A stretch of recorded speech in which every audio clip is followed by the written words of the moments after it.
the story of this world, began with despair. Our planet was consumed by unknown monsters, crushing everything in their path. It was a hopelessness humanity had never known. There were monsters of all kinds, from colossal worms to orcs and swarms of flying eyes. Humanity was thrown into utter chaos, facing terrifying creatures they had never imagined. Scattered news reports told a grim story. The monsters demanded humans as tribute, as food, in exchange for survival. But humanity's spirit wasn't so easily broken. They refused to bow. On a podium, a leader's voice roared, "These monsters want to use us as livestock. We will not surrender to them." These creatures, which appeared from nothing, came to be known as the Unlucky. People were assailed from all sides, even the squids of the sea swelled to the size of 30-story buildings. Humanity was forced to unleash its ultimate weapons. But to these titans, a nuclear blast was nothing more than a brilliant fireworks show. They began to dance upon the ashes of civilization. Beneath a dancing behemoth, in the ruins of a city, a man shielded a child with his own body. And just when all hope was lost, when every soul awaited their final hour, they appeared. The 13 Constellations. The man and child were saved by a hero who struck down a demon with the speed of lightning. The world learned that 12 chosen humans, blessed by the gods, had become living saints. Each saint wielded the divine power of the deity who chose them. But there was also a 13th awakened one, chosen by no divine being at all. His name was Li Jian. To defeat Red Eye, the root of all this evil, they journeyed to the demonic tower where the fiend was hiding.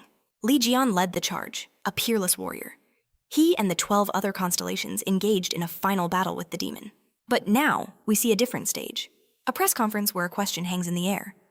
Why did only 12 people return? Did something happen to Korea's hero? Li Jian, one of the 13, stands at the podium, tears streaming down his face. He declares that Li Jian sacrificed himself for the good of all mankind. He breaks down, sobbing at the tragic loss. What a load of utter nonsense. The hero's voice tells us he truly risked everything, but there was no noble sacrifice. In truth, he was the only one who managed to vanquish Red Eye, but his so-called comrades committed the ultimate betrayal. They abandoned him, fleeing in terror from the Demon King. And even after he won, a dagger suddenly pierced him from behind. Li Jian collapsed in agony. One of the cowards who had fled struck him in the back, leaving him to die in that desolate place. And to ensure no trace remained, they sicked a monster on his broken body. Li Jian thought, "This is bad." His left arm was severed, and his right was mangled beyond recognition. It would be so much easier to just let go. But surrender was a word unknown to him. Seeing the traitor's dagger nearby, he clamped it between his teeth and forced himself to stand. "Don't make me laugh," he snarled. "Who says I'll go down this easily? I will not die like this." He didn't give up. Leaping onto the monster, he roared that he would survive until he found every last one who had dared to betray him. He promised he would be coming for them all. Suddenly, the scene shifts to a restaurant. "Li Jian, listen to me," a voice says. "Tomorrow, you will die." The warning came from one of the saints, Hugo Otis. Li Jian scoffed. "You really think so little of me," he joked. "You're just saying that because I took both your legs, aren't you? Look, I get why you're worried, but don't be man. I'm definitely not going to die. I've killed more calamities than all 12 constellations combined. Do you really think I could die?" Otis just looked on, his expression tense. And so the story began. At the demonic tower, the lair of a monster that could plunge the world into darkness. It all started on the last day of the 20th century.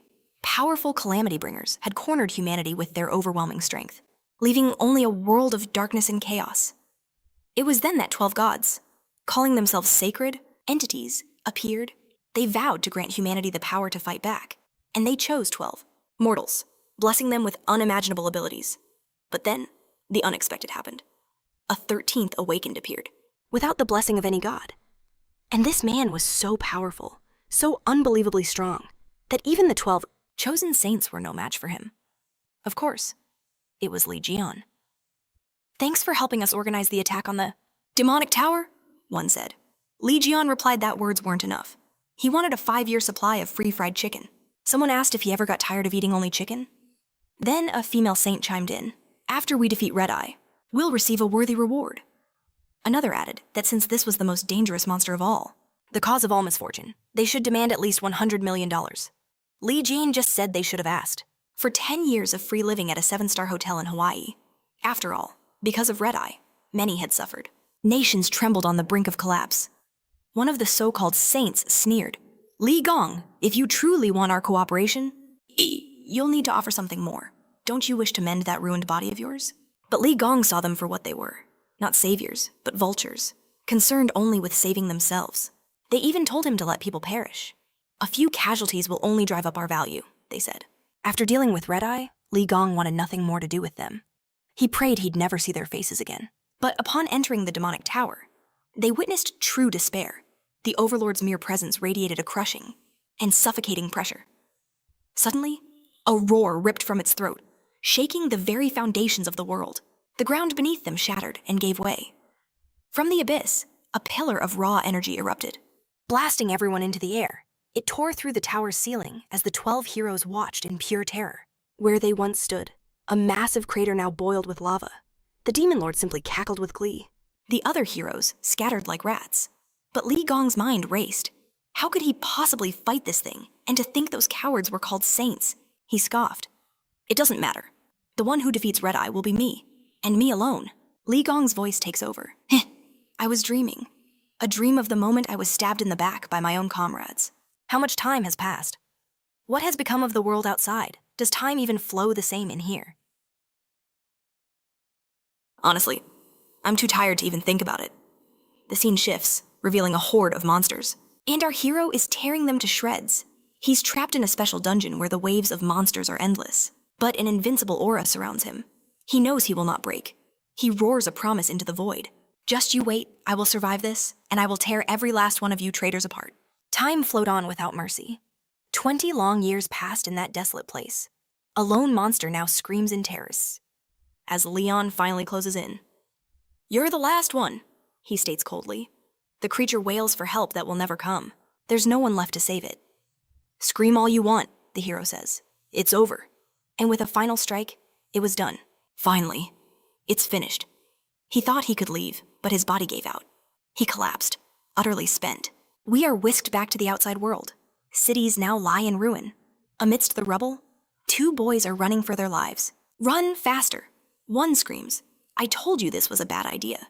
How was I supposed to know it would turn out like this? The reports all said today was supposed to be safe. They never imagined they'd stumble upon high-rank monsters." Tears stream down one boy's face. "We're done for," he whimpers. "The fortune teller warned me. She said I'd meet a beast I should never cross." They're completely surrounded by a pack of wolf-like abominations. Their only hope, a forgotten legend. If only Mr. Leon would return. These creatures wouldn't dare crawl out of their holes. Just then, a nearby tower erupts in blinding light. A massive explosion follows, leaving a smoldering crater. The boys are stunned, unsure what just happened.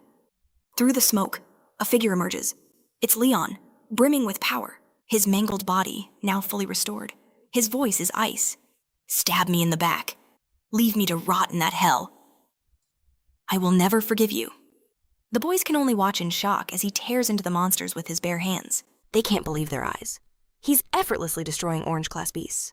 Even high-rank awakeners struggle against those, but to him, they're nothing more than helpless insects. Suddenly, Leon's gaze falls upon the boys. He leaps toward them in an instant. Terrified, they brace for an attack. "Where did you 2 come from?" he asks. "I thought nothing but monsters remained in this place." That's when it dawns on them. The man who just exited the tower. Could it really be him? The other boy shakes his head. Impossible. No one returns from that tower alive. He must have just been nearby. But behind Leon, a colossal shadow looms. He turns to face a beast that dwarfs the others. The boys freeze in horror. It's the alpha of the pack. "Get back," Leon warns them calmly. The beast begins to charge a terrifying power. A beam of pure destruction erupts from its maw, scorching everything in its path. The blast towers over the ruined buildings. The boys can't believe they're still breathing. When the light fades, Leon is just standing there, without a single scratch on him. He took that entire blast head-on to protect them. He scoffs, calling the beast a mongrel. With another leap, he's upon it. "Now, be a good dog and lie down." With a single command. "Sit down!" He struck. The monster was obliterated in an instant. It was all over. His work finished, he turned to the terrified men. "A good deed deserves a reward. Your treat," he declared with a chilling voice. They were paralyzed with fear. All he wanted was a meal. But sensing the absurdity, he added a request for new clothes. The scene shifts to a small restaurant. The two men stare at the bill, their faces pale with pure horror. He alone had consumed over $1,000 worth of food. "You said you were broke," he mused. "So I ordered lightly." "Lightly," one of them stammered. Lee Chan's eyes narrowed. "You did say you'd treat me to anything. Consider it the price for your lives," he added coldly. "Another serving of noodles, please." The man paying for it all, suddenly let out a piercing scream. "Hey!" The other quickly covered his ears from the sound. "Are you a Templar, a bishop?" he asked. "What are you even doing outside the tower?" Lee Chan just laughed. "I was inside the tower," he said casually. "And then I walked out." He leaned in. "Now, I have a question for you. You look like civilians. So why are you both radiating a magical aura?" One of them explained that his young friend was a Templar. "Isn't Lee Chun a Templar too blessed by a sacred being?" He scoffed. "Why on earth would I wag my tail for anyone?" Then he glimpsed his reflection in a spoon. His eyes widened in absolute shock. He shot up, shouting, "I need a mirror now." They pointed the way. He ripped off his shirt and stared at his reflection. He examined the skin where his deepest wounds and scars used to be. His body was perfectly healed. "My old injuries," he thought. "They were impossible to heal." Then it hit him. "Even my left arm is cured." He noticed a strange pattern on his palm. Suddenly, a serpent of light began to writhe out from his skin. He was seized by agonizing pain, clutching his hand. A system window appeared. "You have felt death. Impossible achievement completed. All skills from your previous life are inherited by the new body. All achievements from the tower are converted into experience points. You have learned a divine skill. All unique traits have been inherited and transformed. The power of Ophiuchus is now yours." In that instant, his consciousness was pulled into another dimension. He stood in an empty void before a colossal green serpent. Without hesitation, he reached out and touched its nose. A blinding flash of light consumed everything. He found himself back with the two men, who were staring at him with concern. "Are you okay?" they asked. Lee Chan gestured wildly. "The giant snake, you didn't see that massive snake." They just shook their heads. They only saw him strip off his shirt, run to the mirror, and then scream while clutching his wrist. Lee Chan understood. No one else could see it. He was pulled back into the void. "You have arrived, owner of the Ophiuchus constellation." Small screens materialized around him, displaying his new abilities. One of them read, "Super Regeneration." The skill that repaired his crippled body, it explained his entire form had been rebuilt from scratch. For this miracle, he would face a small penalty. The punishment, his physical strength was reduced by 50%, and a timer appeared 1,300 hours remaining. He wondered if this skill was the reason his body had changed. He'd never heard of any saint experiencing something like this. Worse, he could no longer sense the energy of the sacred beings. And yet, he was thrilled with this outcome. After all, his body was whole again. Now, all that was left was to hunt down the traitors who left him to die, especially that villain who stabbed him in the back.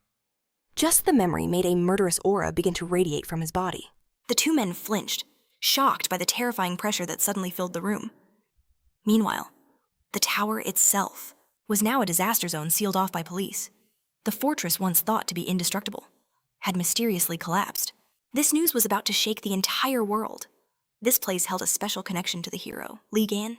An old man named Odin considered the news.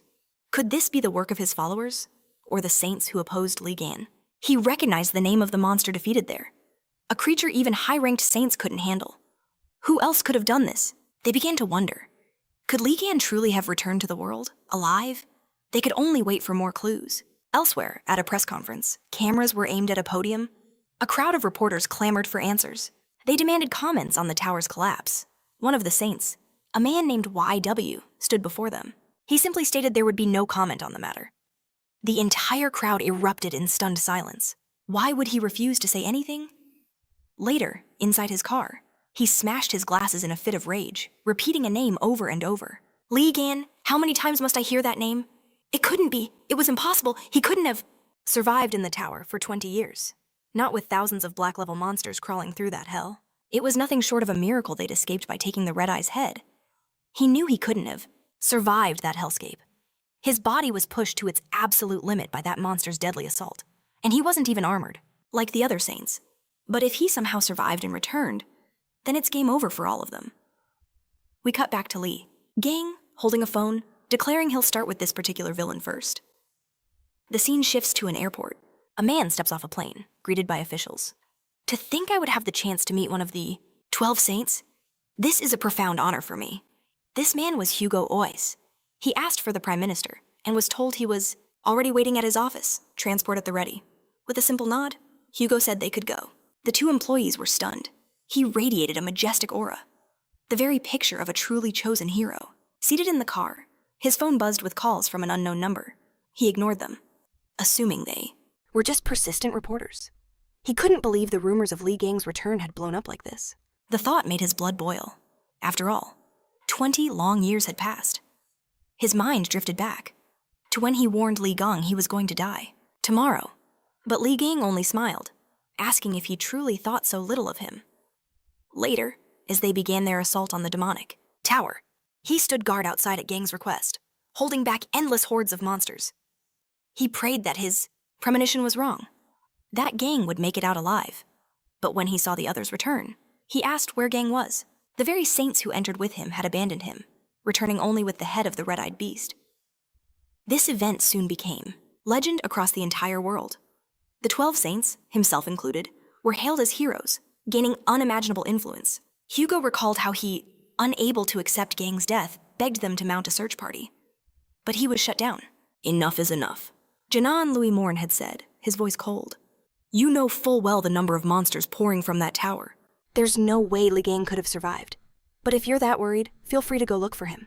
Alone. No one's stopping you. He smirked. But then, I suppose we'd be down to 11 saints. Even now, his friends couldn't believe anything had changed in 20 years. No matter how strong Gang was, it was impossible. Besides, it had been far too long. He remembered Gang now only as a fond memory.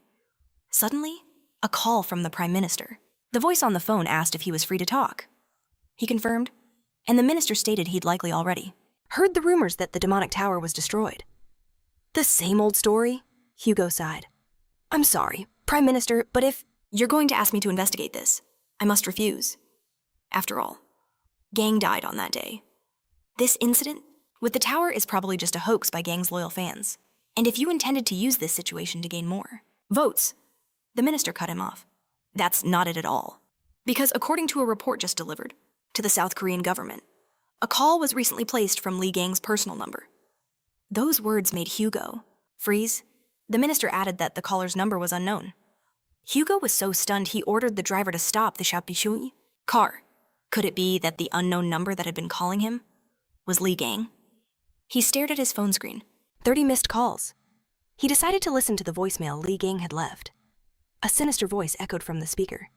Yo, Tiku, I'm gonna find you, and I'm gonna kill you. Good luck. The threat was so chilling it sent ice through his veins, but he recognized that tone, that manner of speech. It was really Li Gang. Without a second thought, he yelled for the driver to turn the car around. They were heading to the airport, immediately.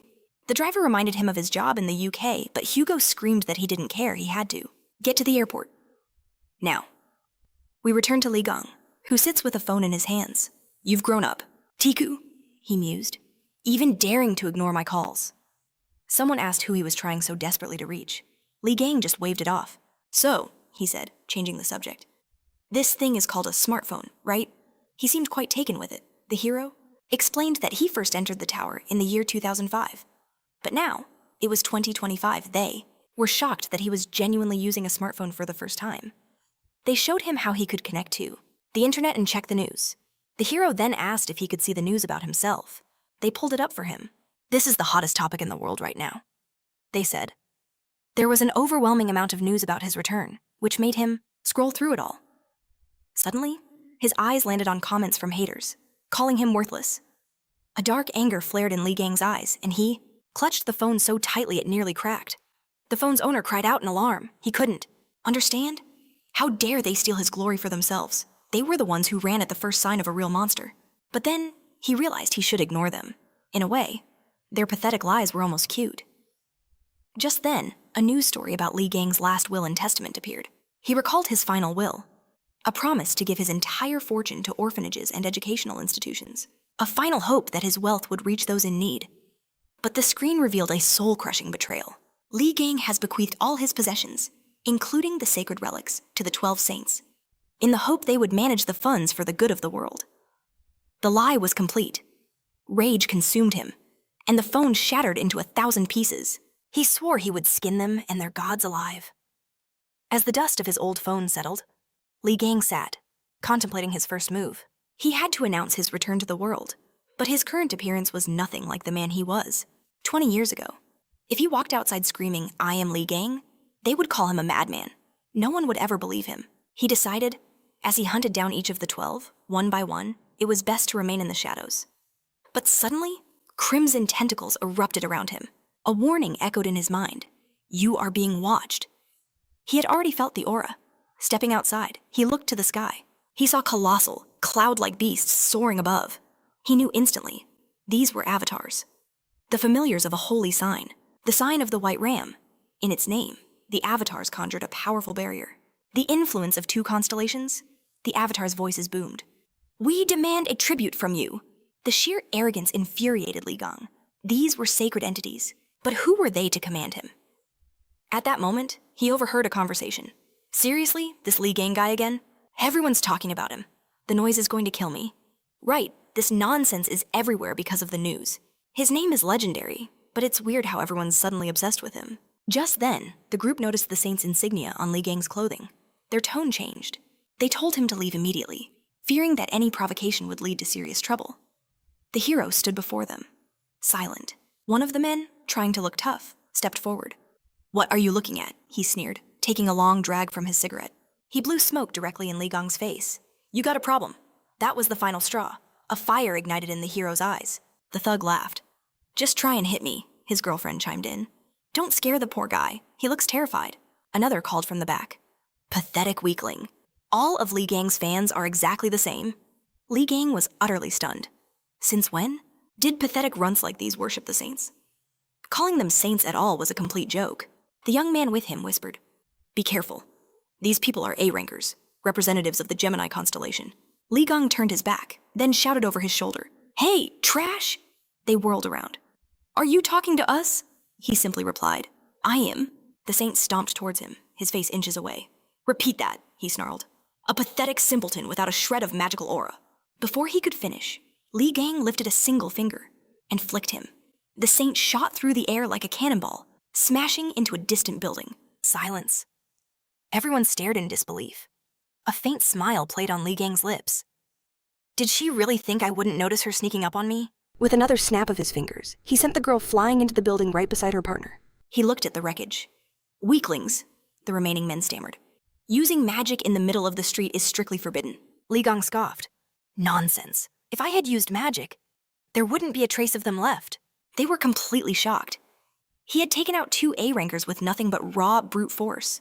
As he approached the unconscious man, a small pendant caught his eye.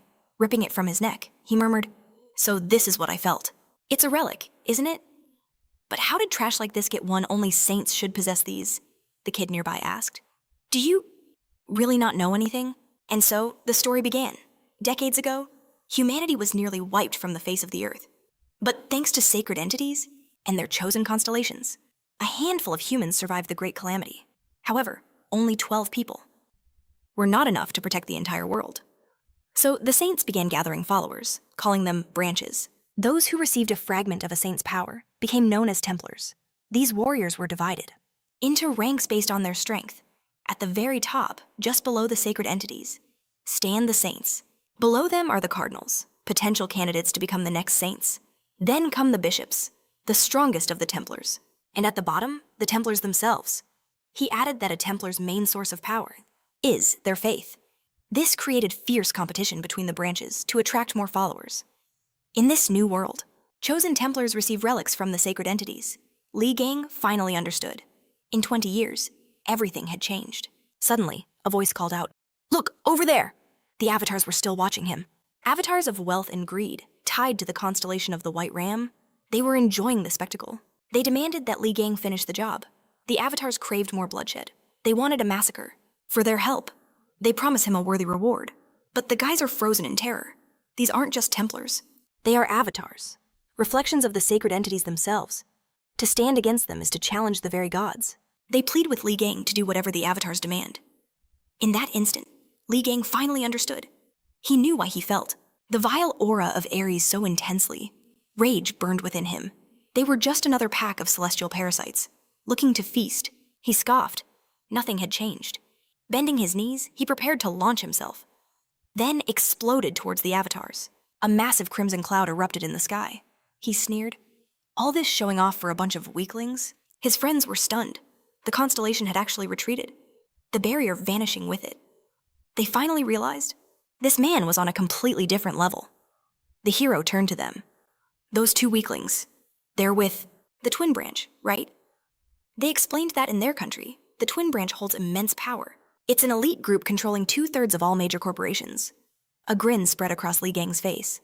So, they're loaded with cash, and those clothes they're wearing must be some expensive brand. With a flash in his eyes, he lunged toward them. Looks like it's time to collect a little profit. The scene shifts to a small 80s, multi-story building. Everyone sighed in relief. We finally made it. The guys explained they live in that apartment on the second floor, pointing out that their friend's door was right next to theirs. They turned to thank Li Gang for saving them, and for walking them home. They seemed to expect something more, but the hero just yawned. Are you going in or what? I'm exhausted. They were shocked. Was he planning to sleep with them? It seems they let him inside for a sleepover after all, because the next thing we see, his hair is being snipped short as he takes off his shirt. He stands before the mirror, flexing. Han commented that the short haircut really suits him, making him look even cooler. A genuine smile touched Li Gang's lips. In the past, baldness was a side effect of his power. He treasured every single strand of hair. Even a gentle breeze felt like a threat. Who would have thought he'd ever be able to style his hair again? But then, he spotted it a bug in the apartment. With lightning speed, his fist crushed it. Han was in absolute shock. He caught it with one hand. Even seasoned experts couldn't pull that off. Li Gang stood there, effortlessly slapping away every bug that swarmed him. How many are there? He growled. This is ridiculous. Han suggested that maybe they were drawn to his scent. But the hero shook his head. This only happens when there's something wrong with the house. And then, he saw them. The relics, he said with disgust. No wonder these monsters are flocking here. You're keeping this abomination in your home. Han was stunned. But we received those relics from the Gemini constellation itself. He added that while the artifacts weren't his, a saint had personally blessed them. Without a word, Li Gang shattered the figurine in Han's hands. Han cried out in dismay. The hero held up another item. This mask is designed to spy on its owner. This music box collects all your personal information. And the watch? It's a beacon that attracts monsters. Not only had those so-called saints stolen his property, they were now selling these cursed goods to innocent people. The mere thought sent waves of fury through him. Just then, someone stood outside their door, hearing Li Gang's furious shouts. The door swung open. Who the hell are you? Li Gang demanded. Han's face lit up. S, he greeted. The newcomer's face darkened. That's right, he said, visibly angry. I'm the owner of this apartment. We're transported to the grand residence of the White Ram. The saint is being informed that the Korean avatars have vanished. His aide reported a massive uproar in Korea. Over the incident, the saint wondered who could possess such power. Avatars were direct agents of the gods. Only a being of extraordinary strength could make them disperse. Contact the other saints, he ordered. Ask them. If they were involved, the servant replied. Lord Sagittarius has been out of contact for some time. The saint dismissed the concern. He informed me he was pursuing a new position in Great Britain. But the servant had more news. We were informed that upon arriving at the airport, he immediately boarded another flight. The saint leaned forward. And his destination? The answer sent a chill down his spine. South Korea. He paused. Hugo was always on good terms with Li Gang. Could his sudden move be connected to the rumors of his return? He realized the truth. He must have survived. In a fit of uncontrollable rage, he grabbed a floor lamp and hurled it at his servants. Ridiculous nonsense, he roared. Report clearly. What else is there? The terrified staffer stammered that an unconscious Templar from the Twin Branch was found in the middle of the street, stripped down to his underwear, right where the knees. Avatars disappeared, and according to witnesses, he had gotten into a fight with a beautiful young man. The saint rejected the thought. It couldn't possibly be Li Jian. That man's face was a canvas of scars. He realized things were spiraling out of control. It was time to go back. For some reason he couldn't fathom. The Korean avatars had vanished. Worse, the Spider Queen was still alive. At this rate, his own position was in jeopardy. Prepare the jet, he commanded. He needed to see what was happening in Korea with his own eyes. We cut to the Twin Branch Hospital. A young man lies unconscious on a bed. Nearby, a grandfather bellows. Who dared to do this? To my grandson. He then turned his fury on the man beside him, but the man simply said not to worry. This was exactly why he'd come. It was Min Soo-jun, an S-class Templar of the twins. Back at Soo-yi's apartment, the story of how they met Lee Ji-yeon was unfolding. Song, however, wasn't buying any of it. Meeting at the Demon Tower. Finishing off Drake's with his bare hands, and then knocking out an A-rank Templar. "You're spewing utter nonsense," Song roared. "None of this sounds remotely true. He just destroyed all my relics," Lee Ji-yeon scoffed. "They were fakes anyway." Song demanded to know what branch he served. Lee Ji-yeon simply replied, "Do I need something like that?" "Then which god do you serve?" Song pressed. "Those 12 weaklings have nothing to do with me." Song then demanded his rank.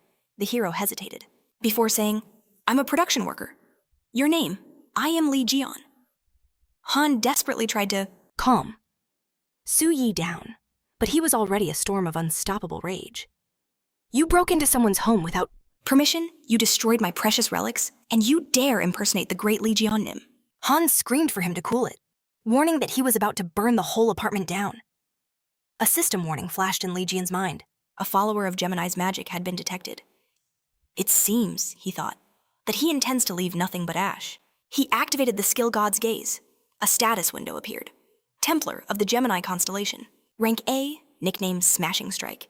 His skills included Witch's Stake and Ice Seal. His personality traits were Genius Visionary, Stubbornly Obsessive, and Idolator. The Genius trait boosted his training effect by 200%, Lee Ji-yeon mused. To have such high-ranking skills at his age? But that Genius trait was clearly wasted on him. The demon awakened by Soo-yi's rage looked terrifying. Han screamed at Lee Ji-yeon to run. "He's an A-rank Templar, and he's your biggest fan?" Soo-yi roared. "Are you crazy? Get out of my way before I smack you too!" In a flash, Lee Ji-yeon appeared right behind him. "You're playing with fire, kid." Song hadn't even seen him move. Suddenly, with a powerful flick to the forehead, Lee Ji-yeon warned, "At this rate, you'll burn down the entire building, not just this apartment." Han stared in terror. Is he going to be okay?" Lee Ji-yeon casually replied. Probably. Han looked at the unconscious Soo-yi, completely stunned. The hero announced he was going to bed, saying the fanboy should come to his senses soon. But when he entered the room, he was greeted by a mountain of Lee Ji-yeon figurines. The hero was in utter shock. Han explained he had warned him. Soo-yi was a hardcore fan of Lee Ji-yeon. The boy had once claimed to be careful with the figures, because they were worth more than his life. Lee Ji-yeon walked over and flicked the head of one figurine, muttering about how annoying they were. Soo-yi, with tears in his eyes, screamed, "Will this madman ever stop?" "I'm not the crazy one," he retorted. But the insult his own figures represented was beyond words. We shift to a coffee shop, where a TV news report is playing. Yesterday, around noon, 2 representatives of the Gemini branch were attacked by an unidentified individual. According to the testimony of witnesses, the attacker's goal was to steal personal belongings. Hugo instantly knew. This was Gyeon's handiwork. He understood what Gyeon had done, and this was only the beginning of the news he would hear. The waitress approached, asking for his order. But Hugo sensed something was wrong immediately. He told the woman, "Young-ae, stop the charade and get out of here." The waitress's face twisted into a smirk. "How boring. You figured me out so quickly. Long time no see, Hugo? I haven't been able to reach you, you know. Judging by your hasty arrival, you're also here because of Gyeon. I suggest you tell me everything you know. Now." Hugo swatted his hand off his shoulder. "This is why I despise you," he hissed. "You disgusting worm that steals other people's bodies." In that moment, the real waitress was released, looking around in confusion. Hugo's eyes burned with anger. He thought, "Enough of his games. I have to get to Gyeon before anyone else. Where are you?" Gyeon. The scene shifts to a hypermarket. Hanan is telling Song, "Maybe it really is him. Lee Ji-yeon." But Song refused to believe it. Gyeon looks completely different. Besides, that rascal Han swore he saw him the hero who saved all of humanity. He claimed the man emerged from the demonic tower, his power absolutely colossal. But his friend scoffed, insisting it was impossible. That's what his father always said. Anyway, he urged his son to get the goods to check out. Suddenly, a shout cut through the store. "Thief!" In a flash, the boys were knocked to the ground. Han was shocked by the sheer speed. This wasn't just any thief. He was from the Scorpion constellation, using his powers to rob the store blind. He snatched products and even wallets. If he wasn't stopped, he would have cleaned the place out. The thief smirked with arrogance. He was a Templar. After all, who could possibly stop him with his haul secured? It was time to run. But suddenly, Li Gang appeared. A single punch to the stomach stopped him cold. The thief's arrogance melted into pure terror. Hans stared in disbelief. "Why did you stop him?" he asked. Li Gang calmly replied, "He forgot to let me buy my chicken."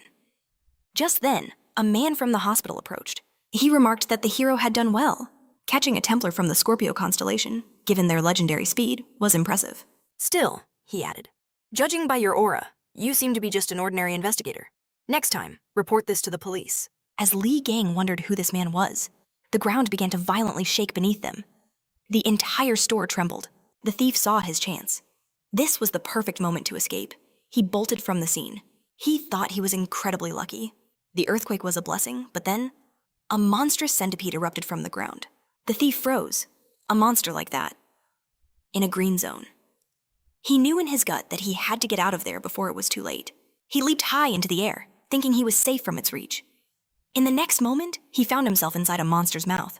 In a horrifying instant, his life was snuffed out. This was the Spider Queen, a truly terrifying beast. An announcement blared over the speakers. An emergency situation is in effect. A bringer of misfortune has appeared in the hypermarket. All who are located here must evacuate the building immediately due to the appearance of the Spider Queen. This area's status has been changed to a red zone.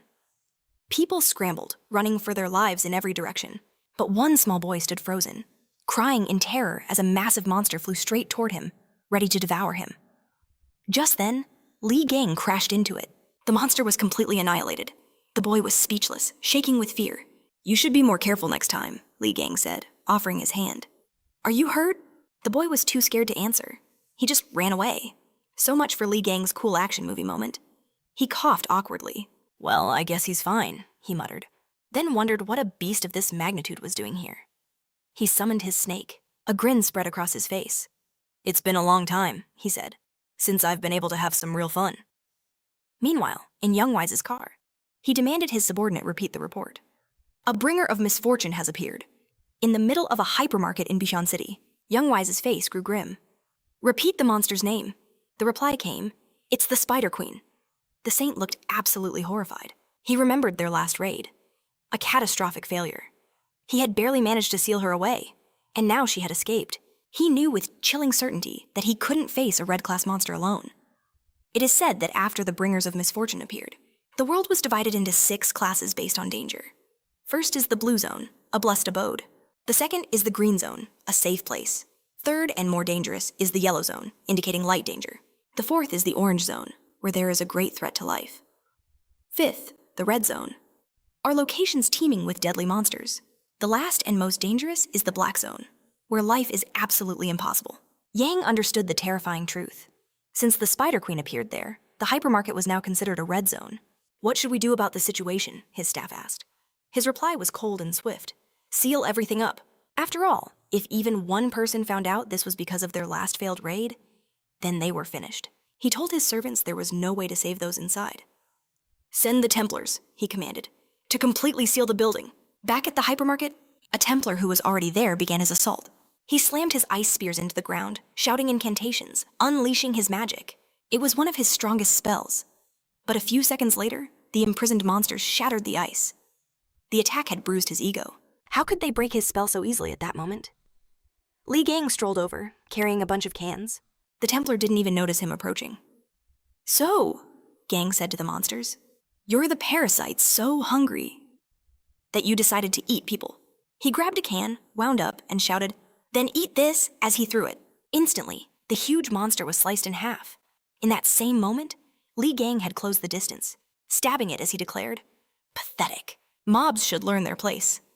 The onlookers stared in disbelief as a system window flashed before Li Gun's eyes. He had annihilated the unlucky one. His level shot up, and he gained a consumable item. Intrigued, he decided to investigate these new consumables. By gathering materials, he could now forge new skills and even create relics. He pondered this, realizing his production skills had also evolved, but he'd test that power later, even though his physical strength was slashed by 50%. His movements felt strangely effortless. He might even be able to unleash more power than ever before. In a flash, the monster was gone. The Templar stood frozen, witnessing Gun casually slay beasts that his own S-rank skills couldn't even scratch. Li Gun decided to return the knife to the young hunters, a keepsake he'd brought from home. The Templar couldn't fathom where this man had come from. Suddenly, he called out to Gun, his voice filled with accusation. I knew something was off. You're the one who attacked our disciples. Lee Gun recognized them, a flicker of memory, followed by a swift, decisive strike. How did you figure it out? The Templar practically shrieked. How could I not? You're wearing the clothes of the man you defeated. And that badge? It's an S-rank relic, only given to Templars from the Gemini branch. He was certain of it. The secret to your power lies in that badge. Only then did Lee Gun notice the ornament. Without a second thought, he crushed it. The Templar cried out in agony. Gun scoffed, saying this so-called relic was nothing but a cheap decoration. He couldn't believe these scoundrels hadn't changed one bit in 20 years. Just then, the Spider Queen attacked again. The hero saw it coming, but the others were paralyzed with fear. All the people trapped inside began to scatter in pure chaos. But by that time, Lee Gun was already moving. He shot forward like a thunderbolt, preparing for battle. Then, with a single powerful kick, he drove the beast deep into the ground. The crowd stared, stunned by his raw power. The Templar was utterly horrified, realizing Lee Gun had charged into battle without a single relic, armed with only his bare fists. At that moment, a telepathic message pierced his mind. Attention all Templars of the Gemini branch. This is Sung Hayak, Sung Jae, and Sung Jun. Are you there? Evacuate the building immediately. The Aries branch intends to seal this entire place off. Sung Yoon is on his way, here personally, and we can't stop him. Besides, not even a saint can handle that Spider Queen. That's why they've decided to get rid of this place completely. The saints will be in trouble if the public learns of their failure. Sung Jun, you have a teleportation skill, right? Grab Sung Jae and get out of there.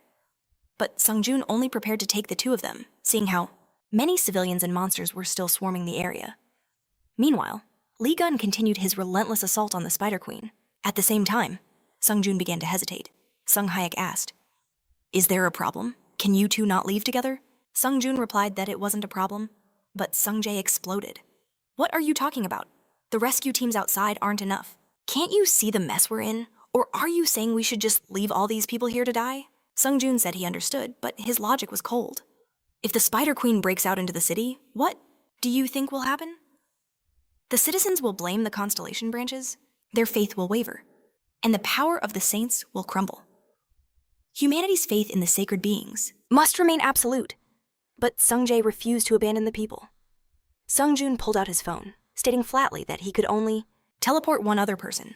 He chose Sung Jae, as per his orders. Sung Jae yelled that he wouldn't go anywhere.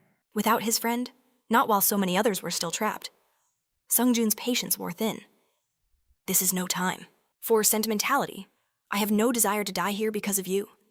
He added that he couldn't disobey the orders of the elders. He decided to force the issue. If these people are the reason you won't leave, I'll just kill them all. A terrifying aura flared around Sung Jae as he activated his abilities. Sung Jun scoffed. Are you really going to fight me? We're on completely different levels. Put aside your pathetic conscience and make the logical choice. But then, suddenly, a massive chunk of monster flesh slammed into him from behind, sending him flying. It turns out Lee Gun was right there. Noticing the Templars, he asked, What are you guys still doing here? It's dangerous. Sung Jun explained that the exits were blocked by the unlucky ones. If we can't get out, we must either teleport or destroy every monster here. But there are too many wounded, and the Aries branch. They're sealing the entire building. Lee Gun was not pleased. As Sung Jun crawled from the wreckage, he screamed for Gun to come face him. Lee Gun just smirked. If I'm not mistaken, weren't you just running for your life with your tail between your legs? He then picked up the fallen phone and said, Let's see if you can even get out of here alive. The only one who could save them. But his plan was a disaster. The queen shot a spiderweb right at him, ensnaring his hands and feet, leaving him completely helpless. He realized his fate, but it was far too late as he was dragged into the monster's gaping maw, leaving behind only a useless phone. Lee Gun declared, You too handle the injured here. I'll join you once I'm finished. This won't take long. The scene shifts to a hypermarket, trapped inside the dome. Just then, Yang Wei arrived, demanding to know the situation. He was told the building was nearly cordoned off. Yang Wei scoffed, noting they started before he even got there. Were they trying to be slow? His subordinates reported that the barrier was unstable. It felt like something was about to burst through. Suddenly, a blinding flash erupted from beneath the barrier. A colossal snake burst forth from the hypermarket itself. Even Yang Wei was stunned. Everyone who had been sealed inside fled for their lives, begging someone to save the people who were most likely still trapped inside. A voice in the crowd cried out that one man was fighting a monster all alone. Yang Wei heard this and knew something was terribly wrong. Even he couldn't defeat the Spider Queen by himself. He had to see this. with his own eyes. They warned him it was dangerous, but he brushed them off. "Don't you dare relax, oi," he ordered. Leaping in with incredible speed, he found the corpse of the Spider Queen. He stood in shock, wondering who could have done this. Signs of an absolute massacre were everywhere. He couldn't comprehend what had happened here. Was someone specifically hunting the Spider Queen? "Just another headache," he muttered, believing he had enough problems on his plate already? But then, he felt a familiar energy. He had to know who it belonged to. Following the trail, he saw Hugo and immediately began to suspect him. This had to be his doing. But then, a voice from behind him spoke in a chilling tone. "Did you miss me?" Yang Wei froze, his blood turning to ice. Li Gun noticed and sneered. "What's wrong, piggy?" It's been so long since we've seen each other. Why that expression? Yang Wei was so terrified. He couldn't even form a proper sentence. All he could do was stutter. You. We are suddenly transported outside with Sung. The ambulance and other emergency services had just arrived. Sung wondered to himself. Could that man truly be Lee? Gun Nim. He thinks that even though his appearance is different, his movements were unmistakable. Just then, someone called his name. It was Hugo. He asked what Sung was doing here. Sung retorted, asking why Hugo had returned. Han was shocked to be addressed, personally by the holy saint of Sagittarius. Hugo was not amused. "Is that any way to treat your own father?" he chided. The words made Han chuckle, but Sung just looked embarrassed. Hugo continued, stating it was a relief he wasn't injured. A little medical attention should have him good as new. More importantly, he pressed, "Sung, were you inside that market? I was told all the monsters inside were annihilated. You saw who did it, didn't you?" Sung just scoffed in response. Hugo's anger flared, but he kept it hidden, wondering what kind of son he had raised. Han then asked if Gun Hyung was going to be all right. The moment Hugo heard that name, he immediately pressed him for information. "You know him? What's wrong with him?" Han explained that Gun was still in the hypermarket, and that he had single-handedly defeated the Spider Queen, introducing himself as Lee Gun. Hugo demanded he explain everything, but at that very moment, the wall of the hypermarket exploded outward. We cut back to Yang Wei, who had just activated his ability. Lee Gun sighed. "This is a bit much. It's the first time we've met in 20 years, and the first thing you do is attack me," he mused aloud. "How did you even manage to survive in the tower?" But then he looked closer at the man before him. He certainly resembled Lee Gun, but where was that hideous scar on his face and his voice? It sounded familiar, yet different. Plus, he looked far too young. With newfound confidence, Yang Wei roared, "How dare you impersonate him?" For a moment, he had actually been worried. Lee Gun simply replied, "Impersonate. Since you dare to deceive me, the great Yang Wei," he bellowed, "you will pay with your life." In that instant, Lee Gun struck him in the stomach with overwhelming force. "All this time," Lee Gun said calmly, "you've been profiting from deceiving others, haven't you?" Yang Wei was sent, flying. Lee Gun instantly appeared behind him, slamming him back into the floor. "Each and every one of you," he began, "needs to be taught a lesson. How did you get so comfortable while I was trapped in that demon tower, piggy? You stole my relics and my wealth. You even forged my will, didn't you?" "It's fine. Don't worry about it. I was going to kill you all. Anyway, perhaps we should start with your execution. Then your home, your guild, your relics, and all the other saints. I will destroy everything." Yang Wei was trembling with fear. He still couldn't believe it was him, but his manner of speech, his sheer arrogance, it was identical. This wasn't a bluff. He couldn't even recognize any of his skills, those movements. Could that truly be him? The same Li Gang? How did he crawl back from the demonic tower? A place no one returns from, he sneered. "Nonsense, if you're the real Li Gang, then prove it." As he spoke, his magic flared to life, a dozen. Razor-sharp blades materialized around him, and a celestial crown formed above his head. A notification flashed before Li Gang. The sacred essence of the Aries constellation, the Jade Emperor himself, had descended. At that very moment, Li Gang was stunned. "So, even a divine being honors me with its presence. Yang Wu simply pointed a finger at his rival, and instantly, a dozen spectral chains coiled around him. "Still think we're weaklings," he mocked. "My next art 100 swords," he declared. "I don't know how you survived the tower." But it ends now. Sovereign skill, heavenly weapon of the Jade Emperor, every last sword locked onto Li Gang. The sheer power was impressive. Yang Wu roared, "Disappear and die already." In that instant, the storm of swords plunged into their target, creating a massive mountain of steel. Yang Wu smirked. Certain of his victory, approaching the sword-piled tomb, he scoffed. "It's amazing that you escaped the demonic tower, but your arrogance is unchanged. To challenge someone who has spent years gaining power with the backing of their followers, such recklessness. Did you really think we'd been standing still? For 20 years. But his words were cut short. A blinding flash erupted from within the mountain of swords, startling him. Before Yang Wu could react, a single fist burst through the steel and slammed into his face. The impact was so immense, the entire mountain of swords exploded outwards. Is that really you, Li Gang?" Yang Wu stammered. "So you finally recognize me," he replied. "And I've returned for your souls." He then added with disgust, "Even your weapons reek of weakness." Yang Wu was utterly shocked. This level of regeneration was impossible. Not even the Aquarius constellation, with all its healing skills, could do this. Li Gang was then notified that by being on the verge of death, the conditions for the strength skill 13 had been met. He smirked. "Thanks to you, I've grown even stronger, since I'm already here. Why not test out a new skill, the sacred essence?" E of the Aries constellation stared in utter shock. It turned on Yang Wu, screaming, "Why is he still alive?" The divine being repeated in disbelief. This wasn't supposed to happen. And with that, the entity hurriedly began to retreat, screaming curses as it vanished. Yang Wu was horrified. Why did my sacred essence abandon me?" Li Gang's voice was cold. "Don't worry, I'm quite merciful. You'll only feel the exact same pain that I endured." Sometime later, servants and Hugo finally entered the building. They found a scene of carnage. Every monster was dead. Hugo immediately sensed a familiar energy.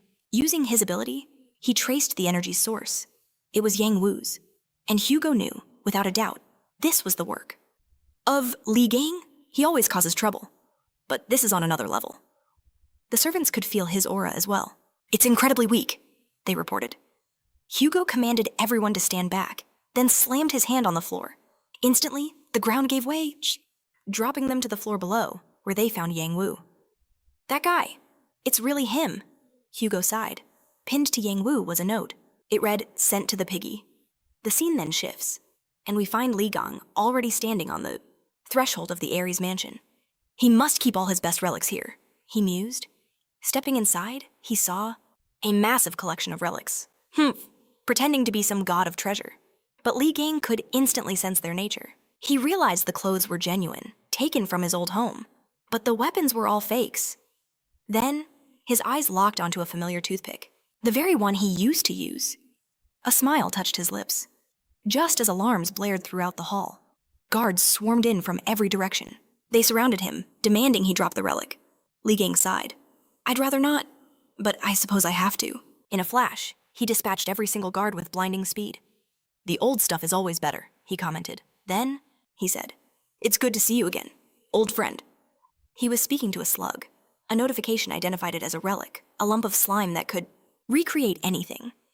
The conditions for the crafting workshop skill had been met. He could now create a 17-square-foot workshop.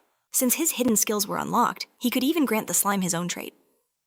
Li Gang suggested the slug head for the exit, but he suddenly froze. He felt the overwhelming aura of the Aries constellation's main relic. A greedy smile spread across his face. It would be a pity to leave empty-handed, he thought, turning towards the vault. By then, Hugo had arrived outside and saw a flood of people fleeing the mansion in terror. He mentally begged his old friend to stop, just as Li Gang emerged with a massive bag slung over his shoulder, filled with relics. "Li Gang!" Hugo shouted, running towards him with tears in his eyes. Li Gang waited with a smile and said, "In the name of old friendship." But Hugo crashed into him, grabbing him and crying out, "You were alive. If you were alive, you should have come back. What happened to your leg? How did you get back here? Where have you been?" Fed up, Li Gang got angry and decked him with all his might, shouting, "How could he have mistaken his face? Did he really want to die? Just because he confused him with someone else? Hugo stared at a familiar slime-like figure as Gun joked that Tiu was asking for another beating.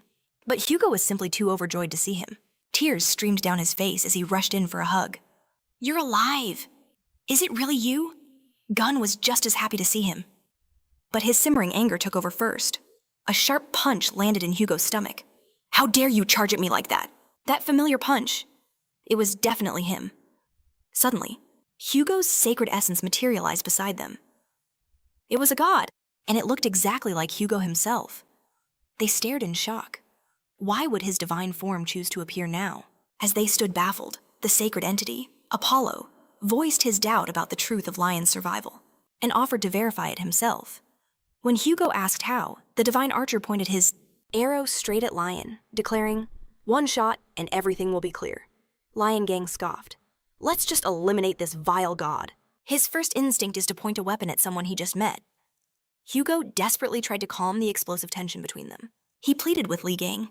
"It's all right, he didn't mean to offend you." But Gun simply smirked. Speaking of which, we should continue. Where we left off, Hugo couldn't remember, but Gun reminded him. "You were about to kill me." "When I returned from the demon tower," he snarled, "I found my house sold, my property seized. And all my relics had vanished. You owe me at least one punch for that." The memory finally slammed into Hugo's head. He was thrilled it was really Gun, but furious he'd been hit so hard. Just then, guards stormed out from the building. "Find the thief," they shouted. "We must recover the relics." Gun suddenly remembered. He was in the middle of being chased. "What did you steal?" Hugo demanded. Gun gestured to a massive sack. "Just a couple of trinkets." Hugo was horrified. He stole relics from Yongwu's vault. Li Gang thought it was impressive. But Hugo was panicking. The guards closed in. "We have to capture him now." But the head guard warned them. "We can't handle him. This thief will be far too much for us, even with our strength." Suddenly, a colossal shadow fell over them as a huge avatar emerged. "He's already here," the head guard gasped. A massive paw slammed down. It was the avatar of the Aries constellation. The Beast of Plenty. P2, a notification flashed before Li Gun. The avatar of Aries was here, and his loot was in danger of being stolen back. The avatar unleashed a terrifying roar. Petrified, Hugo didn't know what to do. He suggested they drop everything and run for their lives, but Gun just said, "Stand back and watch. I've got a plan." He called upon his pet, commanding it to transform into a knife. The creature began to shift, first forming a hilt, and then a blade. But Gun knew instantly. This form was nowhere near enough to fight an avatar. "Show me your true form," he roared, pouring his power into the weapon. Lightning crackled as the knife was reborn. As a massive sword, the awakened relic pulsed with the Ophiuchus aura. Lethal stats surged thanks to the Snake Hunter trait. Blade sharpness. Increased blade impact. Power increased, and Li Gun himself received a power-up of 13 strength points, allowing him to perceive his enemy's weaknesses. He had discovered the path of death. Surprised to gain another skill, he decided to use it immediately. In an instant, all the enemy's fatal flaws were revealed to him. He leaped into the fray, yelling, "Time to break you down a little." Hugo could only stand there and watch, completely mesmerized. That was his style, charging headfirst into danger without hesitation. Despite his recklessness, he always conquered his obstacles. Hugo was filled with joy to have his friend back. But suddenly, the avatar pinned Gun to the floor with its massive paw. Hugo screamed in horror, but a moment later, a voice emerged from under the paw. "What are you yelling about, man? What a stink!" "I almost passed out from the smell of that pig now. It's my turn." In a flash of steel, the monster's paw was severed. The avatar shrieked in agony and activated its skill. Absorbing all valuables within its range, Gun just sneered. "You should have stayed quiet. Now you won't get away unpunished." Gun began to activate his own ability, the Ophiuchus line. "One light cut should be enough," he declared. He swung his sword, and upon impact, a devastating shockwave erupted. It tore straight through the avatar, and the entire building behind it. Everyone nearby was frozen, shocked by that overwhelming power. The attack left a massive crater on the ground. Hugo was stunned. That level of power was equal to his own in his prime. Li Gun had defeated the avatar. A notification declared, "Holy Throne experience has been increased. Would you like to claim the Beast of Plenty?" As your avatar Gun was shocked. He thought only the 12 saints could obtain avatars. As he touched the beast, it instantly revived. Its appearance completely changed. Magnificent wings sprouted from its back. The P2 beast was reborn as the avatar of the Ophiuchus constellation. The mighty beast of plenty then shrank down in size to embrace its new master. Gun grinned. This will be great to use for storage. Looking at his friend's relics, Hugo wondered, did you take an avatar from another branch? When had he ever acquired such a skill? A notification informed Gin that upon his return, he could grant the beast a new name. And in that instant, he yelled, "Piggy bank!" They were transported to Hugo's mansion, where Gian immediately branded him a traitor.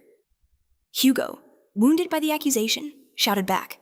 Did he have any clue how much he had worried? But a frustrated Gian shot back. While your friend was trapped in that hellish tower, you got married, started a family, and enjoyed your life.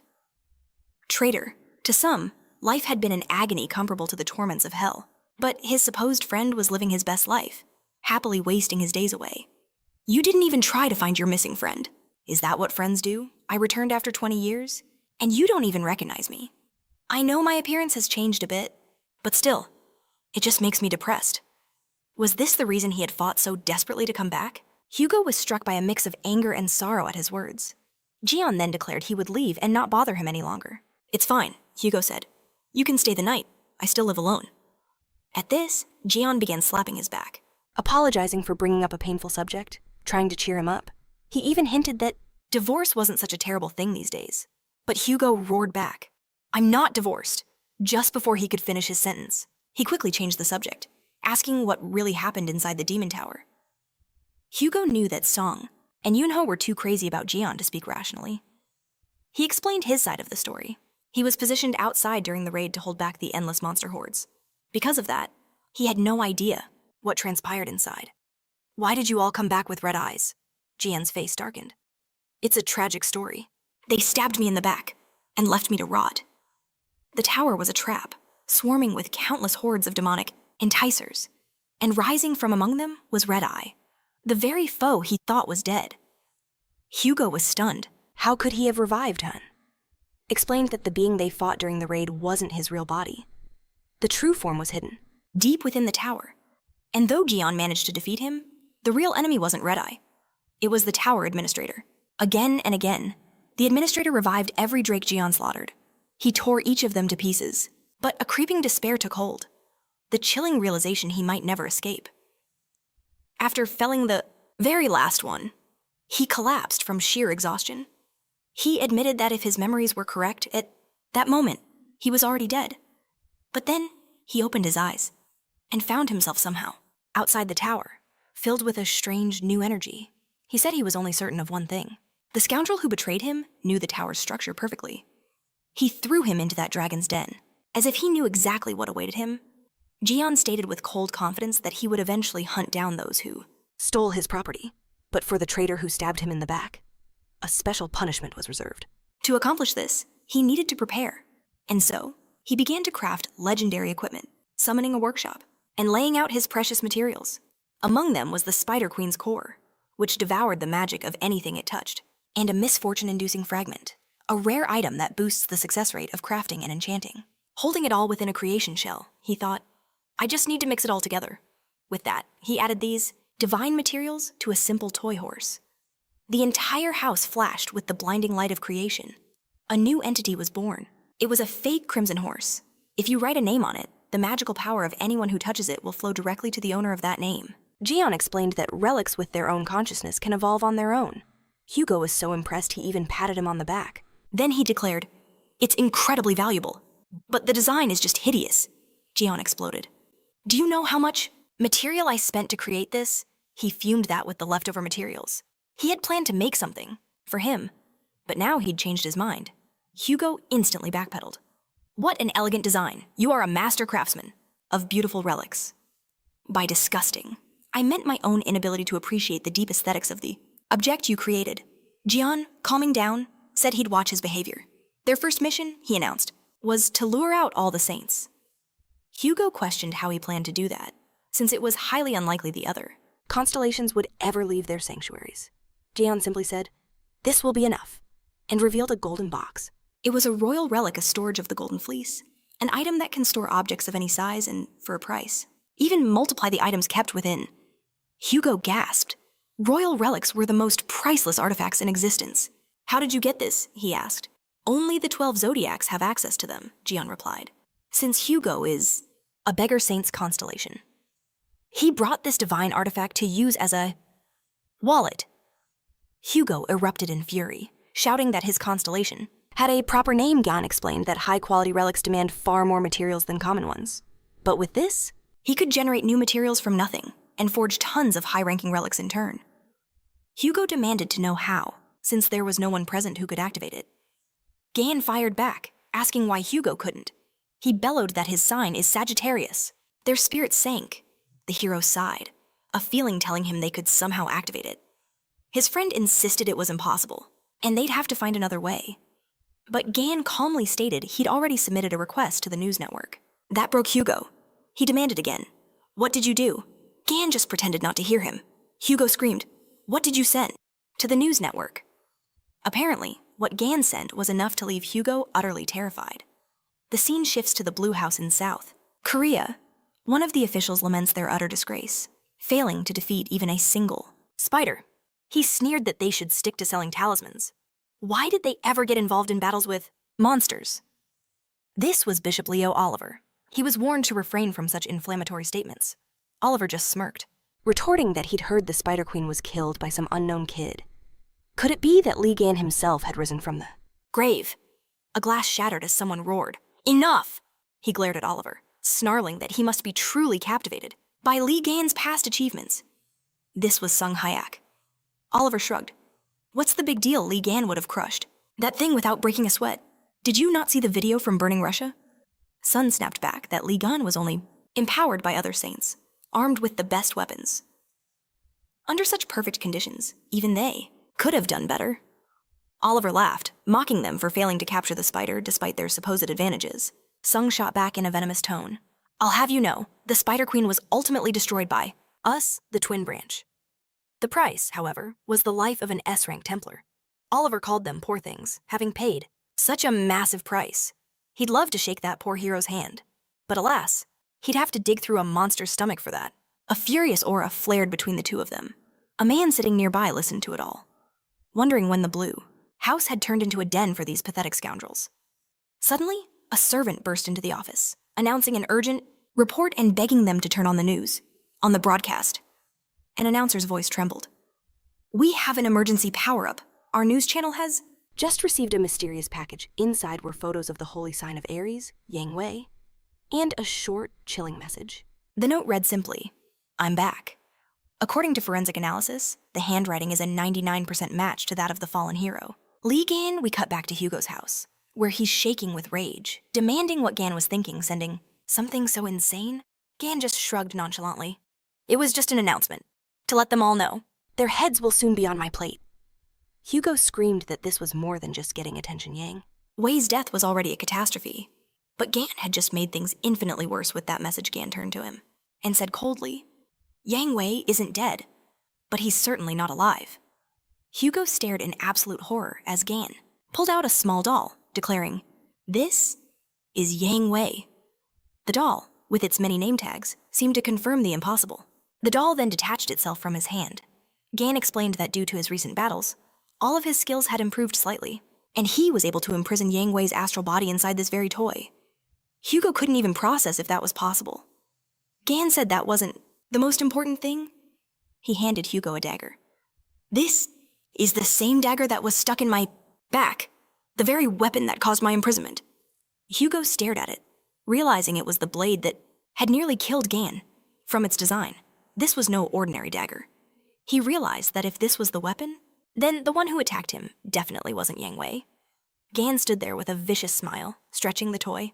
You should probably apologize to him, he said, before announcing he was going to visit the shopping complex. Hugo, baffled, asked why. Gan held up the doll. Piggy here told me she saw a blade with a similar shape there. Then he asked Hugo for a change of clothes. After getting dressed, he ordered number 2 to protect the house. Hugo blurted, Number 2, you have a number 1. As he walked out the door, Gan replied, I'll be back soon. Number 1? Hugo was left fuming. The scene shifts to the Aries mansion. A team of servants was sweeping the grounds, investigating the place. Their leader reported that, as expected, the Aries constellation was gone. Even the aura of his sacred essence had vanished, without a trace. A girl, splashing water in a fountain. wondered where he could have gone. This was Sophie, the holy saint of Aquarius. The servant suggested that perhaps he took his belongings and deliberately vanished. Sophie replied that if he had model kachayit, if she made secret deals with the saints behind my back, things would get dangerously complicated. She wondered where the portly, bald man had vanished. Her staff whispered a name. Could it be Li Gang who'd abducted the young master? Sophie let out a hollow laugh, calling it a ridiculous joke. The servant, stammering an apology, admitted she'd spoken out of turn. Sophie brushed it off, declaring everything was fine. They would storm the shopping complex as planned. They had to move fast. They needed to offload useless relics and secure funds for the DRMA auction. Just then, a servant burst into her private bath. "We have a problem," she cried out. Another saint is joining the auction. The scene shifts to a gym where two men are training. "Master Stephen," one reported, "we have intel. A relic belonging to the infamous Li Gang is going up for auction." Hearing this, Stephen slammed his barbell to the ground, a predator's glint in his eyes. He declared, "Finally, my time has come. We will claim that relic." The scene flashes back to an alley where Song Yi and Li Gang materialize from a warp gate. Teleporters are notoriously expensive to use, but for them, it's free. They arrived at the relic trading complex. Song Yi thanked him, admitting that he desperately needed an expert, and Li Gang had volunteered to find an SS-ranked one. He claimed he was always happy to help, but he was remembering his master's words echoing in his mind. "The man who killed the Spider Queen. Recruit him to our side, at any cost. We are prepared to meet any condition." He glanced at his phone. A message from the boss confirmed it. Recruit him. The offer: a black card, unlimited teleportation, and a contract beyond his wildest dreams. Gang noticed the message and asked why his boss was still hounding him after the chaos at the hypermarket. Holding out a dagger, he announced that he was returning it, saying it had been a massive help against those bugs. This dagger held the very will of Janus, a being who had been leveled up to an incredible degree. Song Yi admitted he felt completely drained after that battle, but Gang said he had completely restored it, though its efficiency had shifted slightly. After Song Yi thanked him, they arrived before an SS rank appraiser. The people around them whispered in shock, stunned that such a legendary figure would appear in a place like this. This was the holy sign of Aquarius. Sophie Mart stood at the door. She announced, "I wish to get rid of a few relics before the auction begins." The guard bowed apologetically. "My deepest apologies, but the appraiser is currently busy with another client." In her mind, however, a storm of fury was brewing. How dare they serve someone else when I am here? But outwardly, she simply said she would wait for her turn. She wondered who could possibly be inside. Meanwhile, Gang was looking over the displayed relics. "This entire building is owned by an SS-ranked player," he noted. "The prices certainly fit that rank." The appraiser asked Song. "Who crafted this?" Gang shouted. "It was my doing." The appraiser's eyes lit up. Could he somehow be connected to the Great Li Gang? "It was Jin Man." Song said that this person was merely an imitator. Jin Man requested they be left alone for a moment. He had a few questions for the client. He then leaned in. "How are you related to Li Gang?" Gang asked what the big deal was. Jin Man explained that many people don't know that Li Gang is famous for his martial skills, but he is also a master craftsman. He declared that the relic they brought was breathtaking. He had seen countless forgeries, but this statue was different. His instincts screamed that Li Gang himself had a hand in its creation. Gang asked, "You seem to know a lot about Li Gang." Jin Man beamed. "Of course I was his favorite student." "What?" Gang wondered why the man was blushing. The catastrophe class hunter thought, "I don't remember having any students." Jin Man said that given our hero's age, it was impossible that he could have been trained by Li Gang personally. "But this work? It's so amazing. I almost believed it was authentic." Gang wondered if he should just sue the appraiser for being a fraud. The appraiser then asked the hero to look at an item he received when he was acknowledged as Li Gang's disciple. Our hero immediately recognized the notebook he had lost so long ago. Gang's mind flashed back to that annoying newbie who had followed him all across China. Jin Man, meanwhile, tearfully spoke of how Li Gang was a man with a truly fine sense of beauty. Jin Man said he even had the honor of getting acquainted with his know-how. But then one day, Gang suddenly disappeared, leaving it behind in his home. Li Gang felt he had lost his notebook, but it turned out this guy had stolen it.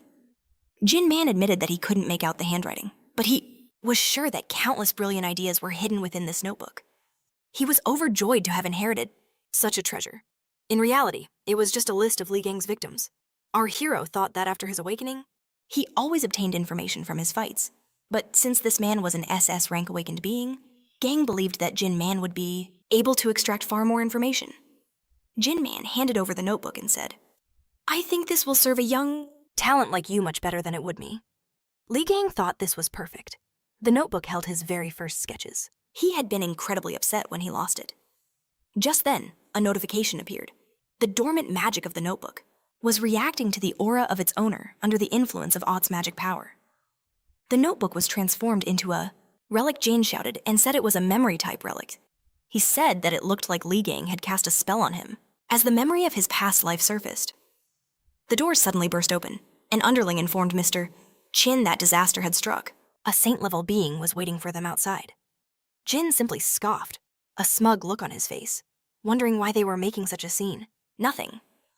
Meanwhile, Sophie was standing outside. She wondered how these nobodies dared to stare at her. She stood in the crowd and wondered if Sophie didn't only show up for official meetings. It seemed to him that she was too fastidious for such excursions. "We've been waiting too long," Sophie said from the doorway. "Waiting?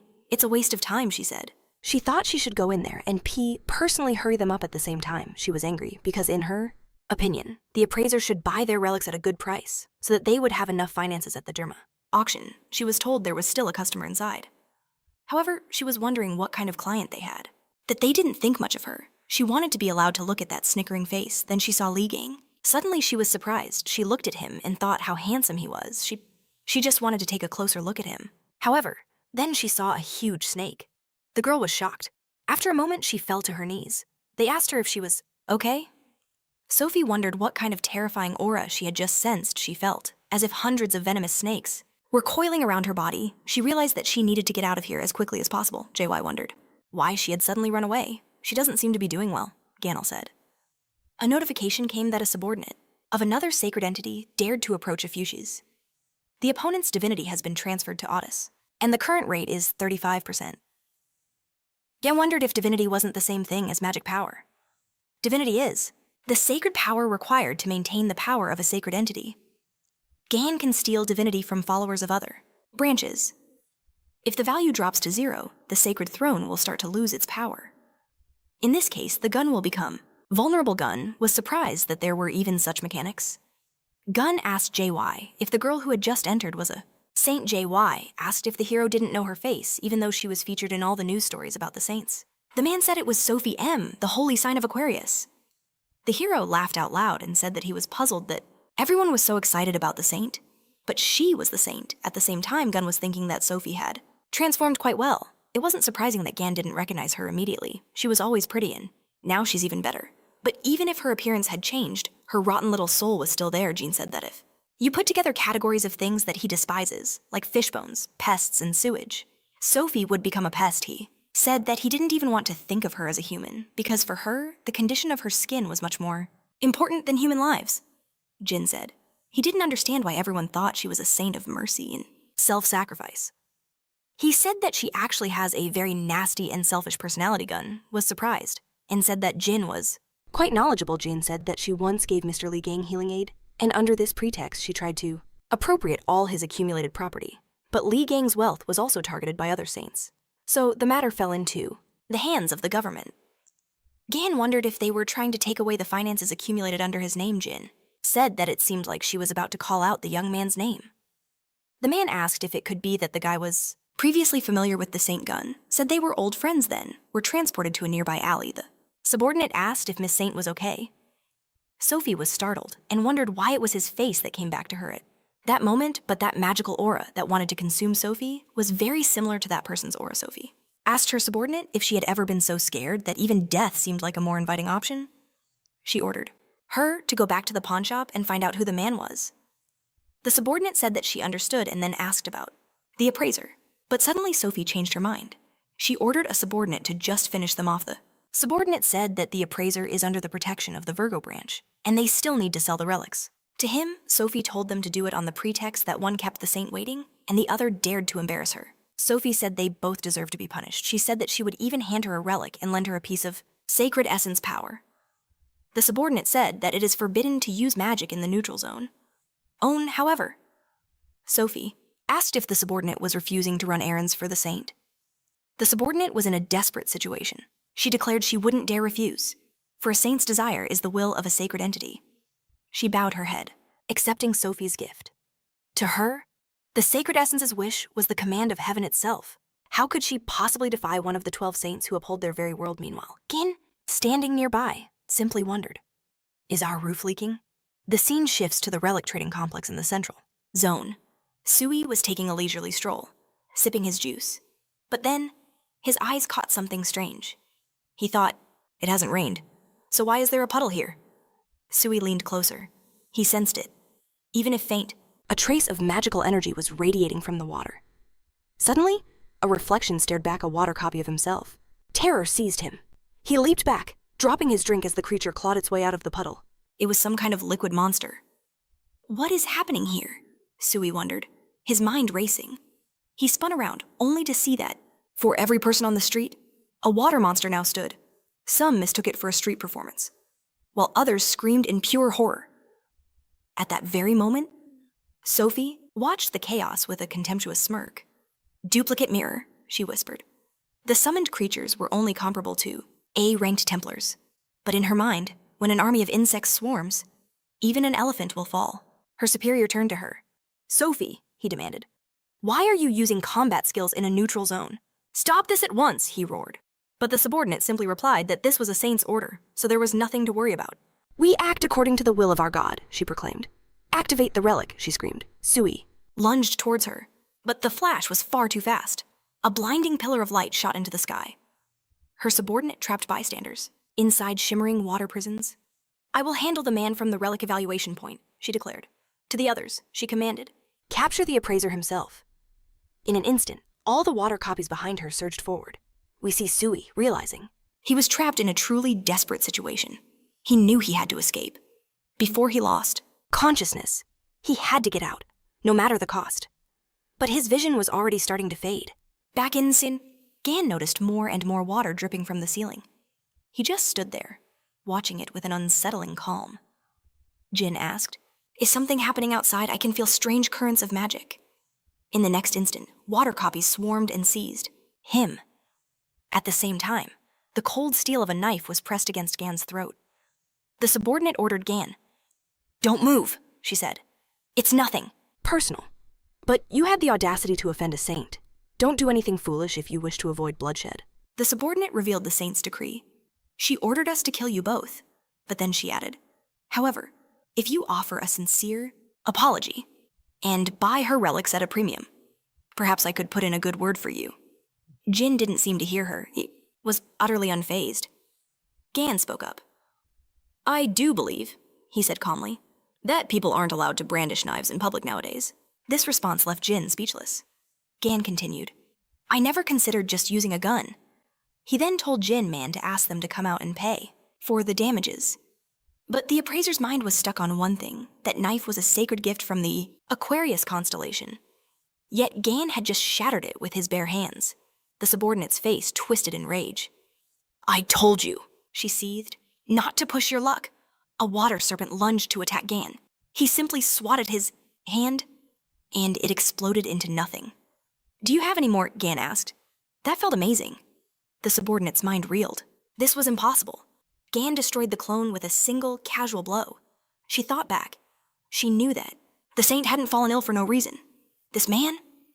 He's dangerous. The subordinate trembled. She realized she had to eliminate him as quickly as possible before he caused any more chaos. Let's see, she hissed. If you can handle this, she declared that they were constructs born from the purest magic of a saint. The subordinate unleashed her power. Orange-class summon water waves. But Gan just smiled. These pets seem incredibly happy to see me. The hero turned back to the appraiser. Jin, Gan said, you told me I could take anything I liked, right? He picked up a pair of knives. In that case, I'll be borrowing these. In a flash, the hero vanished from where he stood. He became a blur, charging straight toward the enemy. These daggers feel pretty good, Gan remarked. A system notification chimed. Information collected. Water. Chaga? Calling for oblivion. You know, Gan shouted over the chaos. These things feel no stronger than yard dogs, the hero mused that. It's likely because these weapons far exceed A-class. He'd only planned on getting his items appraised, but he'd found something much more valuable. Another notification appeared. Information collected. A fragment of a duplicate mirror. Gan received a new message. Sleep is no longer required. Holy Throne experience has increased. Meanwhile, the subordinate could only stare in horror as the saint's summons were effortlessly annihilated. She was paralyzed by fear. Gan's voice cut through the air, low and menacing. We're not done yet, are we? The subordinate froze. She realized that one wrong move would mean instant death. Running was her only option. This isn't the end, she screamed. Gan just smiled. The worms who shout it's not over are always the most pathetic. The appraiser's eyes widened, a shocking theory forming in his mind. Sui reported, We were just attacked by a Templar. From the Aquarius branch, Gan calmly replied. We were just finishing up here. Sui noted the magical energy, asking, Isn't this the summons of a saint? Gan nodded. Looks like it, but by sending me trash like this, they're only giving me more resources. Sui insisted they should leave before the next attack. But suddenly, the appraiser shouted, Please, wait a moment. His mind raced back 20 years, to a time when he followed Gan, studying his art. He clearly remembered how Gan harvested materials after every monster battle. The man fought like a demon, Jin recalled. He described the insane fighting style, then dared to ask, Could it be that you are Li Gan? With that, Gan confirmed his identity. Jin was overcome with joy. I'll be back for these materials, Gan said. So watch over them carefully. I still have some questions for you. Jin bowed deeply. Of course, please, come again. And with that, Gan departed. Sui asked, Why is a saint targeting you? Gan casually replied. She must be upset about something, Sui pressed. Did you offend her somehow? The hero just smirked. You'll see something fun very soon. The scene then shifts to a local cafe where Gan is blissfully eating ice cream. The ice cream here is just unbelievable, he shouted. Sui, don't be shy. Eat as much as you can, Sui replied gratefully. But this place, it must cost a fortune. Gan simply waved it off. It's fine, I picked something up earlier. It comes with quite a few privileges, Gan explained. As I recall, they call it an emblem. It works like a bank card, he said. But with it, I can even rent other people's skills. Sui was stunned. He hadn't noticed Gan was carrying the Aquarius emblem. A terrible thought struck him. This could be a problem. It's an identity marker. Gan told him to forget about it. We'll think about that after we finish eating. Sui wondered if it was really okay to relax. Just then, his boss approached their table. I see you're enjoying the local ice cream. Sui immediately stood and greeted, Bishop Sun Hayek. The bishop asked if he could join them. Gan's eyes narrowed. So this was the boss who had been troubling Sui. It's a pleasure to finally meet you, Sun Hayek said smoothly. He addressed Gan directly. Did Sui tell you about me? He mentioned meeting a truly amazing person. One who defeated the spiders that even Yang W failed against. Gan cut straight to the point. What's your business? The bishop smiled. Hiring T. Promising awakened ones is one of my main duties, Gan asked. And what can you offer me? Sun Hayek's eyes gleamed. The upcoming grand auction will feature one of Li Gan's own legendary relics, he added. Since there's no hurry, why not? Continue our chat while enjoying the auction. Hearing this, Gan stopped eating, his spoon hovering in the air. My relic, Gan thought. He smirked. You certainly have a knack for intrigue. That sounds quite interesting, the hero admitted. Is the auction house far from here? Not far at all, the bishop replied. For a relic of such rarity, the venue had to be held in a very special place. It's located at an altitude of 4,876 meters above the ground. In the largest auction house, located in the floating city of Drachma. We are then transported to the grand auction house. There, we see Sophie sitting on a chair, shaking with fear. A harsh voice cut through the air. If you're going to keep shivering in a corner, just get lost. Stephen sneered. Sophie fumed internally. He's still the same ill-mannered oaf, she thought, forcing herself to stay calm for now. This was, after all, the strongest man she knew. One who had possibly even surpassed Li Gan himself. There was no safer place than beside him. He was the Holy Knight of the Lion. Stephen Marker. Li Gan's relic will be mine, Stephen declared. Don't even think about claiming it. Sophie asked where he was going. But he ignored her. Sit down and don't make a fuss. This is none of your business. And with that, Stephen left, leaving Sophie all alone. She stared out the window, trying to calm her racing heart, sure that no one could get in here. But then, she spotted a figure in the distance. Her eyes widened. It was Otis Hugo. An unwelcome guest has arrived just in time, she thought. At that same moment, Hugo had only one question on his mind. Where is Gan? Knowing Gon's personality, Hugo was certain he would show up here. Drachma City was a treasure trove of precious relics. Suddenly, Sophie appeared behind him. "It's been a long time," she said with a strained smile. "How have you been modeled as?" Hugo Otis was far from pleased to see Sophie marred. In fact, a deep anger simmered within him. Sophie claimed she couldn't even reach him anymore.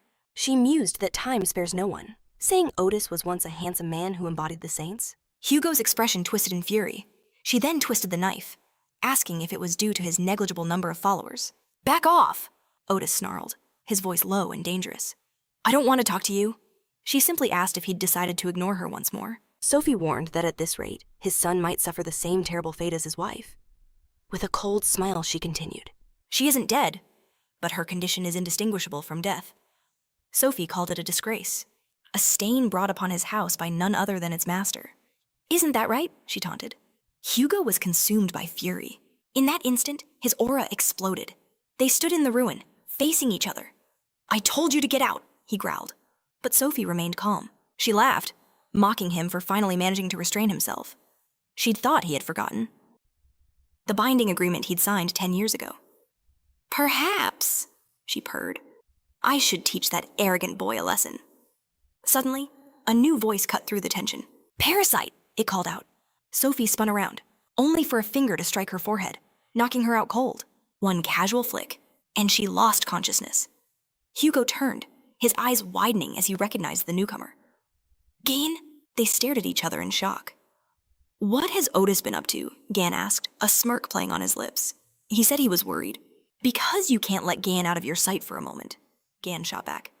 "Do you actually have a crush on me?" However, Otis ordered him to stop talking nonsense. Gan glanced down at the unconscious woman with utter disdain. He wondered why he kept running into her everywhere. "Does she have a crush on me?" he mused aloud. Behind him, Otis thought this was completely ridiculous. Gan's mind was truly a mess. Li Gan, the 13th constellation, acknowledged by all as the strongest. Sophie had always despised him. Or rather, she was terrified of him. That hideous, scarred face, a cruel temper that spared no one, and a haughty gaze that pierced straight to the bone. The scene shifts, plunging us back 20 years into the past. We see Gan striding through a castle. His subordinates screamed for someone to stop him. One of them bravely stood in his path. "This is the residence of the Aquarius Saint," she declared. "You must leave this place." "Get out of my way," Gan commanded. The guard froze, then scrambled away, screaming in pure, uncomprehending terror. Then Sophie herself appeared, demanding to know how he dared break into her home. She was about to order him out, but he silenced her by slamming his fist into the wall beside her head. "Do you really want to die?" he asked, his voice dangerously low. "What are you doing?" Sophie shrieked. Gan demanded to know if she was going to play dumb. He had sent her to treat the injured. "Then why are you loafing around here?" he roared. He yelled about how many soldiers had lost their arms and legs. "Just trying to save her worthless life." "You yourself said you would help the people," he reminded her. Sophie scoffed. "What difference does it make if a couple more people die?" She sneered that those commoners should be grateful they even had the chance to save her. Sophie then screamed about how the constant stress was already ruining her perfect facial skin. She declared she wasn't going to some filthy place for a silly chorus. "What?" Gan asked, his voice dripping with exasperated fury. She finally told him to get lost. She had other priorities. "I have an interview scheduled today. I need time for my makeup," she shrieked, telling him to let her go. Sophie whined, asking why he was squeezing her so hard. But Gan wasn't listening. He struck her. "If you weren't such a parasite, maybe words could reach you?" he bellowed. Gan declared he wouldn't get anywhere until he beat the stinking rot out of her. In the end, Sophie was forced to treat the wounded until she collapsed from exhaustion. All she could think was that Gan was truly a mad barbarian. From the bottom of her heart, Sophie despised Li Gan, back in the present. Sophie's eyes fluttered open. "Have you been sleeping long?" a voice asked. Suddenly, reality crashed down on her. She was shocked, horrified, because he was sitting right across from her. She let out a frustrated scream, demanding they untie her immediately. "How dare you treat a saint like this?" she shrieked. Gan simply remarked that she hadn't changed a bit in 20 years. He wondered how she managed it. Sophie seethed. "Do you think you can get away with this?" Inside her mind, she was confident. She wasn't that weak girl anymore. Sophie smirked to herself, believing she'd have no trouble melting this rope. They couldn't possibly hold her back with something so trivial. But suddenly, Gan's finger flicked out again, tapping her on the forehead. "You look like you're up to something," he said. Just then, he noticed something was wrong with his finger. Sophie began to cackle with glee. "I have an acid layer protecting me from all external attacks," she gloated. "And now, that acid will spread through your entire body, eating you from the inside out." Sophie's mind raced, fantasizing about the moment Gan would finally beg her for his life. But in that same moment, Gan showed her his wound, which had completely vanished. She stared in absolute shock. The melted tissue had instantly regenerated. This had to be some kind of trick, Gan sneered, calling her a parasite. He demanded to know why. She couldn't recall what passed between them. He'd heard how she lied to everyone, claiming his battle recovery as her own. "You get 1 hit for that," he declared, "and for sending her lackey to the appraiser. 5 more punches for that?" Then, he reminded her of the words she spoke to Tiku. "For that, you'll get another 50. She begged him to wait. And surprisingly, he did. But only for a moment. Then he declared her time was up. A storm of blows rained down upon her, her screams echoing in the room. Otis sat quietly, thinking Gan was terrifyingly skilled at beating the evil out of people, no matter their gender. Suddenly, a strange feeling washed over Otis. He sensed that with each punishing strike, Gan's divinity level was rising. But what kind of divinity was he actually building? With a final blow, Gan finished his work on Sophie, leaving her unconscious. A system notification appeared. Divinity has been unlocked. Gan then asked for a reminder of what exactly divinity was. It is the power of the S-essence, crucial for maintaining a saint's energy. It can be seized from followers of other sacred beings. And if a person's divinity drops to 0 it results in certain death. Gan smirked. So by beating down these so-called saints, he was literally stealing their divine power. He considered Yang Jie. He probably couldn't get divinity points from him before because the system wasn't unlocked yet. It seemed he needed to grow even stronger. Just then, Otis asked if Gan planned to question her about the dagger. Gan scoffed. She wouldn't have the guts to attack him directly. Besides, he'd already found someone else to look into. That dagger, Otis realized what this meant. Gan had beaten her purely for the satisfaction of it. Gan then pulled out a smartphone from his pocket to check the time. A stunned Otis asked where he'd even gotten a phone. "Borrowed it from a kid," Gan replied casually. He announced it was time to head to the auction room, telling Hugo to handle the cleanup. "Just toss Sophie in the nearest dumpster," he said coldly, promising to call after the auction. Otis was left wondering what to do. Suddenly, the elevator doors slid open. Thinking Gan had returned, Otis called out, asking if he'd forgotten something. But then his expression froze. Of all the people who could be here, it was Stephen Marker. He took in the entire scene with a single glance, his eyes landing on Hugo and Otis. "I suggest you start explaining," Stephen advised with a chilling smile as he stepped into the room. "It's been a while," Stephen said, his gaze locking onto Otis. He called him by another name, Sagittarius, and made it clear. This was not a happy reunion. Otis demanded to know what he was doing here. Stephen explained he'd made a deal with Aquarius. Since he had business in Drachma anyway, he agreed to stop by. "Now," Stephen said, "it's my turn to ask the questions." First on his list, why was Otis here? "I have my own business to attend to," Otis shot back. "Are you targeting Lee Gan's relics?" Stephen pressed. Otis feigned surprise. "His relics are being auctioned off." Stephen's eyes narrowed. "Even if they were," he sneered, "you're the most pathetic of the constellations. You couldn't afford them anyway." Otis just smiled. "The lion has been sniffing around for a long time," he mused. "Picking up Gan's old trinkets?" Stephen tried to brush it off. But his growing inferiority complex was obvious. He'd become obsessed, collecting every single relic tied to Gan's name. "Do you really think," Otis taunted, "that it will make you as strong as him?" That, of course, drove Stephen mad. The mere mention of Gan's name was enough to make him snap. As expected, he lunged at Otis, turning to Hugo and ordering him to stop spewing. "Nonsense about that weakling."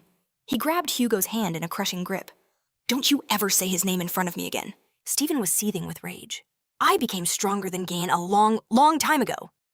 Just then, an underling rushed in. "Sir, we have a problem," he gasped. "Twin Branch is buying up all of Lee Gan's relics." Stephen released Hugo, his priorities shifting. "I don't have time for you," he spat. As he turned to leave, he told Hugo he could do whatever he wanted with Sophie. "Did you come all this way just to save her?" Hugo asked incredulously. "The auction is more important," Stephen shot back. "I have to get there, as soon as possible." Then, like an old friend, he offered some parting advice. "If you want a long life, choose your words more carefully." Hugo just grinned. "I'm very grateful." And with that, they were gone. Only Hugo and the unconscious Sophie remained.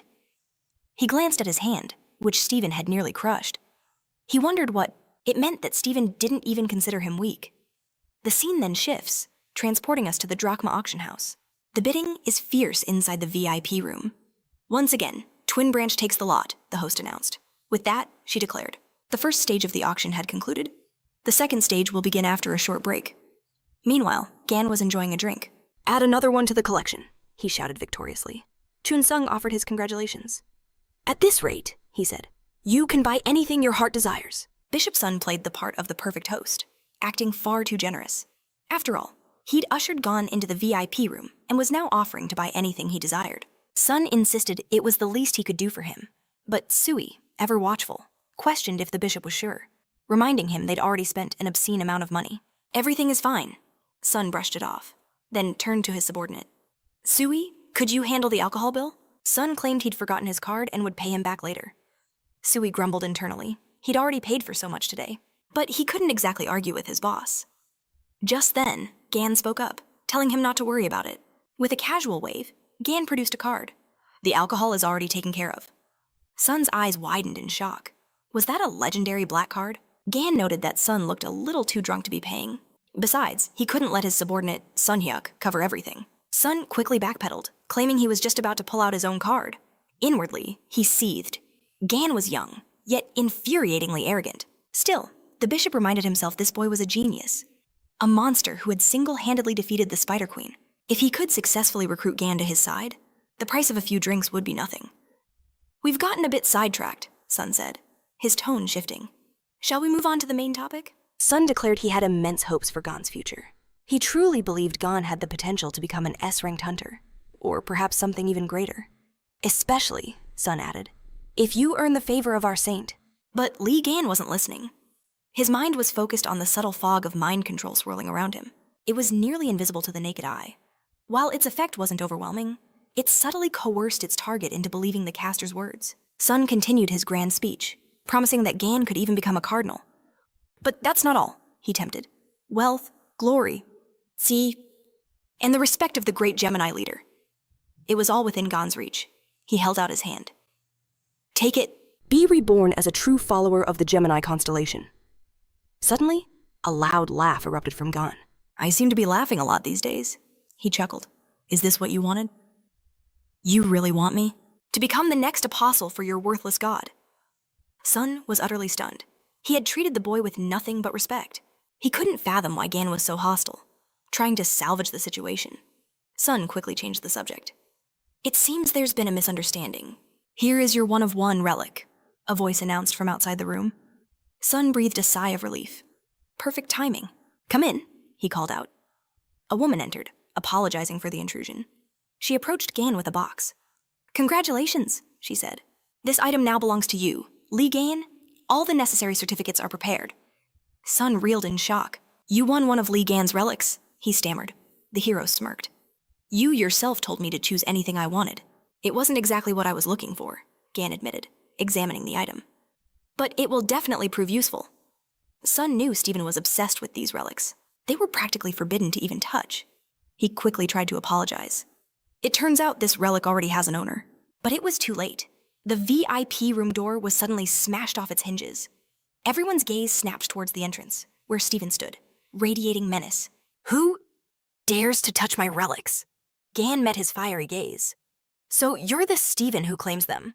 Sun immediately began to apologize profusely to Stephen. Our newcomer made a mistake out of ignorance, he pleaded. We'll return the relic this instant. Stephen sneered. I'll turn a blind eye just this once. Take the relic and put it back where you found it. Sun thanked him profusely, offering to make the payment later, but Stephen just laughed. Thank me. You won't have to spend a single penny. He bared his teeth in a predatory grin. Did you really think you could touch my things and walk away unscathed? Sun froze. Was Stephen really about to throw away a deal worth tens of millions of dollars over such a minor oversight? That's when Gan cut in. What kind of nonsense is this? I won the auction fair and square. That means the relic is now mine. If you want it so badly, Gan declared, you can pay me $200 million for it. At first, Stephen was speechless. Then, he burst into a booming laugh. I thought only cowards nested in the Gemini branch. But you've got balls of steel. Sun was pale with terror.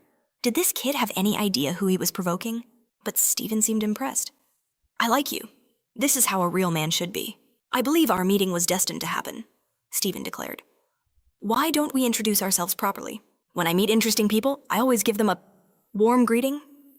A surge of power exploded from his body. Sun cried out in alarm. Gan felt it instantly. Stephen had just amplified his strength. It was to be expected from a follower of the Lion constellation, which specialized in pure combat. Constellations like Aries or Aquarius couldn't hope to compare in raw power. Gan knew this type of fighter wouldn't rest. Until he had torn someone apart. A true battle maniac. Stephen extended his hand toward Gan for a handshake. But the hero didn't flinch. Standing his ground, Sui watched with wide, excited eyes. Even Sun was thrilled. Gan had actually provoked the raging lion himself. With a twisted smile, Stephen sneered that he hoped Gan would enjoy the rest of his life. To the fullest, from a wheelchair. But Gan was unmoved. What was that? He asked, trying to dust off my shoulder. Stephen's eyes widened in disbelief. The blow landed perfectly, but had no effect. Did you teleport to dodge my skill? Gan scoffed. You still don't get it. He called Stephen just as slow-witted as he was physically slow. Leaning in, Gan's voice was a low threat. Did you really think a skill I invented would ever work on me? He reminded Stephen how he begged to learn it, swearing it would only be used to help people. And now you use it just to show off, Gan demanded. Who are you? Stephen stammered, utterly shaken. Suddenly, the host reappeared, apologizing for the delay. The auction, she announced, was about to resume. Stephen's mind raced. He had so many questions for Gan, but more pressing matters were at hand. Don't you dare lose that pendant, Stephen warned, his eyes blazing. I'll be back for it after the auction. Sui rushed to Gan's side, asking if he was all right. Sun, meanwhile, was in shock. How did Gan survive that? Even a saint couldn't dodge that skill. A single question burned in Sun's mind. Just who is this man? The host's voice boomed, capturing everyone's attention. And now, for the main highlight of today's auction. The relic you have all been waiting for, she declared, is about to be unveiled. She paused dramatically. Are you all aware of the Berlin Wolf incident, 24 years ago?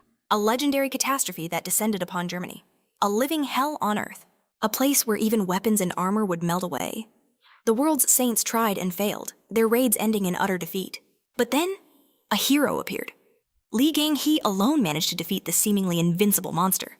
And today, the participants had a chance to own the very relic that ended the beast's reign of terror. Finally, Stephen thought, his fists clenching. The legendary weapon I've dreamed of for so long, it will be mine. The scene shifts, throwing us back 20 years into the past. Helicopters cut through a dark, stormy sky. A journalist reports live from the chaos. We are now directly above the island where the Berlin Wolf appeared. 4 days have passed since Li Gang, the 13th awakened one, went inside. There has been no contact since. The situation on the ground remained a complete mystery. A few saints had attempted to enter, but were repelled by the overwhelming, malevolent energy radiating from the island. We will keep you updated as the situation develops. The reporter signed off. A younger Stephen watched from afar. How did Li Gang get so far, he wondered. How can he possibly fight that thing? Why did he feel such envy for a man not even chosen by the gods? He couldn't grasp the difference between them. What am I missing? As the thought crossed his mind, a subordinate suddenly shouted, Sir Li Gang has appeared at the exit. Stephen was stunned. It couldn't be. It was impossible. The reporter's voice cracked with excitement. He's returned. Li Gang is alive. The 13th awakened has defeated the undefeatable. The hero has returned, a subordinate announced. But Stephen only heard that all the glory, once again, went to Li Gang. Then, Stephen stood up and began to laugh. A chilling, knowing laugh. I finally understand, he whispered. We're leaving, Stephen commanded his subordinate. But sir, your weapon? The man asked. I no longer need it, the saint replied, a strange light in his eyes. You can have it. I found something better. This, he realized, was the one thing he was missing. A weapon. We flash forward to the present auction. The host proclaims, today, one of the 8 legendary relics of Li Gang. The very weapon used to defeat the Berlin Wolf. It will find a new master. Sui was speechless. Gan looked slightly troubled, but Stephen was ecstatic. The weapon he had sought for so long. He would finally possess it again. With Li Gang's relic, Stephen would become truly the strongest. High above the Air City auction house, a monstrous dragon landed on a spire, radiating a dark, suffocating aura. I can feel it, the dragon thought, its ancient eyes glowing. I can sense Li Gang's relic. I can feel its power. On stage, the host ripped the cloth from the display. Behold, she cried, one of the greatest artifacts in existence. the demonic beast bone. The crowd erupted. Gasps of awe filled the hall. They couldn't believe they were seeing it with their own eyes. A weapon they had only read about in historical chronicles. This is the strongest relic, rich in history and power. So, the host bellowed, her voice echoing through the grand hall. Who will be its owner today? Sui seethed. How dare these worms even think of touching it? Sun wondered if the Leo constellation would just snatch it up so easily. Gan remained unimpressed. What's the big deal? He'd used it once before. He turned to Sui, but she cut him off. Was told to address him later. As S shouted for Yum to do something, Sun insisted he had to contact headquarters. They couldn't just hand over a priceless relic. And now, let us begin, the host announced. The bidding starts at $1 million. The price skyrocketed in an instant. Bidders clamored, driving the price all the way to $50 million for the world. Cup, meanwhile, Jian was flooded. So worked up, he wondered. But Sui interrupted him. This is a legendary weapon, forged by the great Li Jian himself. Jian fumed as Sui explained that this frenzied reaction was only natural. Jewelry, amulets, tools, weapons, it didn't matter. Anything Jian crafted was a relic of the highest possible grade. Anyone who knew, their worth would kill to own one. Sui added that this was especially true for Leo's saint. Stephen Marker. Stephen would go to the ends of the earth to acquire a Li Jian original. His immense power and influence meant nothing. Could stand in his way. Sui shuddered. The thought of Li Jian's greatest creation ending up in Stephen's collection was just bone-chilling. Sun declared that all profits would go to Li Jian's government-controlled account. They had no choice but to accept it. Jian's eyes lit up. Wait, will that money go to my account? He couldn't believe his luck. He sat back and watched the auction unfold like a movie. Suddenly, a roar silenced the room. Stephen shouted, "Everyone, be quiet." The sheer force of his voice stunned the audience. As he descended the stairs, Stephen sneered. "Did I hear you correctly? I'm buying it. For $1 billion? He then asked. Or should I raise the bid to $10 billion? The host was speechless. She stammered out the price, $1 billion. The other bidders were completely stunned. The host began the final countdown. Jian watched in disbelief as she shouted, "Sold. The final bid is $1 billion elsewhere. Cleaners were at work." One of them whispered too. His friend. Something just sold for $1 billion? The janitor wondered what kind of person could afford that. He sighed, knowing that hardworking, people like them could never dream of such a fortune. I wish something would finally change, one lamented. And then, they saw it looming outside the window. A dragon. The janitor's eyes widened in terror. I take it back, he screamed. The host congratulated. The saint of the Leo zodiac, Stephen Marker, the new owner. The crowd erupted in cheers, and Stephen himself roared that the lion had claimed another victory. But suddenly, the wall exploded inward. Stephen spun around, shocked. What is going on? A disaster inducer stood in the rubble. I found it. A relic. It hissed. The monster demanded Stephen hand it over. Stephen, however, had other plans. The creature lunged at him. It looked as though the lion saint was about to dodge. But then a bloodthirsty grin spread across his face. In a flash, Stephen swung his arm, and as the beast closed in, he unleashed a devastating blow. The disaster inducer went flying from the sheer force of the impact. Stephen began to laugh maniacally. I've never been so happy to see one of you pests. This was the perfect opportunity to test out his new toy. The crowd went wild, cheering for the spectacle. But in his excitement, he'd overlooked the collateral damage. The tower was broken. The magic tower in the teleportation zone is destroyed. Sui screamed in horror. The citizens in the city below watched it happen, their faces filled with dread. A young girl shrieked, "If that tower falls, the whole island will collapse." An old man rallied the defenders. "We have to stop that tower with all our might." Knights rushed to his side, vowing to help. The old man commanded them to combine all their strength into a single massive attack. They began to conjure a sphere of pure energy. Then, someone gave the order. Now! A blinding beam of magic slammed into the falling tower. But one of the men screamed in despair. The tower is too heavy. We can't destroy it. They began to panic, shouting for everyone to run for their lives. But then, a new voice cast a spell, a Rage of Apollo. Everyone froze. A man watched in awe. Everything. It was incinerated in the blink of an eye. It was the holy saint of Sagittarius, Hugo Otis. Hugo glared at Leo, furious that he still couldn't control his own power. The people thanked Otis, hailing him as their savior. But their relief was short-lived. Another explosion rocked the area. It was a disaster. Inducer? No, there were two of them. Hugo noticed something dangling from the creature's mouth. It then launched its attack on the terrified crowd. They screamed in shock as it grabbed one man by the face, and then another. "Help me!" they cried out. Hugo's face twisted with pure rage. But suddenly, a low growl echoed from right behind him. He turned, and his blood ran cold. Another disaster inducer was there, its massive jaws inches from Hugo's face, ready to tear him apart. But at the very last second, Jaeon appeared, his kick smashing into the creature's head. Jaeon. Hugo's name was a desperate cry. "Stop standing around." Otis thanked Jaeon, admitting he was now in his debt. Jaeon Stared back, his voice dripping with sarcasm. "Aren't you supposed to be a combat type, Saint?" Jaeon's anger flared. Otis? Gan mocked Hugo's craftsman class, calling him so weak he was a liability. Stung by the insult, Hugo erupted in fury, screaming that he was giving it everything he had. Was that why he nearly became the monster's dinner? Suddenly, a voice cut through the chaos, screaming at them both. It was Steven, calling them worms. How dare they interrupt the test of his brand new weapon?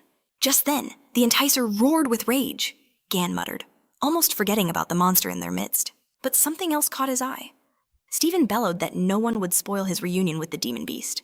That's when Gan noticed. Steven's underwear was on inside out. "Get out of my way!" he shrieked, flying closer. He activated a sovereign skill-blessed battlefield. With a twisted grin, he ordered them to be silent. After all, they were now trapped inside a devastating thunderstorm. "All preparations are complete," Steven declared. He claimed he was at a disadvantage before, but now he would test the true power of this little toy. The crowd erupted in cheers for him. Some screamed that Steven was the strongest saint, a power that surpassed even the hero. Lee Gan, they roared for him to destroy the enticer.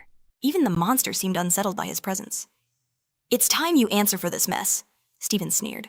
With a final shout, he unleashed his attack, striking the beast square on the forehead, but nothing happened. The onlookers were stunned into silence. Steven stared at the unfazed creature, then struck it again, and again. But the monster simply stood there, watching him, enraged. Steven unleashed a flurry of blows, screaming with every hit. His attacks did zero damage, only fueling the monster's rage. With a low growl, the enticer finally struck back. The hits landed clean. Steven was completely baffled. Why wasn't Lee Gan's weapon working? Hugo desperately asked if they could escape. Lee Gan shook his head. It was a sovereign skill. Even he would need time to break through it. Gan swore that when this was over, Steven would regret the day he was born. Hugo was just as furious. Who wastes a sovereign skill so recklessly? Their attention then shifted.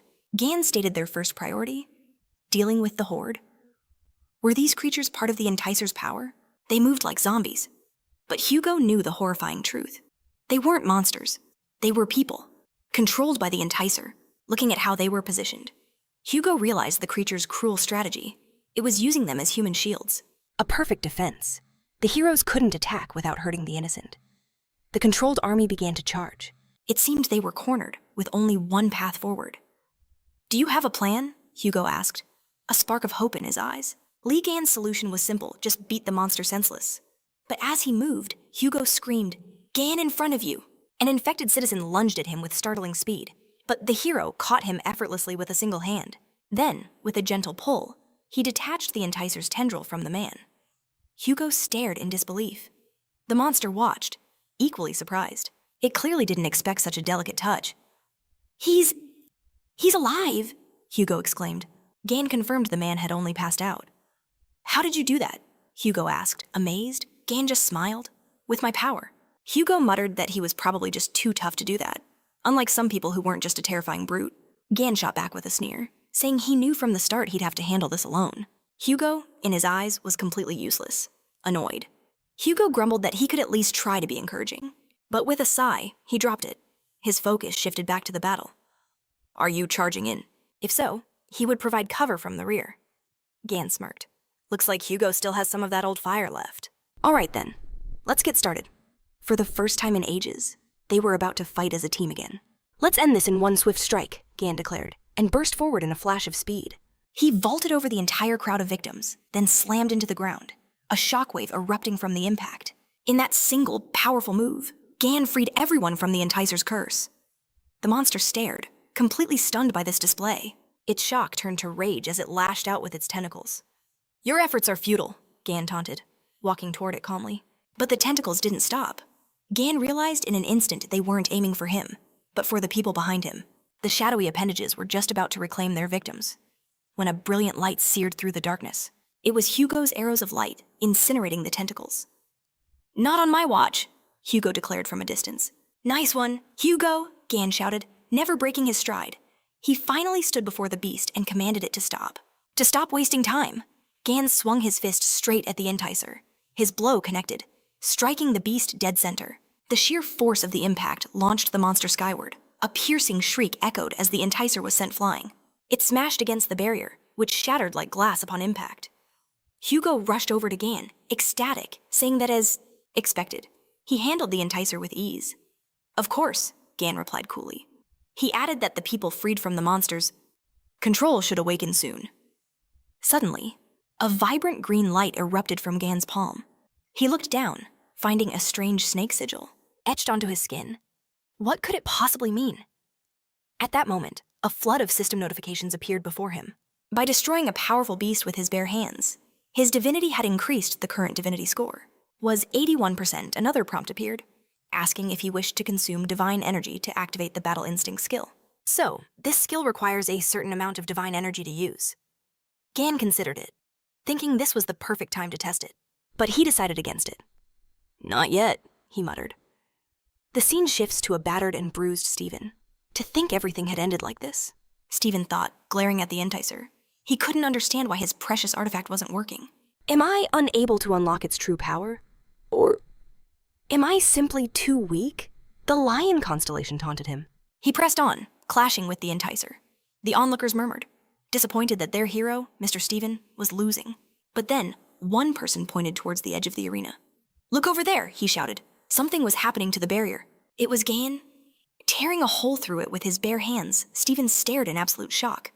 He couldn't comprehend how this was even possible.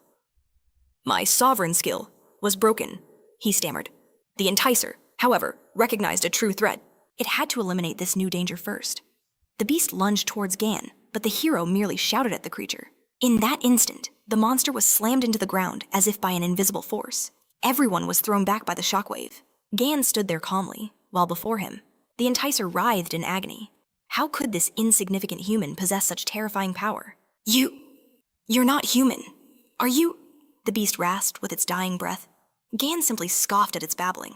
He raised his foot and brought it down in another crushing blow. Stephen watched, his mind reeling in disbelief. There is only one person in the world with that kind of power. The realization struck him like lightning. Li Gan, he cried out. Gan smirked. Good to see you again. You mangy lion cub, he added. Looks like you've been having a lot of fun. While I was away, a tremor of pure fear ran through Stephen. Nonsense, he roared, launching a desperate attack. He screamed that the man before him couldn't possibly be Li Gan, but his shock turned to horror as Gan effortlessly snatched the relic from midair, untouched. Gan held the relic with one hand, his other casually in his pocket. You really like this little toy, don't you? He tightened his grip, and the powerful relic shattered into dust. Oops, my apologies, Gan said with a smirk. It was an accident. This little piece of bone was just too fragile. Stephen could only stare in pure horror. Gan sighed. You've wasted so much time and effort on this. Anyway, it's my turn to hit back. As Gan drew back his arm, Stephen began to scream, begging him to stop. But the hero's fist connected, sending Stephen crashing through the very foundation of the flying island, breaking through the rock. His screams faded as he plummeted into the abyss below. We flash forward to Sophie, who seems to have been jolted awake by Stephen's scream. She looked around, confused. Where am I? Her bracelet pulsed with a steady green light. Her head throbbed with a splitting headache. Meanwhile, Gan chuckled, saying they might just meet again? If that mangy lion cub was still alive. You sent him straight down, Hugo asked, aghast. What does it matter? Gan replied. You can't really kill him. With that much stamina anyway. Gan then changed the subject. Did you take care of the people inside the barrier? Hugo nodded. Of course, just look at them. They're cheering for you. Excellent, Gan said, then called for his piggy bank. He ordered Piggy to scour the area and collect any useful items. Hugo commented skeptically that Piggy just collects absolutely everything in sight. Oh, I almost forgot, Gan mentioned. I came here with an acquaintance. The person you borrowed a phone from? Hugo asked. Gan confirmed it. Yeah, I think his name was Suhui. Hugo froze at the name. He grabbed Gan excitedly, demanding to know the man's exact name. His full name, I think it was. Chun Suhui, a Gemini Templar. Given his mana level, he's got the potential to be a bishop, Gan continued, saying the kid is brilliant for his age. He could be very useful. But Hugo's face fell in utter despair. When did Suhui manage to get involved with this walking disaster? What's with him? Gan wondered, looking at Hugo's strange reaction. Meanwhile, Otis was having a panic attack of his own. The absolute last thing he wanted was for his son to meet that madman. Both of his children were crazy fans of Ligun. Hugo was terrified. If they ever found out Gan was alive, his entire family would be doomed. A bishop with teleportation skills was nearby. Gan was about to suggest summoning them, but Hugo immediately shot the idea down. He insisted they should just leave. What? Gan asked, completely bewildered. Hugo quickly composed himself, explaining that the twins utterly despise him, so getting involved would be a terrible mistake. Jian's mind raced. He remembered how Sui always grated on his nerves, with all his shouting. That's right, Hugo confirmed. The kid can't stand you. The hero looked genuinely hurt. But after all my concern for him, Jian said he should have been prepared for this. Hugo felt a wave of discomfort wash over him. Awkwardly, he told Jian not to worry about some kids. Dad! Suddenly, a familiar voice cried out. Hugo froze. He knew that voice. Slowly, he turned around. Sui had heard everything. Were you talking about Li Jun-nim? Hugo's heart stopped. What was his son doing here? Then came the horrifying realization the call had been active this entire time. He was completely mortified. Answer me, Sui demanded. Father and son were now locked in a tense standoff. As they argued, Hugo was at a total loss for words. Meanwhile, the monster's tentacles began to whisper Li Jian's name. Without warning, one of them lashed out, shooting straight for Li Jian's face. But at the last second, the relic materialized to protect him. It completely absorbed the venomous attack. A system notification appeared. The poison body skill had been improved. Poison resistance was now a basic effect when creating new relics. Everyone stared in shock. Jian, however, was furious. He began shaking the relic violently, shouting, Spit it out! You can't just put everything in your mouth. Otis and Sui stood by, watching with second-hand embarrassment. Hugo turned back, wondering if the relic had dropped from the remains of that bony monster. That thing was dangerous, he thought, but Sui recognized the slime immediately. That's just like one of the relics. Of Li Jun-nim that I've read about. Sui excitedly rushed toward Gian, gushing about his amazing skills and his inexhaustible supply of magical energy. Then it all clicked into place. The 13th awakened his father's only friend. Was his own father overjoyed? He cried out, Are you really Li Jian-nim? While Hugo seethed, Sui was lost in a state of pure bliss. But Gian suddenly yelled at him, which only made Sui scream with even more delight. The scene then shifts to the Lion Branch, their headquarters, located in the USA, inside a tense conference room. A man in a hood delivers a grim report. The head has been out of contact since yesterday, he continued. The twins are exceptional trackers. We need to hire them. This man was Oliver, a bishop of the Leo branch. Another man questioned him. Do you think they'd be willing to help us after that fight? Oliver knew it was a long shot. They weren't likely to cooperate. The same man then told the bishop that rumors were spreading that the head's disappearance was connected to Li Jian. What nonsense is this? Oliver scoffed. He declared that even if Li Jian's return was true, Jian had already lost to their boss in the past. Oliver was adamant. We must not forget that Mr. Stephen is the strongest among all the saints. Suddenly, a strange sound echoed through the hall. I despise lions and hate Sagittarius. I only like Li Jian. Only Li Jian. It was a ringtone. A sudden hush fell over the room. All eyes turned to the girl sitting across from Oliver. My apologies, she said nonchalantly. Still looking at her phone, she added, I forgot to turn it off. This woman was none other than the vice head cardinal of the Lion Branch, Sung Yuha. Vice head, one man shouted. Judging her, Oliver was visibly angry. He demanded she take the conference more seriously, as their boss was missing. Why are you even looking for him? Yuha asked. She then admitted it was her fault anyway, and asked again. Why the panic? The boss is tenacious. Which means he's almost certainly fine. The others thought she might be right, but Oliver viciously snarled. That, as the vice head, she should be leading the search, not acting so detached. However, Yuha was completely absorbed in her messages. Suai had texted her, "We have an uncle now, and he's incredible. Come to Hugonim's house right away. The legends didn't lie." Oliver demanded to know if she was even listening. But Yuha's mind was elsewhere, captivated by Sui's words. Getting up from the table, she announced, "I'll be leaving a little early." She told them to deal with everything else, then simply got up and walked out. The conference room erupted. Oliver was seething with rage, shouting after her.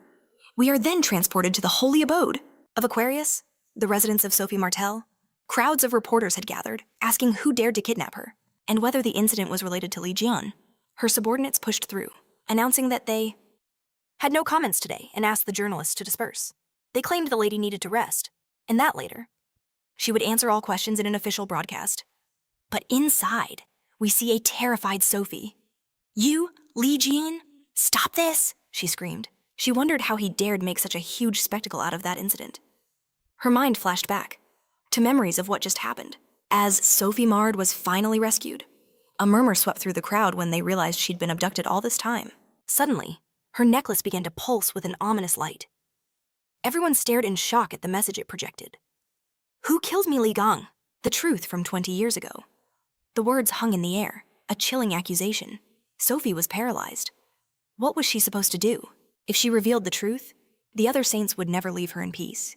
But if she stayed silent, Li Gang would make her life a living hell. Pure fury surged through her.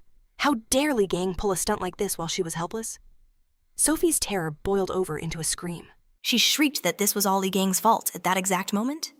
We find Gan deep in thought about the profound question of making ramen. The scene shifts to a shadowy figure watching the news intently. The anchor reports that Sophie Mard remains in seclusion. No official comment has been released yet. The host declared that among all the incidents that occurred, the drachma auction scandal was expected to cause the biggest storm. The man watching the broadcast let out a low chuckle. "That simply won't do," he mused. We are then transported to the estate of Hugo Addis. 10 points, a voice cried out as an arrow struck the bullseye. We see that it's Hugo, honing his archery skills. Gan asked how he liked the new bow. Hugo scoffed, claiming the bow that goat had made for him was utterly worthless. In response, Gan let an arrow fly. It soared through the air and split Hugo's arrow perfectly in two. "Another 10 points, Gan announced with a smirk. He had fired while wearing a blindfold, unable to see a thing. "This is actually quite fun," our hero remarked. Hugo was beside himself. He flushed with anger, roaring that Gan did it on purpose and demanding why he was shooting at his target. Gan just smiled, finding it endlessly amusing to annoy him. Just then, a glass of ice water arrived. It was Sui. He called Gan uncle and offered him the water in a towel. As Hugo fumed, Gan and Sui shared a happy smile. "Your dad could use a drink too, don't you think?" Hugo said with a forced grin, approaching his son. But Sui coldly told him to go and get it himself, since the water was right there in the refrigerator. Later, Gan noticed his stats had increased after the skirmish in the drachma. He decided a small investment was in order. In a flash of light, the sacred lotus abode materialized around them.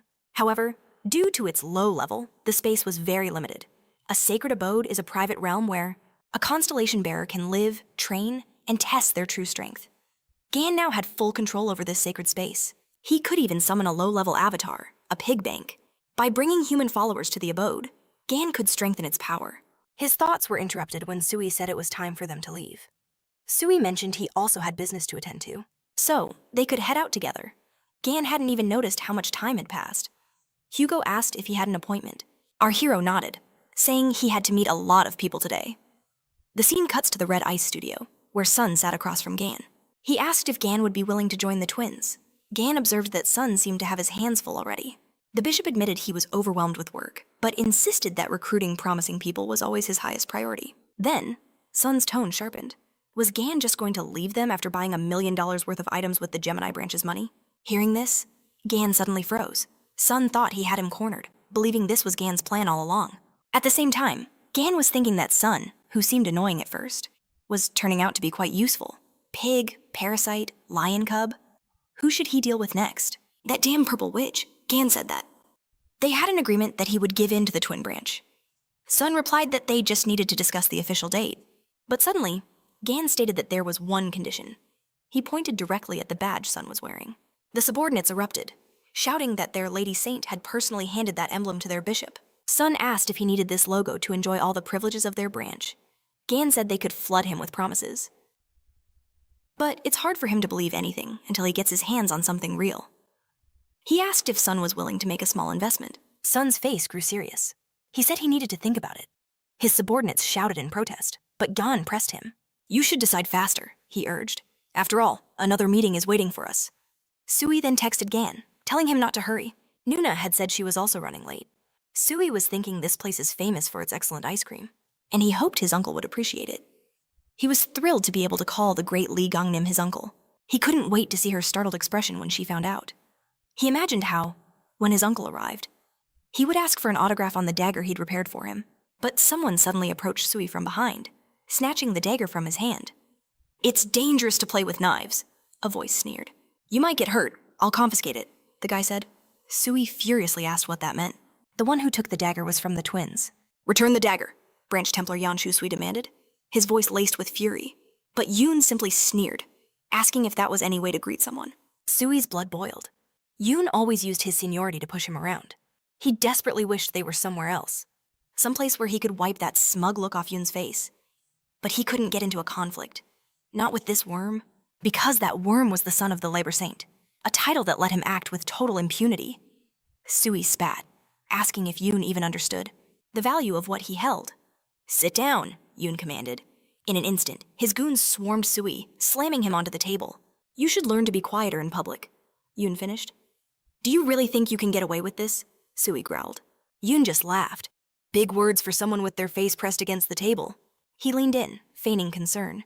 Why so protective of this little thing? Could it be from the esteemed friend Liang? He taunted, before his voice dropped to a venomous whisper.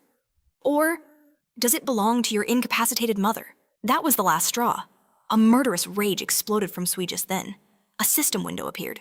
The relic's owner was in danger. Therefore, a random skill was activated. Sui had no idea what was happening. But from the swirling portal behind him, something was emerging. It was Li Gong, and he didn't just step out, he launched forward, delivering a brutal headbutt straight into Yoon's face. The entire room was stunned into silence. It was a terrifying sight, as only Li Gang's upper torso had phased through the portal.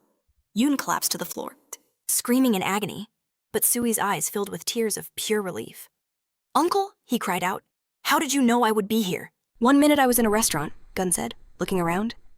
He explained that the one-time summoning skill he'd put into the dagger must have just been triggered. His gaze then fell upon Yoon and his thugs, his eyes narrowing dangerously. So, you're the ones who dared to touch my nephew? A chilling smile spread across Gun's face. I'll show you what happens to those who bother my loved ones. Pure terror washed over their faces. We flash back to just moments before this chaos erupted. We see that Sun had agreed to give up the emblem, but on one condition, Gun had to join his branch immediately. Sui thought it was a ridiculous price for such a rare item. Besides, as soon as Gun joined, Sun figured he could easily reclaim the emblem by adding an inconspicuous clause to the contract. Sun handed the emblem to Gun, telling him to use it wisely, and then produced the contract for signing. But as he was about to sign, Gun suddenly vanished in a flash of light. Sun was utterly shocked. They all stared in disbelief. Had he just disappeared? A waitress then approached them, stating that their bill was $1,790. Back in the present, the cafe floor is littered with unconscious bodies. Yoon screamed, Do you have any idea who I am? Gun didn't let him finish. A swift backhand sent Yoon sprawling. Yoon tried again, shouting about his rank in some constellation. But another slap cut him off. I am the son of the Holy Saint, he finally managed to say. But throughout his entire sentence, Gun kept hitting him. At least let me finish, Yoon thought desperately. Get up, pup! We're not done here yet, Gun said. Yoon was in utter shock, his magic protection. It was completely useless. Who was this monster rage took over? Yoon called him scum. Know your place, he roared internally as arcane energy began to glow around him. Yoon unleashed the Bull of Phlegethon spell. Someone in the crowd shouted that he was using battle magic in a public area. Yoon just cackled, promising that Gun would be punished for his arrogance. Gun simply sighed. You're very noisy. I was wondering what kind of miracle skill this was, he mused. But now it's clear to me that you can't even light a proper ember. With a flick of his wrist, Gun completely suppressed the magic. Yoon's jaw dropped. You're a magician too. No, Gun replied. I'm a craftsman. A system window appeared. The user can now use the absorbed skill. However, information about it is stored temporarily and will be corrupted after one use. To permanently store it, Gun needs to collect information and create a relic. Let me show you how it's done, Gun said. As he himself unleashed the Bull of Phlegethon spell, Yoon screamed in terror. A massive pillar of light erupted straight from the building. A moment later, we see Yoon's broken form lying against the wall. He'd been dragged across the ground and thrown into the wall with so much force that the entire wall had cracked. Gun loomed over him. If you ever dare to bother Sui again, I will roast you to a crisp. Turning to his nephew, Gun said, if these worms ever bother you again, don't hesitate to call me. Your uncle always has your back. Suddenly, the cafe door burst open and a voice shouted Sui's name. It was Nunajula. What on earth happened here? She gasped, taking in the mess. But Sui was beaming with excitement. That's not what's important right now. Look, Sui exclaimed, pointing at Gun. He's the man who defeated countless monsters. The one who saved the entire world more than once. He's the character from those videos we loved to watch over and over again. We see a flashback of them as children, completely mesmerized by videos of Gun in action. They had admired him their entire lives. Hua recalled his sudden appearance, and then it clicked. Mr. Li Gang, she exclaimed in shock. She touched her own face, unable to believe her childhood hero was real. Her excitement was undeniable, but she insisted this couldn't be him. Hua's face flushed crimson as she admitted Gang looked far more handsome than she ever imagined. Nuna reminded her, 20 years ago, his body was a tapestry of scars. After being sealed away, for decades, Hua assumed he'd look even more ravaged, though, in her mind, that would only add to his legendary coolness. No, his appearance isn't what's important, Yuha declared. With a slight tremor in her voice, she confessed that she was just so relieved that Mr. Gan was safe. Sue teased that she'd just spilled her heart out, making Hua even more flustered. Gan gave a warm wave, saying he was glad to see her too. Hua instantly bowed low, formally introducing herself as Yoon Juha. She thanked Gan deeply for saving Sue, but Gan waved it off, suggesting they skip the formalities. If she was Hugo's daughter, then that made her his niece. At those words, tears welled up in Hua's eyes. Sue wondered if she was truly that happy. Blushing, Hua apologized for burdening her uncle so soon after meeting, but she had a favor to ask. Of course, don't hesitate, Gan replied, assuming she just wanted an autograph. Hua, overcome with shyness, began to speak, her words slow and uncertain. She started to ask him if he wouldn't mind, but just as the crucial words left her lips, a monstrous roar drowned them out completely. It was impossible to hear what she'd asked. Gan tried to process what it could mean. Then, in a flash, he cut down the monster that had appeared behind her. Hua, Gan asked, turning back to her. Just a moment, uncle, she replied with a determined look. She declared she would make a proper proposal, right after she dealt with these Entisers. And with that, she charged into the fray. Sue remarked that seeing Gan must have scrambled her senses. Gan froze, a look of pure shock on his face. Did you hear that too? He stammered. He was utterly horrified. Did she just say something about a proposal? The scene shifts to the city, where alarms blare. An emergency broadcast announces the appearance of unlucky objects, urging citizens to evacuate immediately. Towering enticers, as tall as skyscrapers, cast their shadows over the streets, but something was tearing through their ranks. One by one, it was Hua, a whirlwind of motion with her crimson spear. 4 Entisers lunged at her at once, but she effortlessly cut them all down. Faster, Hua chanted to herself, a mantra driving her incredible speed. She thought, I have to end this quickly, and then proposed to my uncle. But a new wave appeared. There's no end to them, she cried out. She decided on a new strategy. She would annihilate them all in a single strike.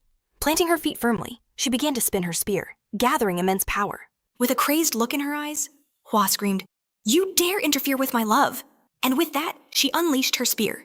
It flew with impossible force, a crimson comet streaking toward the horde. In an instant, Hua's skill, Lotus Flash, erupted, obliterating a massive swarm of Entisers. From a distance, Gan watched her fight. He'd followed, worried for her safety, but it was clear there was no need. Gan even admitted to himself that her combat instincts might be even sharper than her father, Hugo's. Just then, Hua turned and spotted him. Uncle, she exclaimed, waving happily. But in that same moment, a colossal shadow loomed behind her. In a blink, Gan moved, snatching his niece from the jaws of death. Hua blushed. Wow, a sinister voice echoed. To think you could react to my attack. The creature that had attacked them appeared. It seems this world holds some interesting individuals. The woman purred, her eyes fixed on Gan. I like you. I think I'll make you my special little pet. It was her, the master controlling the giant Entisser. Gan sighed. Why is everyone so hot-headed today? You're all getting worked up over nothing. A dangerous glint appeared in his eye. Then again, I do need a new stove. To forge some relics, you'll make the perfect #1 gas burner, Gan declared. The unlucky one just laughed. What a funny little man, she sneered. Sue realized with dread. She's from the illusory race. Gan placed a hand on her shoulder. What are you thinking about? He asked gently. You two, get out of here. Focus on evacuating the city. Leave this monster to me. He added, I trust you two because I know you're strong. So, can you trust me with this in unison? They shouted. Yes. Weird, Gan muttered, stretching his fists. Now then, let the fun begin. The monster unleashed its spiked whip with a piercing shriek. Struggle more for me, it screamed. The whip coiled around Gan as she gloated. Taming you is going to be so much fun. She began slamming him into the cityscape, first through one building, then another, laughing maniacally, launching him one last time. She smashed him into the ground, but he stood up, and with a casual flex, shattered the whip. All that chatter? For such a useless toy. That's all you've got? The monster roared in fury. Don't make me laugh, she shrieked, unleashing a massive torrent of flame. The resulting explosion was immense. Meanwhile, Sue and the others were leading the evacuation. Sue was relieved, telling Nuna that they had secured the last of the civilians, but her thoughts returned to the battle. Uncle is strong, she worried. But his opponent is from the illusory race, one of the most dangerous beings that bring forth misfortune. At minimum, she's a red-class threat. Even Uncle might have trouble. What if his old wounds from the seal reopen? Seeing the tower burst into flames, she knew she had to help him. She flew forward, but Sun tried to hold her back. He reminded her they were ordered not to interfere, but she shot back. I'm going in, the monster taunted Gan. Oops, looks like I overdid it. Didn't mean to burn the whole place down. But Gan just laughed, shouting, This is so much better. A real flame should have this kind of power, that brat from the twins. His fire could barely warm my hands. With a menacing grin, he declared, From now on, you're my personal burner. A notification popped up. The resulting fire was perfect for use in his creation workshop. Gan had successfully claimed the hellfire for himself. The monster was in shock. How could any mortal survive that inferno? Wasting no time, Gan declared, Let's not drag this out. He summoned his hammer, selected an item, and roared, Time for an enchantment. The monster was confused. What is he doing? She wondered, but vowed not to let him succeed. Suddenly, Nuna appeared from behind and unleashed her thunderbolt skill. The monster shrieked in rage. How dare you! And hurled Nuna with all her might. Nuna crashed into a nearby building with devastating force. The monster called to her lizard. Dinner is served. It leaped forward, jaws wide open, when suddenly Gan grabbed its tail. And where do you think you're going? Your opponent is me. He then flung the beast against a wall with incredible strength. The monster was stunned. How could he throw an underworld lizard so easily? He then turned to her, his voice dripping with venom.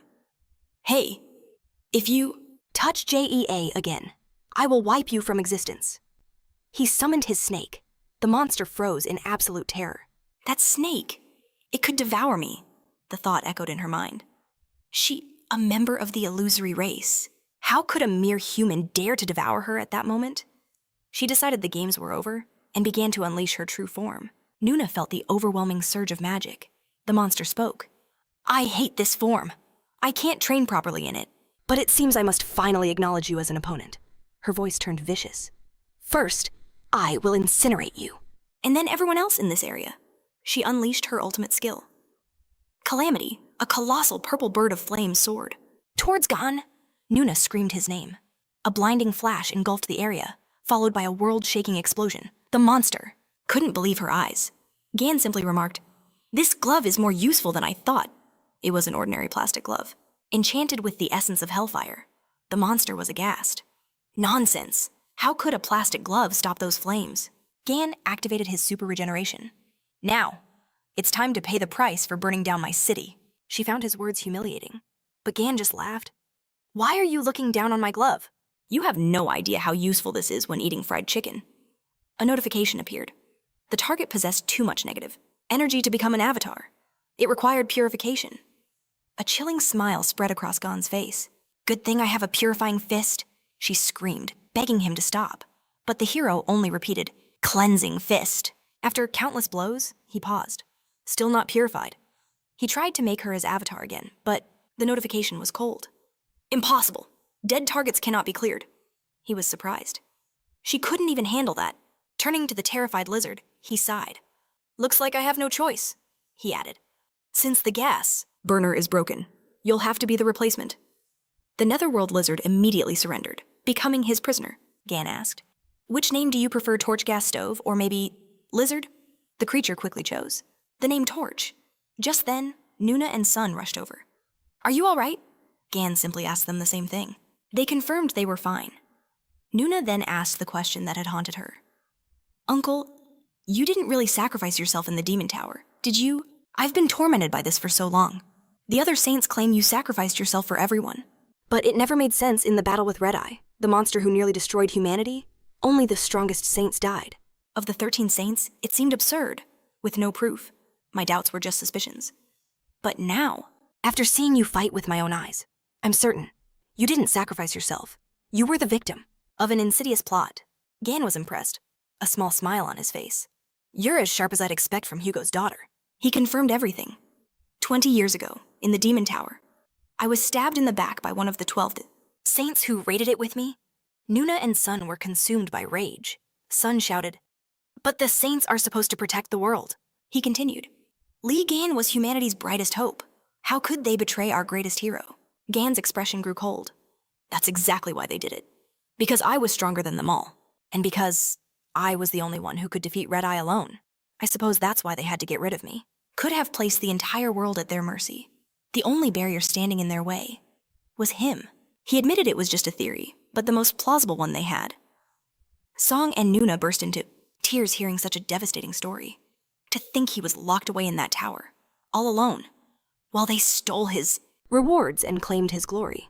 The true savior of the world, forgotten. Gang patted their shoulders, telling them not to cry. He vowed to repay every single one of them, 1,000,000 times over. He pulled out his phone and told them to look. The news was ablaze. Sophie M. had made an unexpected flight to Korea. This, he declared, would be the final act on his schedule for today. The scene shifts to a massive broadcast tower, where a press conference is already in full swing. 100 photographers are present, all buzzing with the same question. What truth could possibly be revealed after 20 long years? What could make Sophie fly all the way here? One reporter guessed it was related to the cryptic message on the drachma, or maybe the rumors of Li Gang's return. But one thing was certain. History was about to be made. Behind the podium, Sophie Mard stood frozen. Panic seized her. Maybe she could just dismiss everyone and run. But that thought vanished instantly. The relic was still wrapped around her neck. Who knew what kind of twisted magic Gang had woven into it? For all she knew, it could be a bomb. She realized with cold certainty to live, she had to obey his every command. She wasn't sure what happened to the other saints, but he definitely wasn't bluffing about his power to end her life in an instant. She took a deep breath and began the conference. The reason I am here today, as many of you have already guessed, is to reveal the truth about the incident from 20 years ago. A hush fell over the crowd. You all remember the demonic tower. Of course, they did. They remembered the victory over Krasnik Glazy, after which the heroes were crowned as saints, Sophie continued, her voice trembling slightly. The true hero, the one who defeated the Red Eye that day, was actually Li Gang. Reporters scribbled down her words, not quite processing them. But then, it sank in. A wave of shouts erupted. How can that be?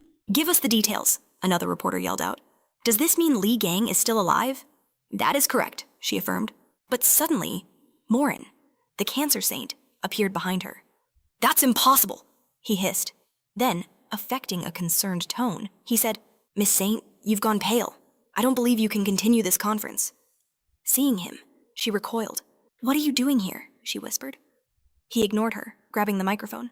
What nonsense were you just spewing? He snarled at her. Have you forgotten your place? He reminded her through gritted teeth. All you had to do was smile and look pretty like a good little saint. So why are you putting on this little show? Stay silent. If you don't want the world to hear me rip your mouth apart. Terror washed over Sophie's face. Morin pressed the microphone button and addressed the crowd. My deepest apologies, everyone, he said smoothly. Her words were merely the threats of the person who recently kidnapped her. Do not worry about her safety. I am truly sorry to do this in front of the press, he continued, but I must interrupt this conference. The reporters began to voice their outrage. One man shouted, "What about the news of Li Gang's return?" Moran leaned in, his voice dripping with venom. He died 20 years ago in that demon tower. If the rumors were true, don't you think he would have announced it himself by now?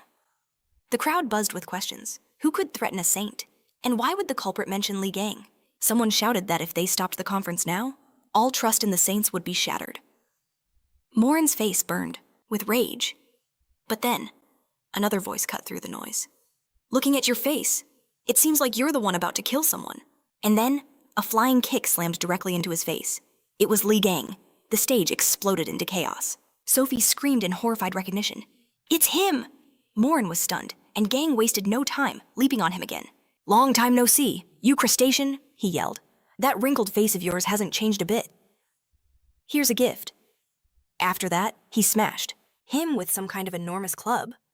Sophie realized it was a creature's tail. It turned out to be the tail of a torch lizard, which had been left nearby with a sign that read, "Do not feed." Gang turned to Moran. Are you completely out of your mind? Interrupting a press conference like this? From behind him, a voice asked. The tail of an illusory lizard. It was another Moran, he added. I heard about a lizard being captured just before I arrived. Gang clicked his tongue. Still playing with those cheap clone tricks. I see, Moran sneered. You recognized my division skill, rather. Quickly, just who are you? The hero smirked. Who else do you think I'm Li Gang? The reporters couldn't believe their eyes. Then the entire room erupted in laughter. That's the best joke of the year, they howled. Moran laughed, too. You've got some decent skills, kid, but you seem a little detached from reality. You should have picked a role model. His own tail smacks him square in the face. Gan smirked, noting that some people don't use their brains. Until you knock some sense into them. The reporters recoiled in terror. At that moment, Li Gang roared, What are you all gawking at? And lunged forward in a blaze of fury. Panic erupted as they scrambled away, shouting that the madman was on the loose. Sophie was thrown aside in the chaos, her only thought to escape while she still had the chance. But Gan was already there, blocking her path. And where do you think you're going? You haven't finished. Telling the whole truth, he said, his voice dangerously low. Go on. Tell them how you coveted the Red Eye's power, how all that property was stolen. Tell them how you keep trying to fix your face, but can never fix that pathetic soul of yours. As he pointed, she could only think he'd lost his mind. But then, a new presence made itself known, and a notification flashed before Gan. Energy burst from the darkest star detected. Suddenly, a colossal pillar of violet light erupted on the stage. The reporters screamed in terror. Sophie gasped. Could it be him? Gan demanded to know what he'd done now. She shrieked that this wasn't about him. It was about the immense purple aura, radiating the energy of the Cancer constellation Moran materialized, his power on full display. Unbelievable, he sneered. So it really is Li Gang. He shrugged. It matters not. I have no idea how you crawled out of the demon tower, but I suppose a little welcome home party is in order. We cut to Hugo's house, where he's thrilled to have the place to himself, happily making ramen. He flops onto the sofa and flips on the news. We are reporting live from the St. Sophie M conference, the anchor announced urgently. The scene is pure chaos. A man claiming to be Li Gang has stormed the venue on your screens. You can see his fierce battle against the holy saint of Cancer. As she spoke, devastating attacks lit up the screen. Hugo's jaw dropped, utterly horrified by the scene. Back at the conference, Moran was unleashing a storm of energy blasts. The crowd scattered, screaming for everyone to run for their lives. Gan weaved through the destruction, taunting. You'll have to do better than that. Moran just smirked. Got you! Razor-sharp spikes erupted from the ground where Gan was about to land. Moran's eyes widened in shock as Gan, with impossible grace, balanced on the very tip of a single spike with his dagger. The reporters stared in awe, bursting into applause. With a fluid flip, Gan launched himself through the air, landing right in front of Moran. He moved in a blur, activating a high-speed skill. This enraged Moran, who spat. Did you spend 20 years just practicing acrobatics? He summoned another wave of spikes, but Gan sliced through them like paper with his knife. Are you out of tricks? Gan asked, before cleaving the figure in two. But his eyes widened in surprise. It was just another clone. He growled in frustration. You must have spent all those 20 years learning how to make puppets. Moran chuckled. I'll take that as a compliment. He then began to conjure a massive vortex that started to drain the very souls of the people nearby. Gan stared in disbelief. Are you insane? How will you deal with the consequences? Morin's face was cold. I'll figure it out. First, I need to eliminate you, while I have the chance. In that instant, Gan knew this was the pig who had stabbed him. In the back, Morin laughed mockingly. And here you were, trying so hard to find the culprit, he added. It's not very heroic to dwell on such minor grievances. It makes you look more like a street thug than a saint. Gan had heard enough. Tired of your yapping. Those are big words for a cowardly pig that hides behind clones. Morin's smile was wicked. They aren't just clones. They are made from the life energy of the reporters. If you mindlessly attack them, you might just extinguish the life force of those innocent people. Things could turn out rather sadly for them. Gan noted. A nasty trick, just like your face, Morin declared. Your last words? Now, die. At his command, all the clones lunged at once, but to everyone's shock, where Gan had been standing, there was now another clone. Gan's voice echoed. A little souvenir from the Demon Tower, he shouted. Take this! It was one of his new skills, allowing him to summon a target he'd recently touched and use it as a shield. But Gan had noticed something more. This isn't just a clone, he realized. It's a part of the real. Morin, if I finish this one, the others are no threat. Morin was stunned. How did you know? This was the power of the 13th zodiac, an ability to see the weak points of his enemies. Gan sneered. I've already told you, you're a pig. You must have a tiny brain not to realize what a stench you give off. Suddenly, Gan plunged his hand into the clone and ripped out a huge, glowing crystal. It was his core. Morin let out a piercing scream of agony, knowing that even the twins couldn't find. So, how did he manage it? The Cancer core fragment held 33% of the saint's soul, and it also contained 20% of the sacred essence. This meant Jian could absorb the power of Cancer, tearing a massive void in the saint's own power. In an instant, all the clones vanished, their souls returning to their original bodies. They had been certain of their defeat, their utter destruction.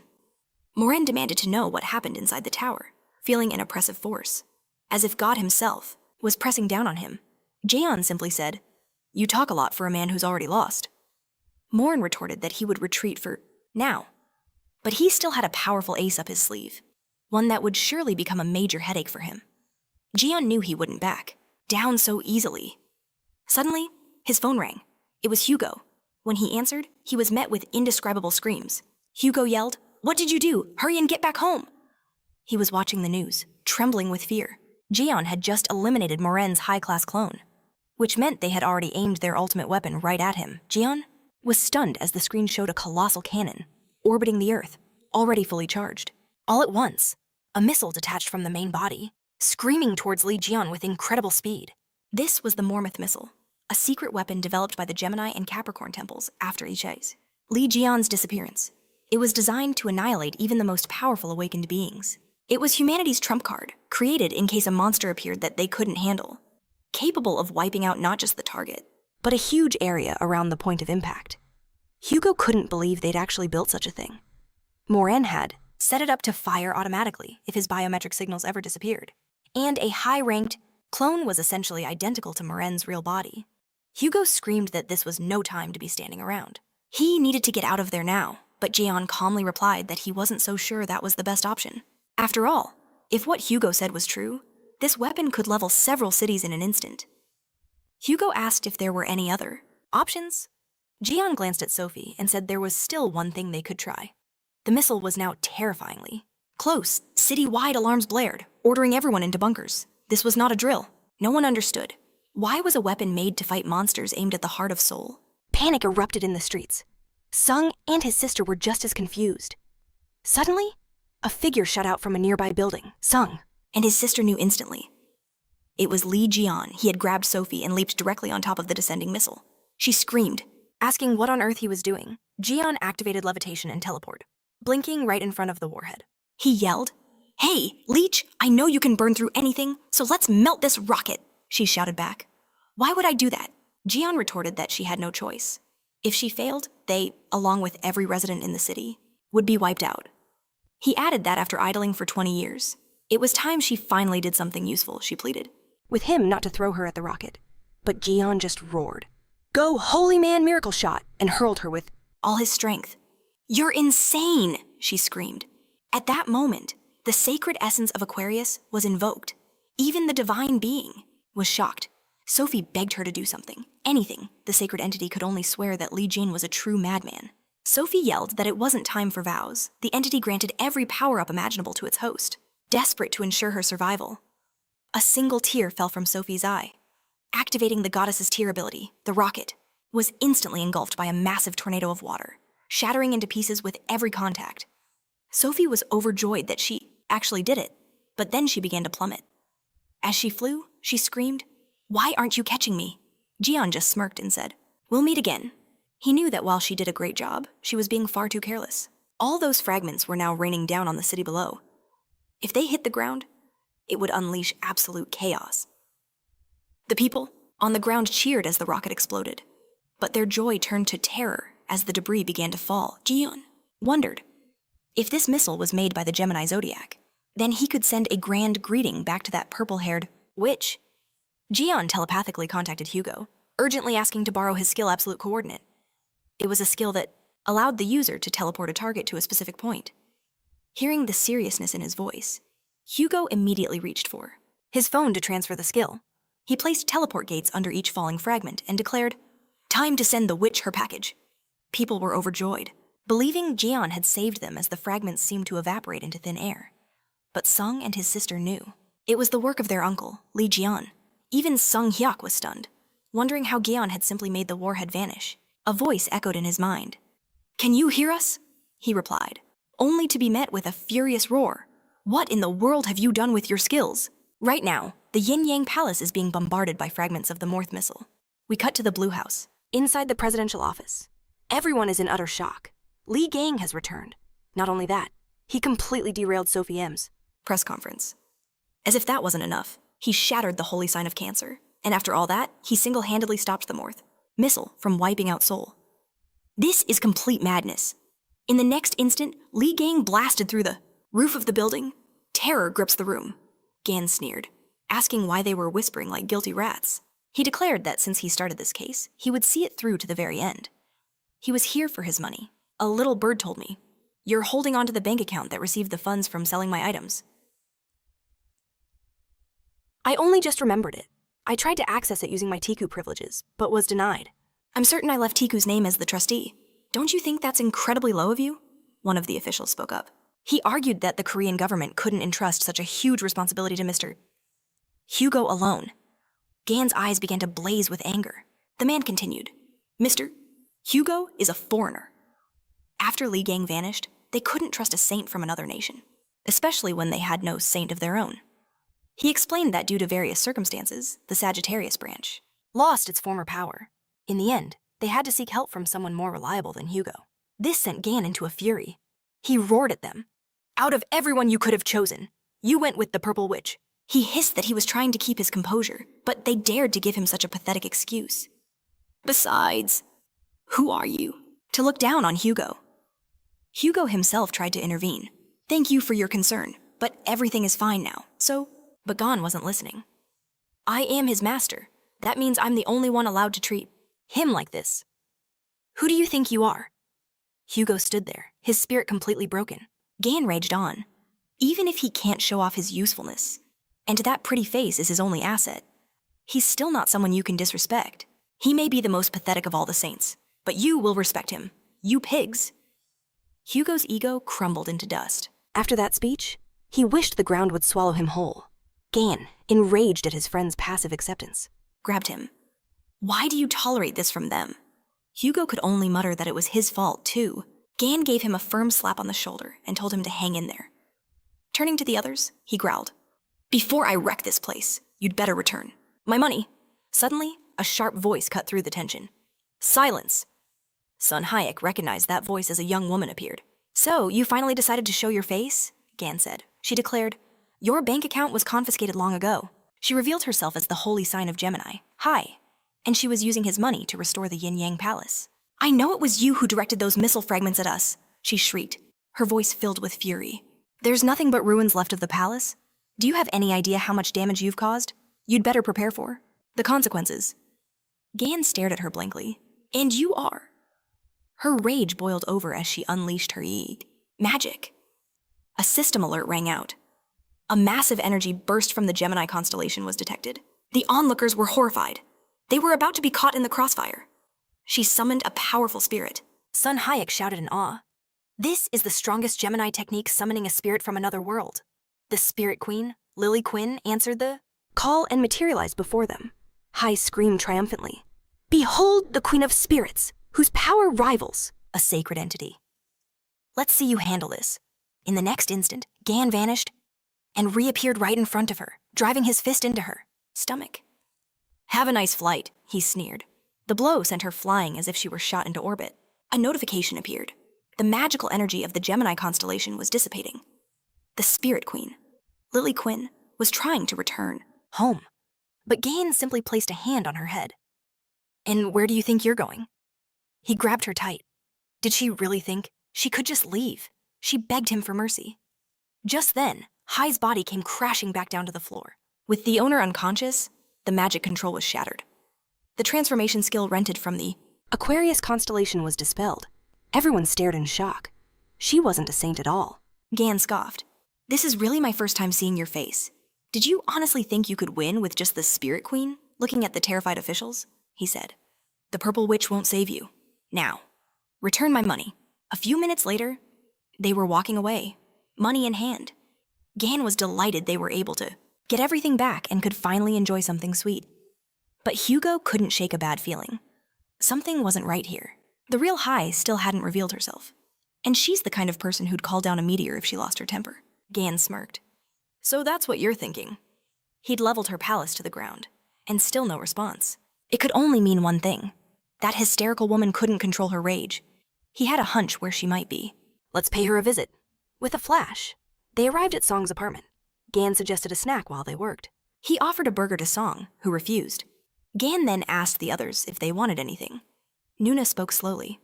I want uncle's. Gan's burger fell from his stunned grasp at those words. She then clarified she just wanted his advice. Gan knew Tegu wouldn't be happy to hear that. Han then asked where Hugo was. The hero said he'd asked for a favor, so he would be a bit delayed. But now, it was time for the interrogation. They had Lily trapped inside an incredibly sturdy relic case. Gan told her to answer all his questions. After all, a transparent prison is much better than being sealed inside a book. He gestured with a tome in his hands that could record any relic. Then he asked again about the Purple Witch who still hadn't shown up. Don't you find that strange? He asked. This means she is physically unable to make herself known.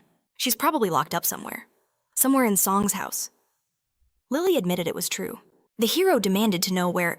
With a chilling smile, he asked if she would tell him, or if he'd have to force her. With a trembling finger, she pointed to a statue. Han remembered it, the one that had crashed earlier. Gan picked it up, saying he had suspected it. A powerful stench emanated from it. Turning to Han, he asked, Didn't she kiss this statue? It was most likely the magic of a coordinate placemark. Han himself remembered what he knew about them. Gan unleashed the power of the 13, allowing him to interact with the spirit world. Suddenly, a scream erupted from the statue. Hey, Lily Quinn, why did you tell them everything? Nuna recognized the voice immediately. It was the Gemini Saint, Lady Hai, in spirit form. She was furious, wondering how she, of all people, got caught by the worst man in the world. How did it come to this? It all went wrong that day. Her story began on the day the demonic tower was destroyed. She was in her palace when she felt a sudden earthquake. An eerie, powerful aura washed over everything. She realized at once it was Li Gan. His return was confusing, but of all places, he went to Song's apartment, the home of his friend's son. But she considered herself lucky. This place was within her domain. She decided to see what they were up to, seeing Gan swatting mosquitoes with his bare hands. She wanted a closer look. She chose the ability to teleport to a selected vessel. And that vessel was the statue of an angel, the very one she had kissed. The transfer was successful. But right after, Gan smashed it to pieces. A warning flashed in her mind if the vessel was damaged. She couldn't get out. Panicked, she realized the soul capture had failed. The vessel was broken. She thought even the cheapest recovery skill would free her. But then Han pulled out superglue and simply glued the statue back together. She began to cry in pure frustration. The vessel was now a makeshift prison. She was completely unable to leave. Gan held her in his hands with a malicious grin, thinking she should be tortured to make people appreciate his efforts. She began screaming at Lily to release her, but Lily refused, knowing she'd be caught instantly. The hero noted she understood her situation well. Hai then noticed Song and started calling out to him. "My loyal Templar," she cried. "I order you to attack Li Gan immediately." Song was bewildered. Why would he do that? He had no desire to fight Gan. "He was our enemy from the very beginning," she screamed. "If you dare call yourself a follower of the twins," she seethed, "then you must obey my order." Song's reply was simple. "In that case, I'll just quit." Hai was completely taken aback. He said that while he is a member of the Gemini branch, Gan is a hero to him. If being her follower makes him an enemy, then he would choose to leave. He threw all his Gemini branch pins to the floor. Suddenly, they all fell to their knees. Hai cackled. This is the retribution of a sacred entity. Song's faith had been forcefully transferred to a new constellation. The raw, magical energy of the sacred entity overwhelmed him. Blood poured from his eyes, mouth, and nose as everyone ran towards him. But the sacred entity slammed him headfirst into the floor. Hai tried to persuade him to beg for forgiveness. "Attack Li Gan, and I will forgive you," she pleaded. But he screamed for her to be quiet, declaring that they are the kind of people who would leave others to perish if it suited their interests. Thinking of how they were nearly left to die in a hypermarket, he held Gan up as the true example, a man who faced the Spider Queen alone, saved the boy, and saved both him and Nuna. He is the one who always comes to the rescue when needed. As for the rest of the saints, he called them hypocrites that can only throw. Words about saving the world echoed in his mind. He'd admired Li Gang ever since they were children. He still remembered Li Gang's promise, that if he was ever in trouble, he just had to say the word. The memory twisted, turning into pure rage. He erupted, shouting that they had no right to look down on him in that very moment. A divine presence descended. The sacred entity, Freya, revealed herself. She was here to make his punishment absolute, gathering an immense amount of energy. She declared his fate. Sun and Gan disappear forever. But Gan wasn't about to be erased. He unleashed his skilled depth cutter with a flash. He severed the thread, and the scene shifts to the Yinong Palace. Now engulfed in flames, magicians desperately try to control the inferno. When suddenly, one of them loses his powers completely. He doesn't understand. He can't gather any magic energy. The other Templars rush to his side, claiming they can't use magic either. Their telepathy is dead. Their portals are collapsing. The bishop demands to know the status of the monster hunters. He was told. They've tried to make contact, but telepathy is down. The entire connection has been severed. It was as if the Gemini constellation's magic had vanished from the world. Back with Gan, Nuna and Song sensed the shift. The overwhelming magical energy was gone. At the same time, Gan reassured his friend. "It's all right now. I almost got you into serious trouble. Thank you for trusting me until the very end." He was truly grateful. Despite the pain, his friend gave him a happy smile. But Hai screamed, "What have you done?" She couldn't understand why she had lost. Her connection to the sacred entity Gan had severed the link between Hai, the holy sign of Gemini, and the sacred entity, Freya. It is said that for divine beings to enter the mortal world, they must expend enormous resources and take on great risk. That is why they channel their power through their saints. The saints, in turn, transfer that power down through their followers. To put it simply, the sacred entity is like a massive power plant. The holy sign is a substation, and the Templars are the many appliances plugged into it. Hai finally understood why she'd lost contact with all her followers. Gan decided to taunt her, asking with a smirk, "What's it like being an ordinary person?" He revealed this was a favorite technique of the Cancer Saint. Depth Cutter is a sovereign skill of the Cancer constellation. It can slice through anything. But when combined with Gan's own unique power, the results become truly terrifying. He had severed the very bond between her and her god, a skill forbidden by the heavens themselves. It can cut through anything, memories, connections, even fate. Hai screamed. Now he would be a true target for her goddess. But Gan's reply was cold. "I don't care." In fact, he welcomed the challenge. "Let them come." As if in response, a bolt of purple lightning struck nearby. The sky bled into the same ominous color, and a divine hurricane began to form. A system notification warned Gan the sacred entity is furious. She is willing to risk everything to personally invade this world. A blinding flash erupted from the vortex. From within the light, the goddess began to manifest her true form. Even Gan had to admit, it was a spectacular entrance. The goddess stood 6 times his height. The sacred entity of the Gemini constellation had arrived. Gan was warned that chaotic magic flows were being detected. She gathered the volatile magic in her hands and unleashed it directly at him at that moment. Gan used an item. From his inventory, divine lightning surged toward him. But the goddess watched in shock. Gan had managed to absorb her entire attack into a fragment of the Cancer core. Freya was stunned by the presence of another entity's power. Gan only wished he had his favorite sword, Heaven's Rage, a blade that could cut through anything. But without it, he had no choice but to improvise. He summoned his workshop, fusing the core with the twin vortexes. Lightning. From this, a massive scythe appeared. It dealt catastrophic damage, but it was a one-time use weapon. He activated his strongest skill and struck the goddess. A notification confirmed it. You have dealt significant damage to the sacred entity. She reeled back in agony and humiliation. Everyone was stunned. He had actually wounded a god, but his improvised scythe shattered. He realized that was the price. The sacred entity went berserk. She began to summon all her power into this world. Hundreds of portals tore open, unleashing a flood of monsters suddenly. A massive fireball flew at her. It's time for you to stop, a voice boomed. It was Hugo's song, and Nuna were shocked as Hugo confronted the goddess. Cease your invasion of this world. Any further would be a violation of the rules. Hugo and his patron god forced Freya to retreat. They reminded her that sacred entities are forbidden from invading the world in their true forms. The Gemini goddess looked utterly intimidating, sneering at the notion that the Sagittarius constellation could ever hope to stop her. The sacred entity burst out laughing. What can such an insignificant constellation possibly do? An awakened one could inflict. Hugo admits that with his current power, he can't stop Freya. But he has a question for her. Does she truly believe they are the only ones who resent her intrusion? In that moment, countless entities watching over. The world make their move against the constellation Gemini. A wave of displeasure crashes down, accusing Freya of violating the sacred rules. The Gemini constellation's army is violently thrown back, and its sacred essence looks terrified. Suddenly, portals tear open the heavens, unleashing colossal chains. These shackles belong to the sacred ones, enraged by what's transpired. As the seals activate, Freya realizes that to continue existing in this world, she must pay a devastating price in faith and power.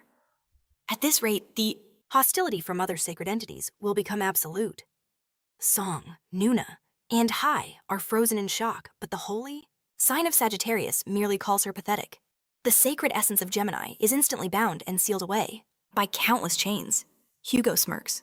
Looks like the others don't like your antics either. Are you willing to risk even more?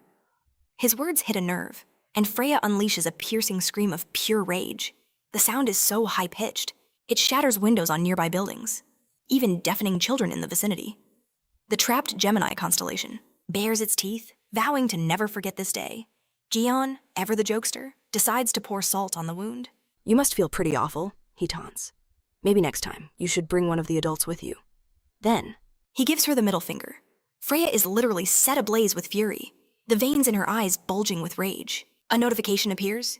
Gion has successfully trampled the pride of a sacred entity. He gained immense reputation among the world's guardians and received a huge amount of Divine Throne experience. With this, he levels up to level 9. Once he hits level 10, a special trial will await him. The sacred essence of Sagittarius breathes a sigh of relief, and Hugo gives him a thumbs up. He also acquired a location, activating a special quest, the Awakening of Ort, a triple S rank mission. Song and Nuna are still in shock, while Han has fainted entirely. Jian hugs Hugo, telling him he did great.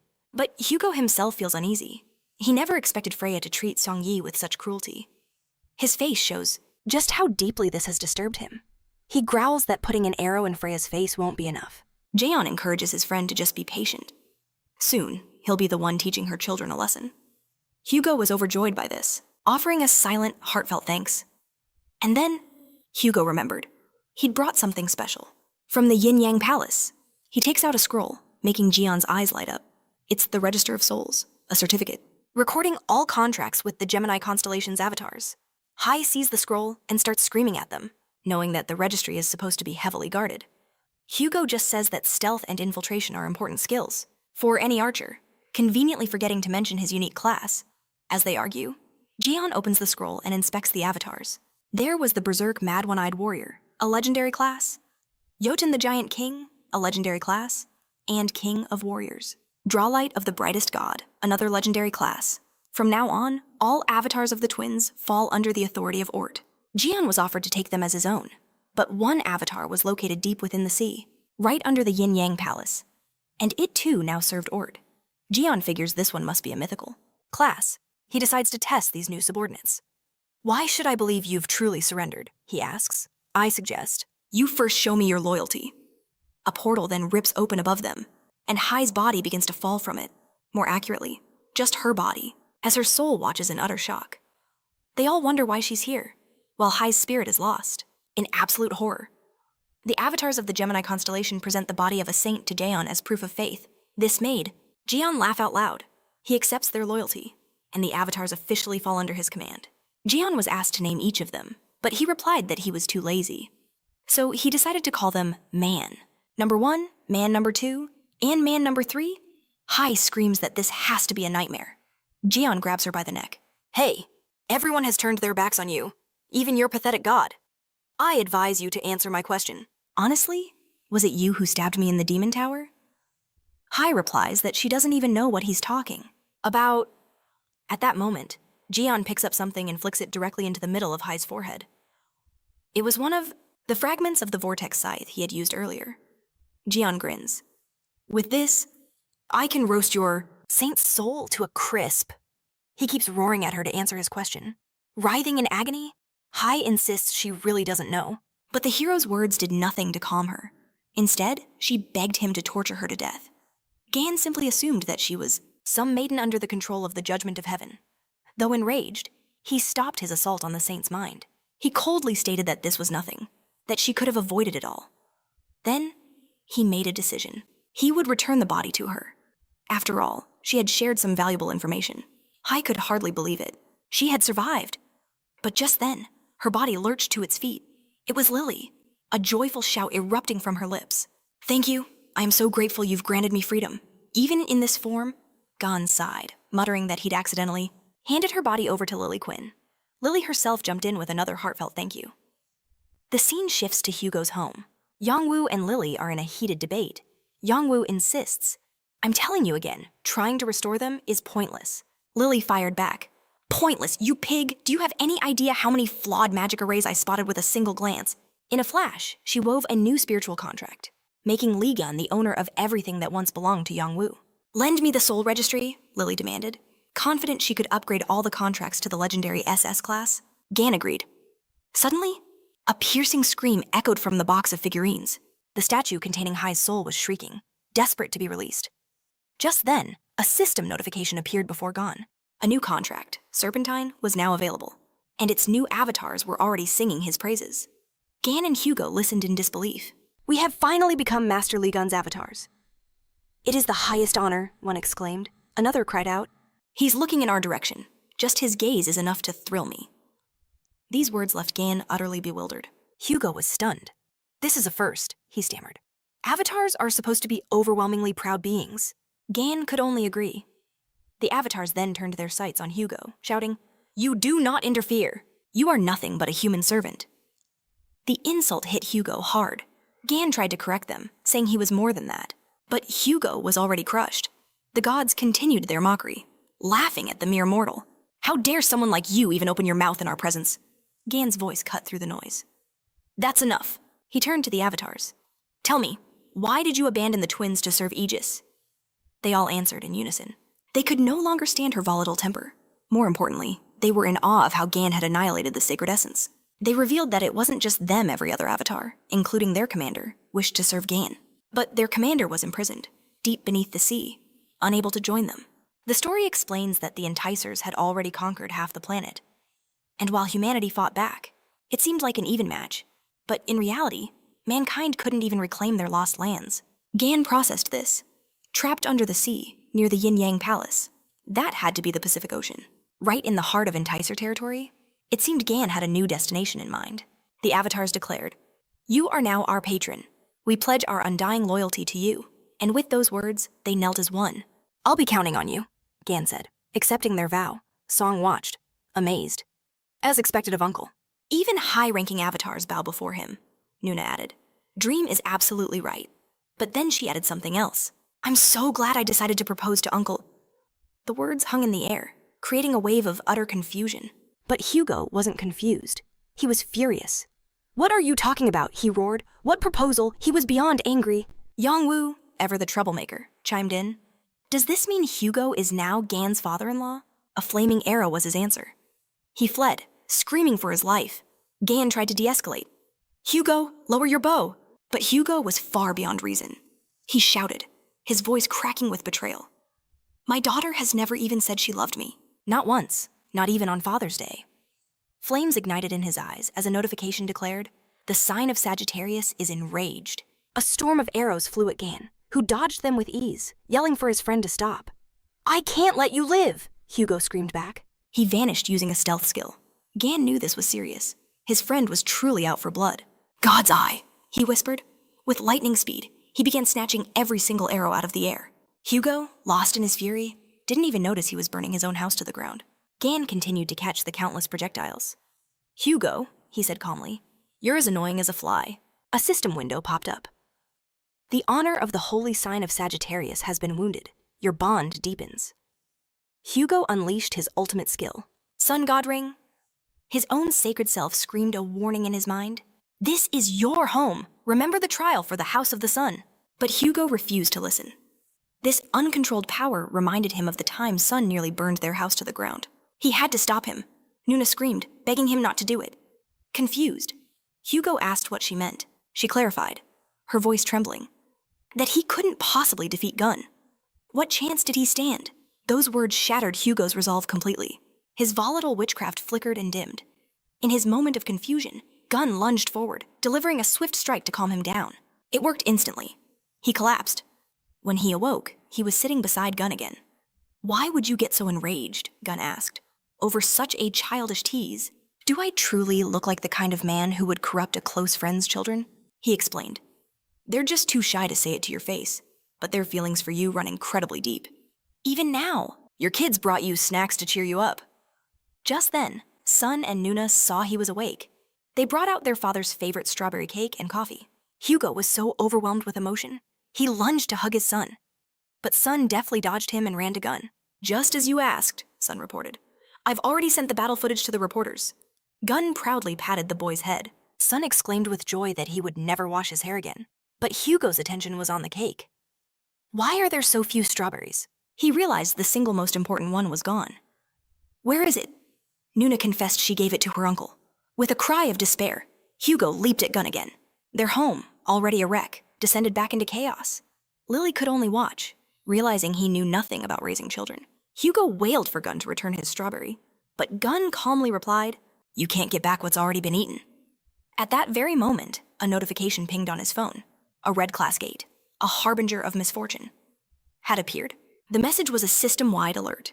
All Templars were to respond to the mobilization order immediately. The scene shifts to a war zone, the coastline of Manila City in the Philippines. Lightning tore across the sky.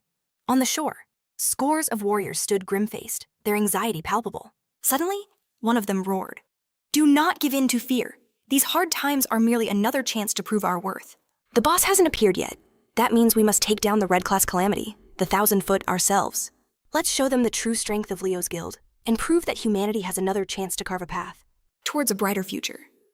An earth-shattering battle cry erupted from the warriors, ready to lay down their lives for victory. Meanwhile, Nuna had arrived on the scene, her only thought a desperate wish to finally go home. Amidst the chaos of warriors stood a single tent. Inside sat a white-haired old man, muttering to himself that he despised these barbaric shouts. But he mused, he didn't care, as long as someone received his package. Back at Hugo's house, the roof was now a complete ruin. A figure stood at the threshold of the entrance. Hugo opened the door and greeted her. It was Yoon Aaron, his trusted assistant. She was overjoyed to see him, but utterly shocked at the state of his home. "Don't ask," Hugo said wearily. Walking inside, she spotted the television. "Oh, so you're also following the news about the 1,000-foot, she remarked. Hugo revealed that Nuna herself had gone there. He then noticed the package in her hands. She explained it had been left at their front door. Suddenly, a shout echoed from inside. "Where's Lee Gun?" It startled both Aaron and Hugo. We cut back to Gun, who is attempting to craft some items. But his attempts are failing. The materials crumble, destroyed by a low-rank tool. Gun clicks his tongue in frustration. This isn't the first time. A system notification confirmed it to create a higher-tier item. He needs a high-quality tool. Gun realized this was the limit of his current crafting hammer. He lamented the loss of his legendary comprehension hammer. He couldn't imagine where it could be after 20 years. Crafting relics of any significant size with this lime tool was impossible. And before his battle with the maiden, he had to be better prepared. Just then, a new alert flashed. A follower of another constellation had entered their domain. Back with Hugo and Aaron, they opened the mysterious box. Inside, they found a small statue of the Capricorn saint. "Greetings, Hugo," it said. He scoffed. What a ridiculous joke. This kind of nonsense is more in the spirit of... "You who?" a voice called from the next room. "Who's looking for me?" Emerging from the garage, Gunn asked who had shown up. His eyes landed on the statue. "So, it's you, old man," he said without missing a beat. The statue replied that it was glad to see him in good health, introducing himself as Ivan Sergeyevich. "The Lich," Gunn shouted, which clearly angered Ivan. The narrator explains Ivan Sergeyevich Vladimirov, the holy sign of Capricorn. Like Lee Gunn, he specializes in crafting relics. After the disappearance of the world's strongest awakened, he seized the opportunity to get his hands on all the greatest martial artifacts. The statue explained that he had sought Gunn out to apologize, and to build a mutually beneficial relationship. But before he could finish his sentence, Gunn snatched the statue and hurled it into the air model. With a thunderous crash, he slammed his hammer down. Hugo argued he should have listened first, but Gan said it was all utter nonsense. That grandfather of his wouldn't share a single detail. There was no way Gan would ever fall for such a suggestion. Ivan Tsarevich knew Gan's terrible personality hadn't changed, and this was going to be a massive headache. Just then, a follower burst into his tent, announcing it was time to move out. The old man Pulled back the curtain with a grim look. He had to see this thousand-footed one with his own eyes. At that very moment, news crews were already reporting live. "Good evening, viewers. We are broadcasting from the city of Manila, the capital of the Philippines. We are about to cover a raid on a red-class monster, the 1,000-foot. The story goes that this creature is a colossal beast defeated by Li Gan nearly 20 years ago. But now, it seems the terrifying nightmare has returned. Since this is a red-class threat, the forces of several zodiac branches have gathered here at once. The Lion branch, led by Vice Chief Young Yoa and Bishop Oliver alongside them. The Pisces branch, masters of Aquatic warfare and transformation magic. And there, the Taurus branch, a frontline force with an unbreakable defense, the Aquarius branch. Priests capable of nullifying even a nuclear threat with their sacred magic. And last, the Capricorn branch, specialists in enhancing all forms of weaponry. So many legendary guilds have assembled to eliminate this colossal threat.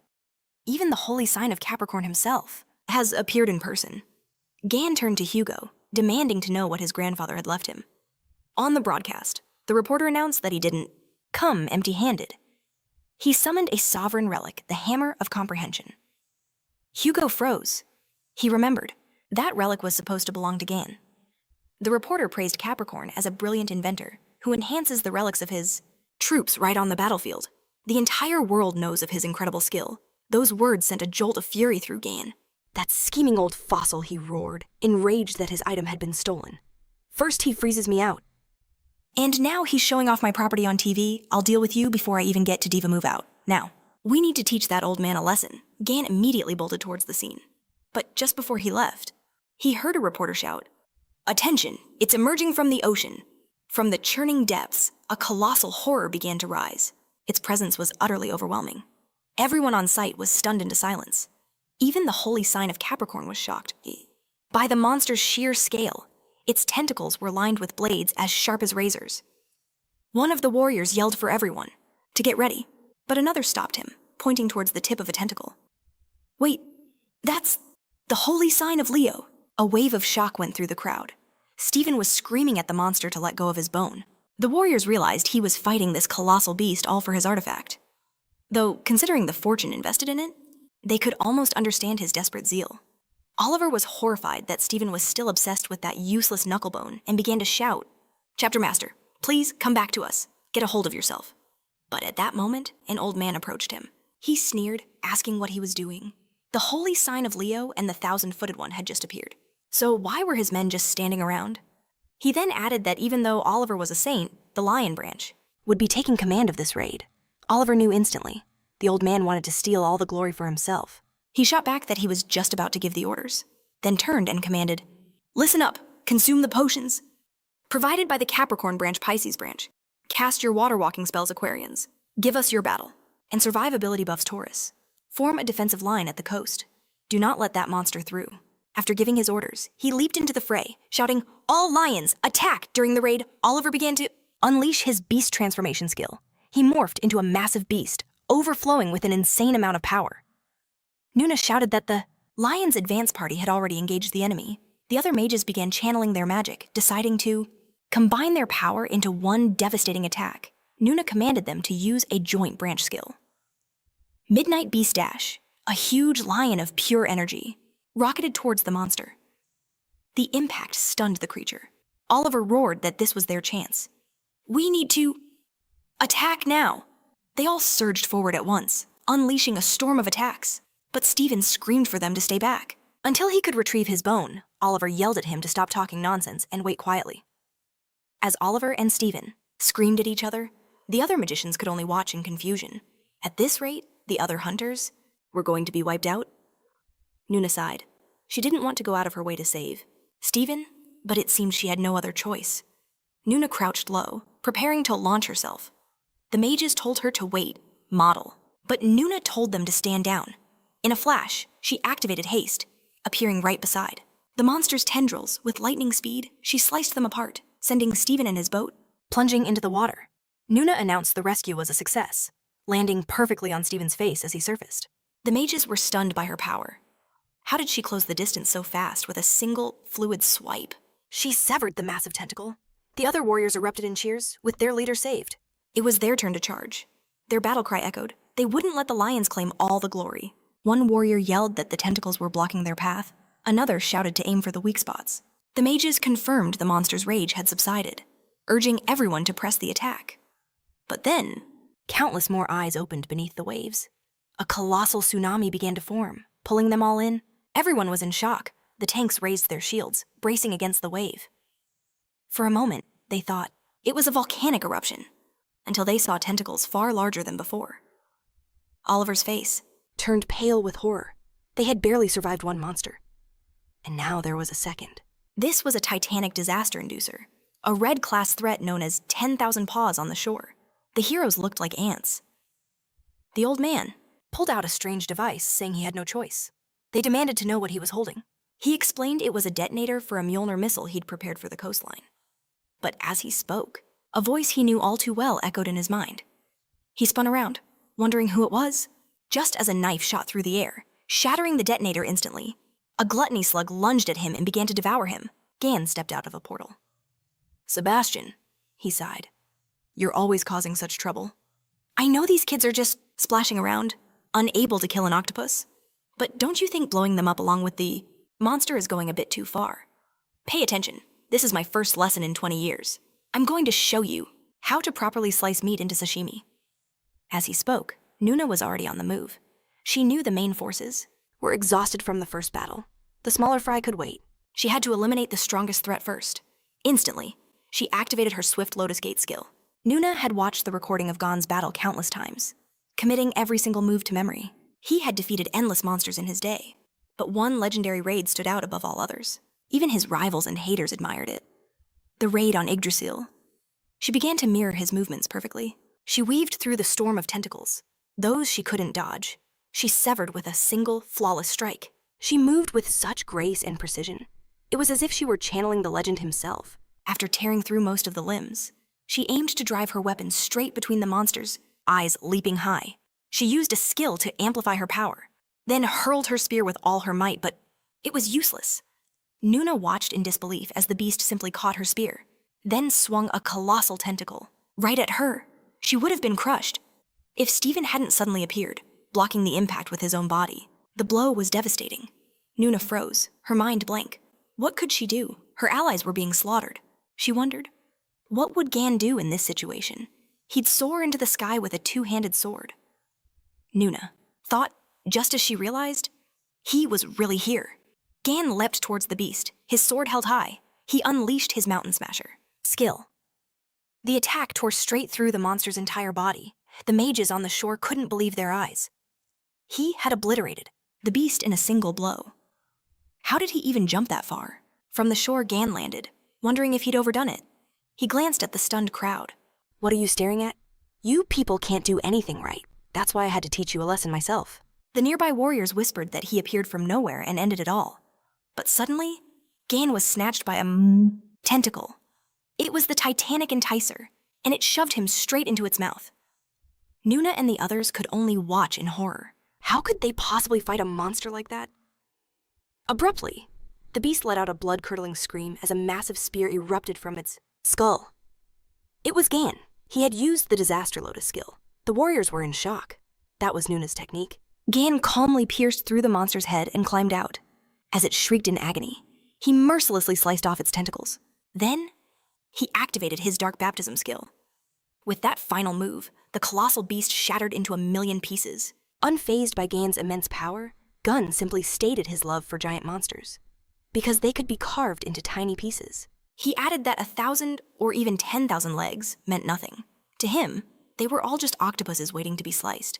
In the aftermath, only a vast crater and scattered fragments remained of the titanium creature. Gan had diced it into perfect, bite-sized chunks. The crowd erupted in cheers, their disbelief turning to awe. He had actually slain the beast. The legends about him were true. A notification appeared before Gan. The people's admiration and respect were flooding in, beginning to deify him. The reporter's voice trembled with excitement. Viewers, you've witnessed it all. An event that will dominate global headlines has just unfolded. The returning hero, Ligain, has annihilated the 10,000 Paw Tyrant. The world celebrated the hero's triumphant return. Gan received a message. Stirring tales and memorable feats would earn him the reverence of the masses. Thus, the Odyssey Bible was created, a sacred text to record his exploits, spreading his fame like wildfire among the people. The constellations watched, completely stunned. Gan held the book, his mind racing. A sacred record of heroic deeds. She wants me to spread my influence by having my Templars read this. Across the battlefield. Nuna called out to him. He flew to her side in an instant. Are you hurt? He asked, but then his eyes narrowed. What are you hiding behind your back? Nuna feigned ignorance, looking away innocently. Gan turned to the other lion members. Do all of you have a fetish for bones? She stammered that it was just a trophy, utterly flustered. Gan simply held out his hand. My apologies. Your spear was broken in the fight. I will forge a replacement for you. Nuna's heart soared. Her next weapon would be crafted by the legendary Ligon himself. But Stephen's voice shattered the moment. Roaring, "This is fantastic!" Gan looked at him, puzzled by his rage. Stephen fumed. I am the branch head. Yuha is my subordinate. If you're making her a new weapon, then you must make one for me as well, he demanded. After all, he added with a huff. 20 years ago, I was in charge of all the Saints' equipment. He declared that destroying his relic would be considered fair compensation. Then he shot Nuna a look. And with that, I'll forgive you for landing on my head earlier. With every word Stephen spoke, the air around Gan grew heavier, crackling with barely suppressed fury until he finally bellowed at him. Instantly, a massive green explosion in the shape of a Capricorn erupted behind them. Stephen stared in shock. You can summon explosions with just a shout now. But Gan's face was grim. That wasn't me. From the front line, screams for help echoed. A soldier cried out that the blast had hit everyone in the vanguard. Suddenly, his comrade's body contorted, transforming into a savage beast with hunger burning in its eyes before it lunged to attack. The warrior screamed in terror. Why had the entire lion branch gone berserk? Nuna reported that a strike force had suddenly attacked the Taurus branch. Just then, the old man appeared. Ah, that was my creation, he chuckled. Though, unfortunately, the explosion wasn't quite as big as I'd hoped. They turned to look, and where he stood was now a giant robot, piloted by the mad grandfather, holding a slime gun, an unsettling sight that filled Gan with dread. Stephen was aghast. Why would you plant a bomb right where my men were fighting? The grandfather just smirked. Calm yourself. This is merely the opening act, a simple cannon salute. Before the main performance, Gan's voice was ice. The madness consuming the frontline soldiers? That was your doing. Such a quick mind, the old man cackled, before deciding to reveal something far more terrifying. He pulled out a whistle, and he blew. The piercing sound reached every single member of the lions, and they immediately charged towards him like puppets. Stephen screamed for them to snap out of it, but his words were useless. One of the lions lunged at Nuna, while the rest swarmed Gan. I suppose you're all spent after such a fierce battle, the grandfather mused, looking down at Gan, who now lay face down in the dirt. Checkmate, my dear Gan. How wonderful it is to see you pinned with your face in the ground. This is even better than I expected. The lion. Saint seethed with rage. What have you done to my people? Why don't they answer my commands? The old man just laughed. Only you and Yuha didn't drink the potion, he explained coolly. Your people were merely stimulated by a combination of the potions and the effects of my creation. In their current state, he sneered, they can only hear the commands of my whistle. Filled with righteous fury, the Saint of Leo screamed, return them to normal, now. The old man just smiled cruelly. Hush, hush, he commanded. If you want your precious subordinates back, you will listen to me very carefully. With that, he tossed Li Gan's sword, clattering at Stephen's feet. The saint's eyes went wide with recognition. This sword. Doesn't this belong to Li Gan? The old man's grin was pure evil. Precisely, the very weapon that Gan forged with his own hands. With the blade in his hands, he presented Stephen with a wicked proposal. To use this very sword to end Li Gang. Stephen's resolve began to waver. You want me to kill him, he seethed. Why should I ever listen to you? But the old man simply applied more pressure, his voice dripping with venom. You have no other choice, he hissed, or you will lose your precious subjects forever. With a villainous grin, he extended a hand. He promised that everything would be all right, claiming they understood one another perfectly. He believed they had something deep in common. Gan and Stephen could only listen, stunned. The old man then revealed his twisted theory. Your shared trait, he declared, is envy for Li Gang, the lion. Saint roared that it was all nonsense, but the old man pressed his advantage. Then how do you explain your obsession with the artifacts Gan created? He claimed this was the ultimate proof. Extinction. Proof of his desperate desire to overcome a crushing inferiority complex. The grandfather began to paint a picture of despair. Li Gang's power is an insurmountable wall, he began. His skill in crafting artifacts is no different. The harder you try, the higher and stronger that wall becomes. It is impossible to break through or climb over. This, he tempted, is a once-in-a-lifetime chance. I am not petty like Li Gang, and this is not a one-sided deal. I will forge for you the strongest weapon in human history if we join forces. We can eliminate Gan. From there, becoming the most powerful saints is only a matter of time now. Take this sword and kill Li Gang. Hearing this, Stephen pulled the sword from the earth. Nuna cried out, begging him not to fall for such obvious provocations. It's a trap, she pleaded. You can't trust him. That old man is far too cunning. But Stephen seemed deaf to her words. She desperately tried to reach him. I'll never forgive you if you hurt Gan. Stephen walked slowly toward Gan, pausing for a moment. He whispered, the strongest weapon. The old man shouted impatiently. Finish him. Do it now. And in a flash, Stephen spun around, striking the old man's suit directly. A wave of relief washed over Nuna. In her eyes, a newfound respect for her leader began to shine. The old man's face twisted with betrayal. You worm, he shrieked, feeling utterly deceived. Are you really throwing away your only opportunity? Rage blazed in Stephen's eyes.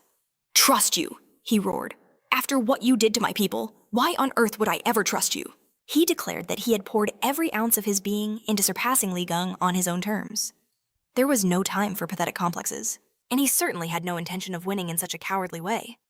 He then gave the old man a final, insulting gesture. Even Gan showed a flicker of respect.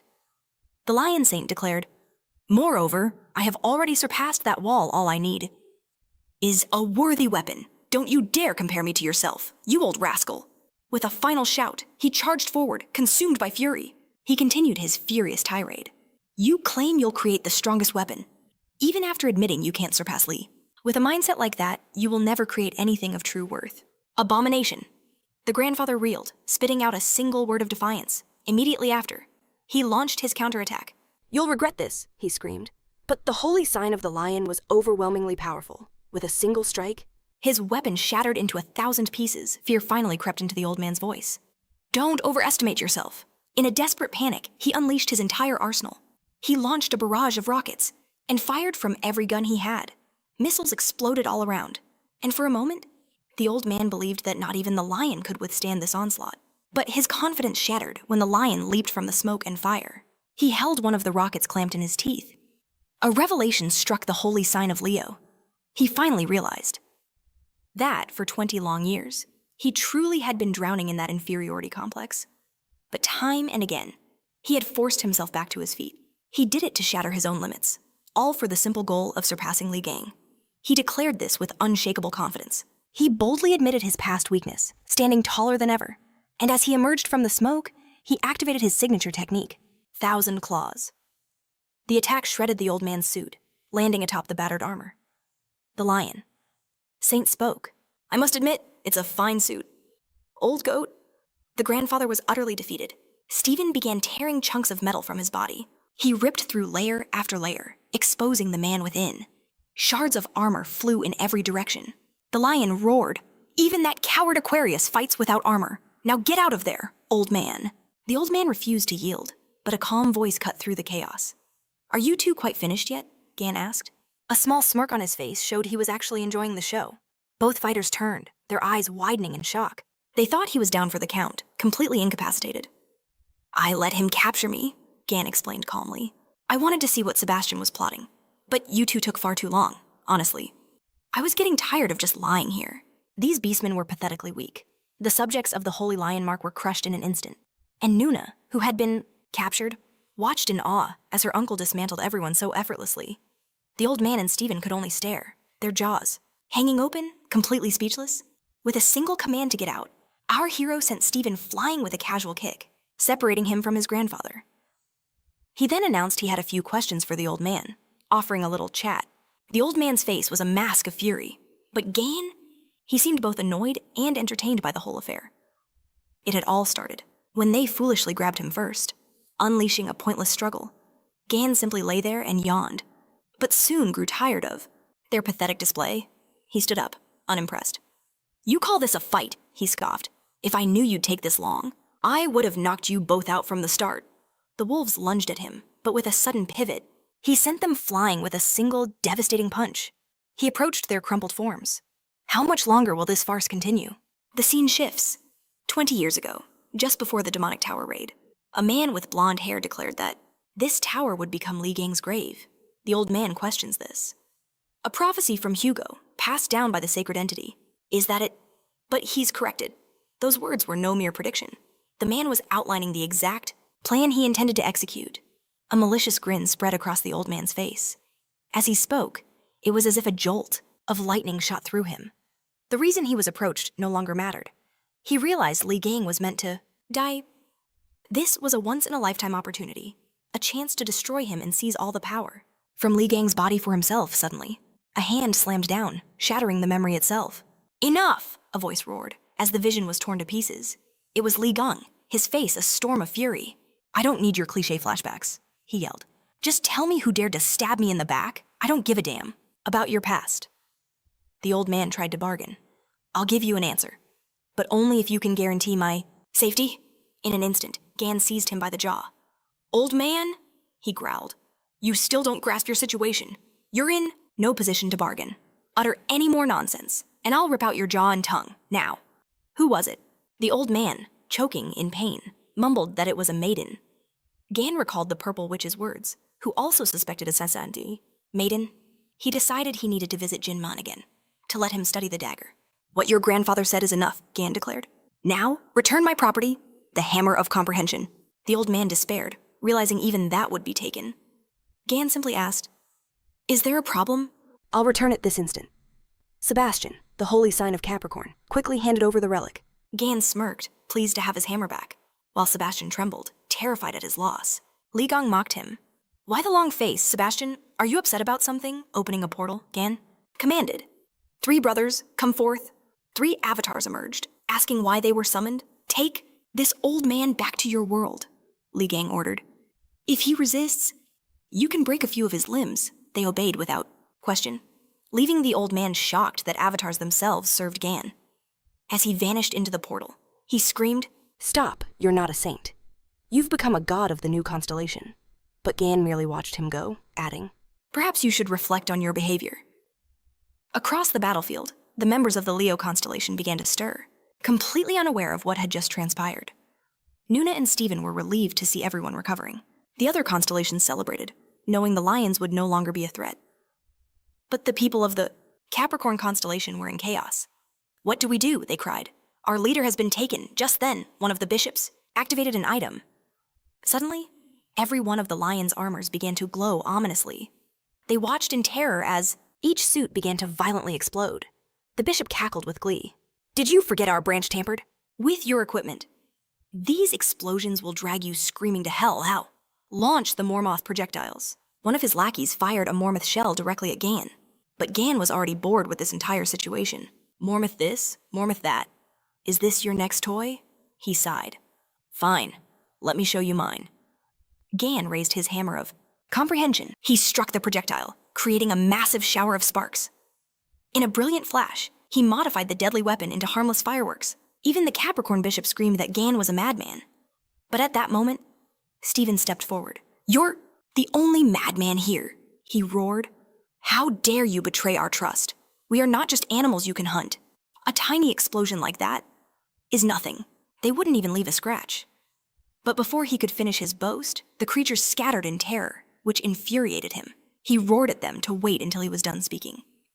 Then, Stephen turned to Gunn and declared, "You can't just let them escape. Gunn, do you have anything? Something big, strong, spectacular, and easy to swing." The hero looked at him, puzzled by the request. But then, his eyes locked onto something that fit the description perfectly. It was large, durable, and spectacular, and also incredibly easy to wield. He smirked, confirming he had just the thing. Stephen questioned his unnerving stare. "If you have something, then maybe you should just hand it over."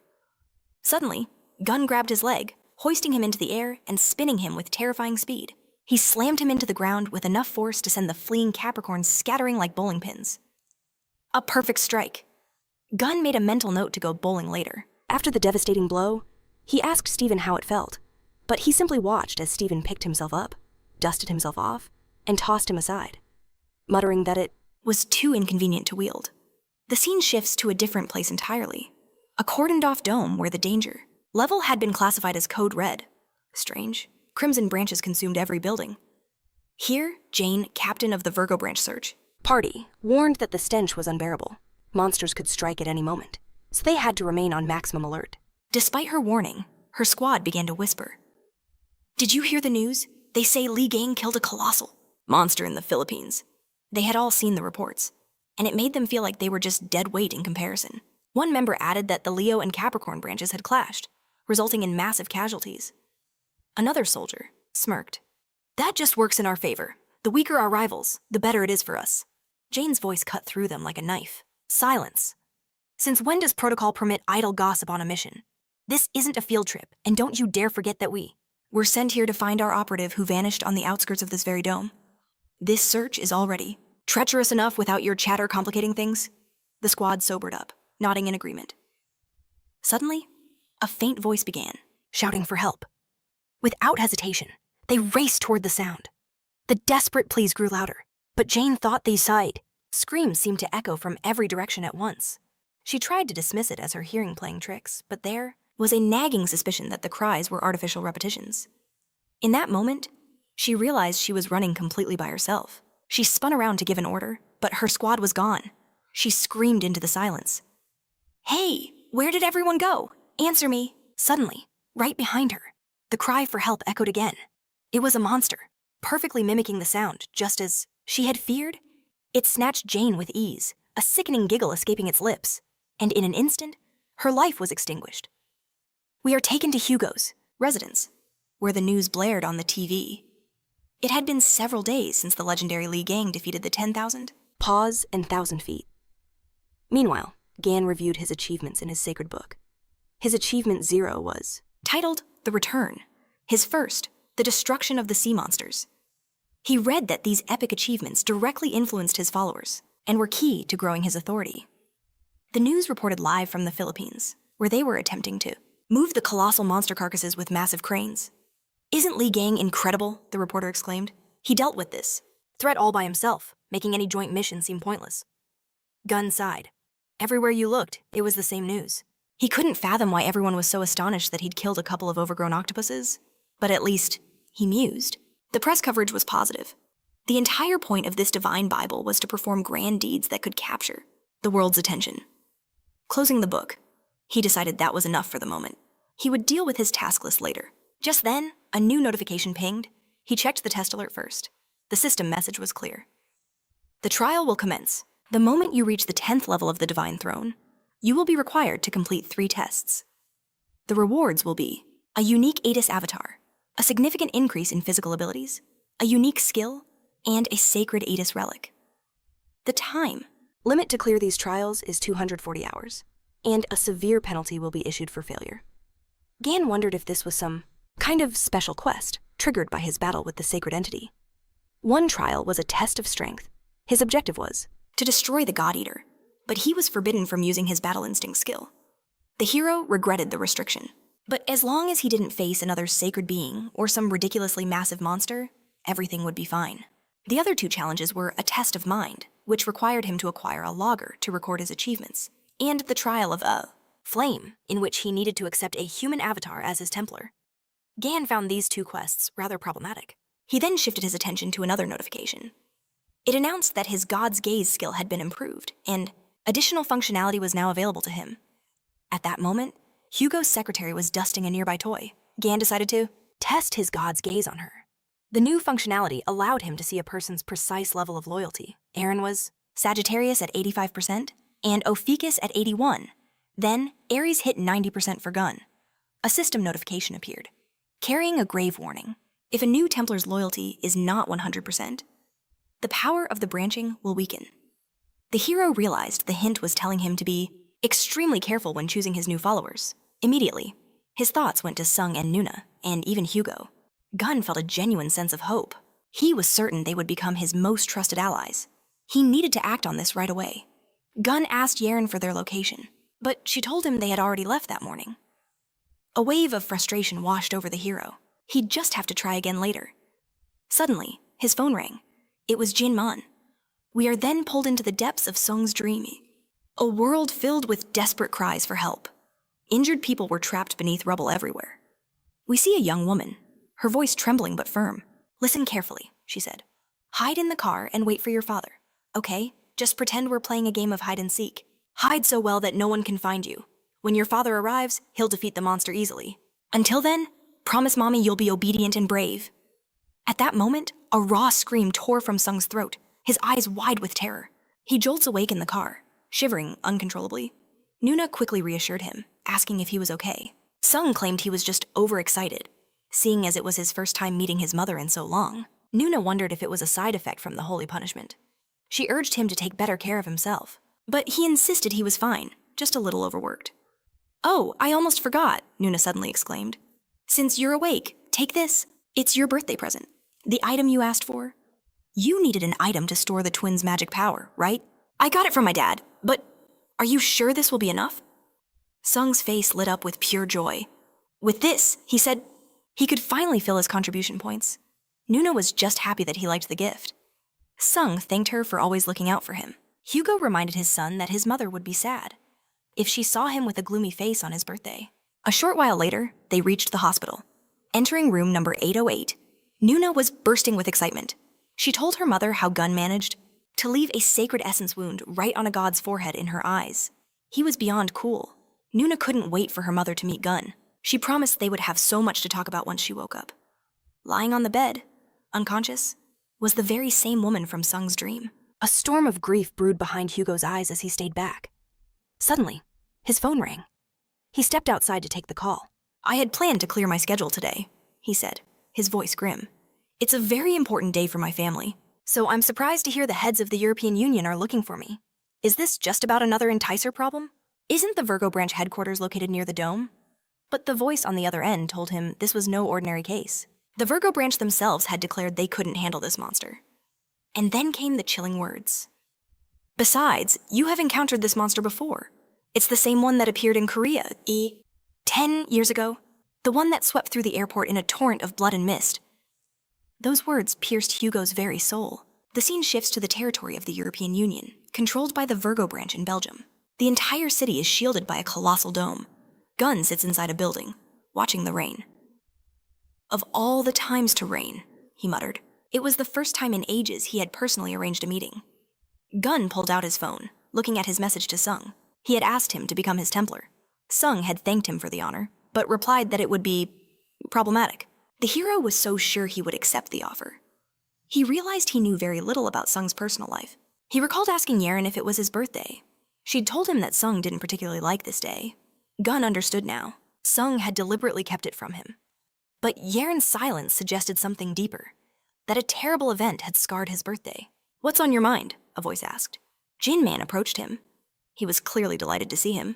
He apologized, saying he should have given Gun more notice. But Gun waved it off, saying he had business there anyway.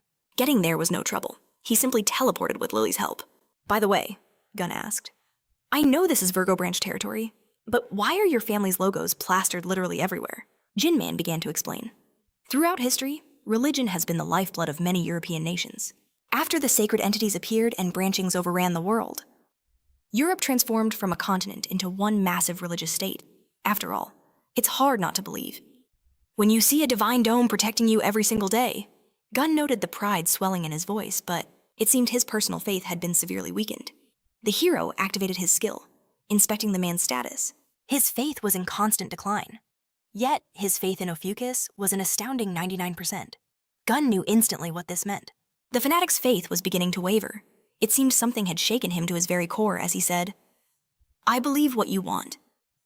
To discuss is related to my branch." Jin replied that there was no point hiding the truth from Gan any longer. He began by borrowing a skill from Aquarius, weaving water magic to forge a barrier that swallowed all sound. After raising a dome of perfect silence, he moved to the heart of the matter, drawing out the blade that had been left behind.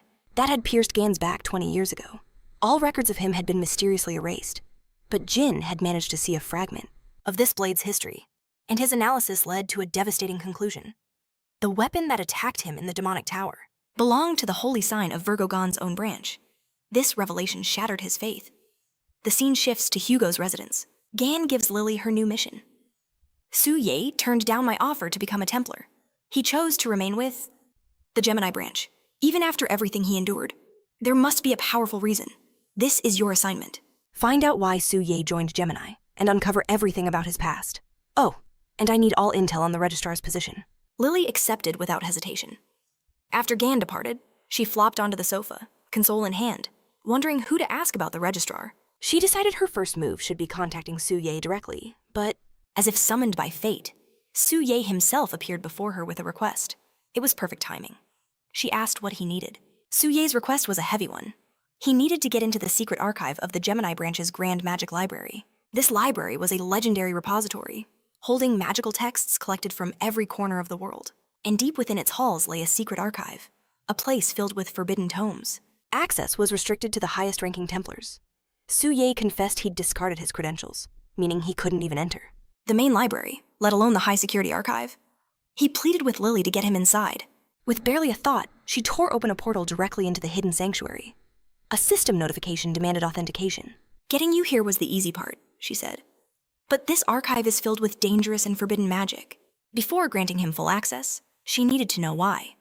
Su Ye revealed his goal to find a very specific skill in the library. A technique to summon a being from another world. The call of the soul. Meanwhile, Gan sits at a train station, contemplating the heavy truth Jin had revealed to him. Jin's investigation showed that, in recent years, several blades just like this one, and had appeared at auctions, personally appraised by his predecessor. And it seems that man had sensed sinister energy emanating from the weapons. He tried to trace their origin and discovered they were blades from the Virgo branch, from the Virgo armory. To be exact, an armory filled with weapons radiating a similar dark power. Jin theorized they were being sold off to slowly dispose of the evidence. Gan asked if his predecessor had learned anything else. But Jin never got the chance to ask. His predecessor was assassinated in the middle of his investigation. The irony was cruel. He was slain by the very same type of blade he was hunting, pointing his finger at the dagger key. Jin said it showed signs of deliberate concealment. Not only did it radiate a malevolent aura, but someone had gone to great lengths to hide all traces of its user. It also carried a potent curse, the likes of which Jin had never seen before. He believed this specific curse was designed for one purpose: to neutralize Gan. A powerful, sinister creature must have interfered with the spell. The weight of this conspiracy settled heavily on Gan's expression. A curse this powerful could harm not just a holy sign, but the sacred essence itself. Gan knew cursing was Marin's domain. But his curses couldn't touch sacred entities. This dark energy didn't belong to any of the gods. Even the power of Cancer was nothing compared to this blade's aura. Whoever attacked Gan must be deeply connected to the enticers of that mysterious civilization. The sheer scale of it was exhausting, so he decided he would have to face the immediate challenge first.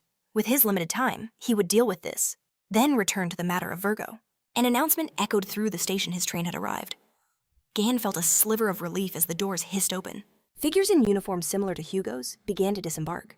A disciplined force poured from the train, lining up in two perfect columns, between which Hugo himself emerged. The hero was overjoyed to see his allies. This was the elite squad of the holy sign of Sagittarius. The scene flashes to a dome of blood-red mist, where Hugo's squad was already slaughtering every enticer in sight. their mission to cleanse the entire area in a single day. Vicious vines snaked across the ground, making every step a struggle. Gan remarked on the interesting coincidence that they both had business in the heart of Virgo branch territory and asked what brought them there. One of Hugo's bishops stepped forward, responding that the Sagittarius branch had received a new contract. Within their ranks exists a special unit, one that specializes in exterminating enticers. They are the Zodiac's elite problem solvers, and Hugo himself was reviewing the details with his members. Jian questioned why they would take such a job with so little information. The answer was chilling. The branch chief would have accepted the order regardless, because this mission was designed to lure out misfortune, an entity with which he shared a bitter history. The bishop then asked Gian, "Have you ever heard of the monster that craves the power of the gods?" The blood mist. We're being deployed to the EU Parliament headquarters to purge those who bring misfortune. The man explained. As you likely know, blood mist is a monster that unleashes a crimson miasma, hence its name. It devours the soul and life force of any creature nearby. According to our intel, this enticer manifested within EU territory about 10 days ago. Hugo pressed him, asking why he didn't just gather a grand army from the other branches to crush the blood mist. Why react so cautiously to such a legendary threat? The man's answer was unsettling. The blood mist was officially recorded as defeated. It should not exist anymore. Hugo's suspicions began to sharpen. "And you don't care that it's already claimed 5,000 lives?" he asked. The man simply laughed it off, saying that, to the saints, such losses have long been nothing more than statistics. Hugo then questioned the Virgo branch. Why wasn't Kevin Azar doing anything? He was told that Virgo had already tried. They sent team after team of their high-ranking Templars, but every single one of them fell. The Enticer's Crimson Fog inflicts a devastating status effect, one that is especially fatal to the Virgo clan, who are masters of close-quarters combat. Furthermore, the holy sign of Virgo himself had embarked on an expedition to the North Sea, hunting an Enticer of the same class as Blood Mist. It wasn't a mission he could return from anytime soon. That was their excuse for breaking tradition and turning to another branch. After carefully studying all options, they settled on Sagittarius. As a branch of mercenaries, they were relatively free from the political power struggles that plagued the others. And more importantly, Hugo was working with Li Jian. The man admitted he was deeply impressed by Jian's display of power in the Philippines. He ended by saying they would be grateful if Hugo could track down the blood mist. But Hugo knew this was a beautifully crafted lie. Kevin, the holy sign of Virgo, was far too proud to ever let another handle a crisis in his own territory. For that very reason, he saw the truth. The conniving snakes of the Virgo branch wanted to use the monster to eliminate both him and his Sagittarius warriors. He saw their entire plan.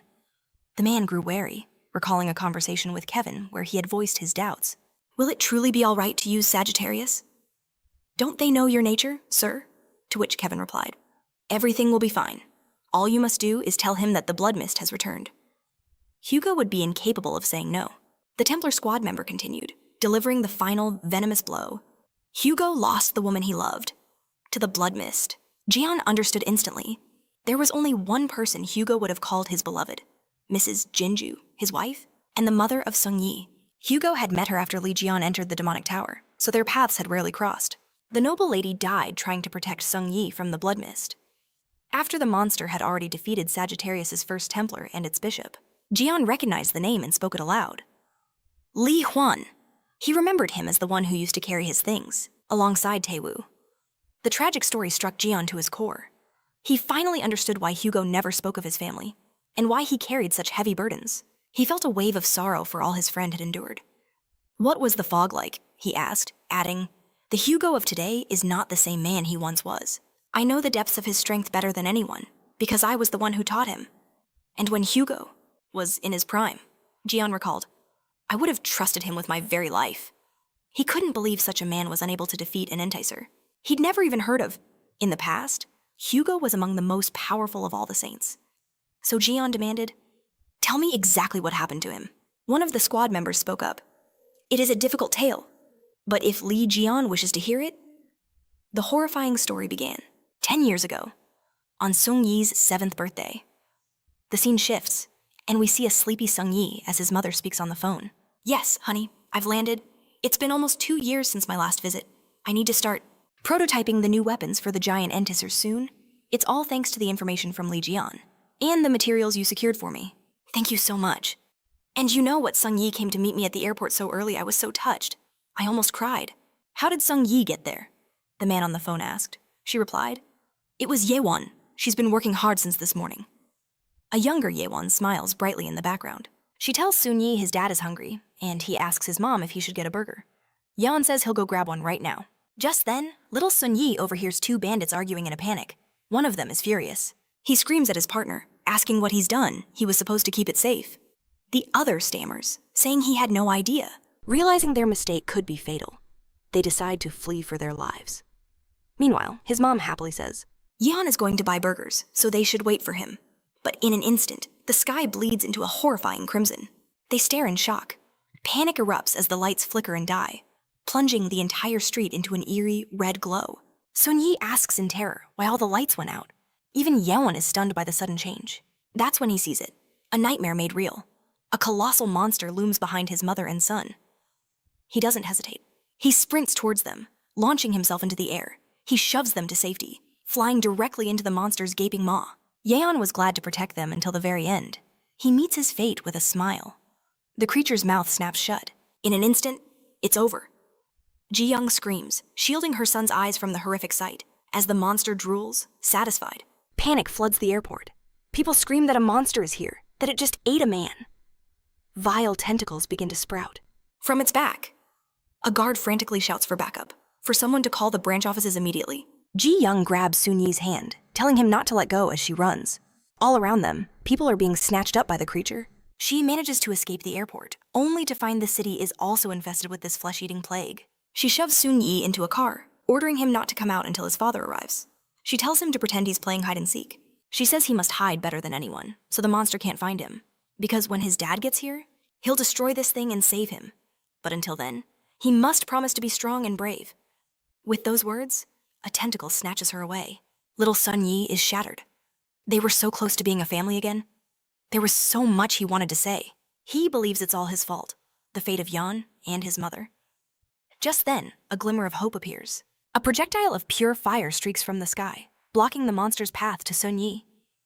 A voice calls out, asking if he's all right.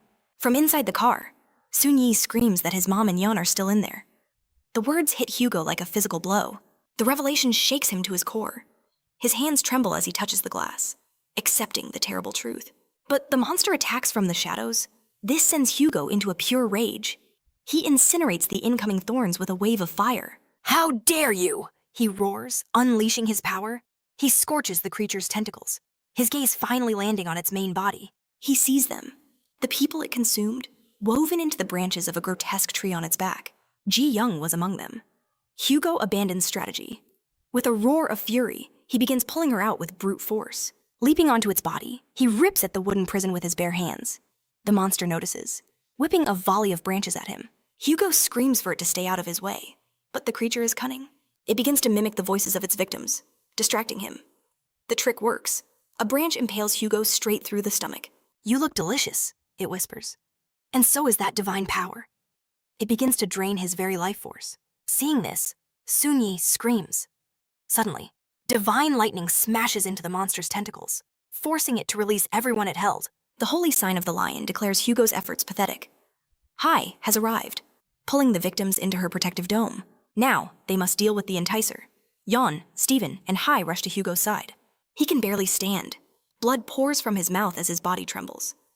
At that moment, a woman descends from the sky. It's the holy sign of the scorpion. Haley. She asks Hugo if he's okay, but he's just shocked that they're all here. Haley explains she called everyone she could the moment she sensed the powerful entity. They all agreed to help. No one wants a monster of this caliber appearing in their own territory. She lifts Hugo, draping his arm over her shoulder for support. Steven, Yeon, and Hai prepare for a final, decisive strike. They would end this beast in a single, coordinated blow. They begin to unleash their ultimate abilities. Steven shouts that it's time to show this thing their true power. In perfect sync, countless blades, black shards, and crackling dark lightning converge on the monster. But the creature simply opens its mouth and inhales their combined attack. Hugo and Haley can only watch in disbelief. Its jaws snap shut. The saints are stunned. The monster didn't just block their attack. It devoured their power. And in doing so, its wounds begin to heal. The toad's presence becomes overwhelmingly intimidating. Steven screams at Hai to raise her barrier. "I know," she yells back, casting her magic curtain skill. She throws up a defense just as the toad unleashes its devastating counterattack. The creature's power surged, unleashing a storm of branches directly at them. It was desperate for their defeat, so much so that every tendril spread across the city suddenly converged on their position. Ha's mouth was already bleeding from the sheer force of the assault, and she cried out that their barrier wouldn't hold. Just then, a new skill erupted onto the battlefield, the golden rue vine. The toad was instantly ensnared by shimmering golden vines. The girl who had come to their rescue demanded to know what they were thinking. They were saints. They couldn't let their emotions cloud their judgment. It was Jael Lawrence, the holy saint of Libra. Hugo frantically asks Haley if she summoned her. Haley replied that she had only called the three of them. The toad monster seethed with rage. Jael had already instructed the holy saint of Gemini to teleport the Entisor away, explaining their power was nearly spent. Pushing any further would mean losing their powers permanently, just like Sagittarius. She commanded, "Send it anywhere, even the deepest ocean or swirling magma." Hai warned that it would just reappear after some time. Jael shot back that it didn't matter. Their only goal was to eliminate it. Here and now Hugo, screaming through the pain, roared that it was impossible. The Entisor had absorbed the souls of the people, and those they rescued were now just empty shells. They had to destroy the monster to free the souls within Plus. There could be victims whose bodies hadn't even been found yet. Hugo offered to fight, insisting he could still battle, but Jael's vines were already starting to crack, her own strength fading fast. She yelled that they were out of time. They had to teleport the monster immediately. Hai began to channel the teleportation magic. Hugo screamed for them to stop, but his pleas were ignored. The teleportation was a success. A few days later, from what I remember, everyone was just blaming my father. They praised the saints who banished the Entisor, while my father was condemned. The television flickered on, broadcasting news about the blood mist incident. Early this morning, the reporter announced, the saints managed to stop the Entisor's rampage at the airport. However, many lives were lost before their arrival. Holding a microphone, Jael stated it was their sacred duty, her only regret being they couldn't prevent the tragic deaths.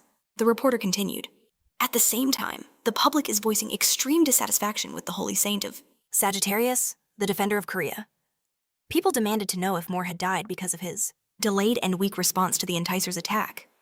The microphone was thrust at an eyewitness, who declared he had heard Sagittarius lost because he failed to even protect his own family.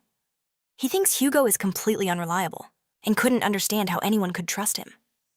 Hugo Otis attended the joint funeral for the victims after issuing a public apology. But during the ceremony, he was met with a storm of public fury. The grieving families screamed at him how they had trusted him with their very lives, only for him to fail so miserably until the other saints arrived. One person cried that their family was dead because of him, another demanded he bring back the dead. Stephen couldn't bear to watch any longer and shut off the TV. Yang Wei asked why he'd turned it off. Stephen simply said that it was unnecessary. The holy saint of Aquarius seemed to agree. Yang Wei coldly remarked that it was unfortunate, but someone had to take the fall for the deaths. Suddenly, a voice mocked him, saying it was the first time he'd ever shown concern for other people. The Saint of Taurus sneered that Hugo was utterly useless now, without even a sovereign. Relic to his name, he should have called for backup before starting the fight. But the Holy Saint of Cancer, said Ivan, was wrong. Hugo was doubly helpless now, since the monster had stolen his powers. These vile words ignited a fire in Stephen. He shot up from his seat and stormed out, slamming the door with all his might. He muttered that he felt disgusted. The Holy Saint of Aquarius quietly asked if he thought Hugo would be all right. Stephen replied, "We'll wait and see." He then asked, "Weren't you jealous of him over Jayan?" She replied she never liked Jayan, but this wasn't the outcome she had wanted. They both sighed, and Stephen added that he felt sorry for the kids. The scene shifts to the Scorpion Hospital, where Hugo is immediately swarmed by a mob of people. Reporters shoved microphones in his face, asking for his opinion, demanding to know when the funeral for his own family would be. The crowd accused him of redirecting the wounded to this hospital, as nothing more than a publicity stunt. The Bishop of Sagittarius stepped in, announcing that Hugo had already made his statements at the conference. Now, his duty was to visit the sick, and they should all show some respect. Hugo asked about Johan's condition, Aaron reported, that his body had been found and moved to the hospital. It seemed the monster spat out all the bodies it consumed before the battle. This likely happened because Bishop Johan had been fighting from inside its stomach. He then asked Hugo to thank Haley for her generosity in allowing them to use her hospital. Euron couldn't hold back, shouting that Hugo shouldn't have to bear all this responsibility alone. He lost his own family in that cursed battle. The agonizing truth, he argued, was a double-edged sword. Revealing that killing the monster could save them was a cruel act, a lie that would only plant seeds of false hope. He confessed he'd lost half his strength in that fight. And because the others couldn't handle the beast, they just sealed it away in some forgotten place. None of the saints would risk their power for souls already lost. Sung screamed, his voice filled with hatred, but Hugo simply accepted it.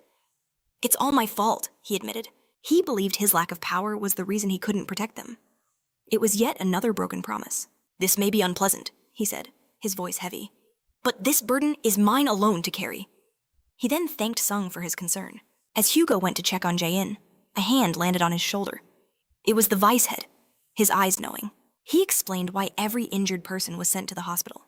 It was a symbol of Hugo's undying hope, a belief that one day they could be saved. If he abandoned them, he'd be abandoning his own wife and the bishop too.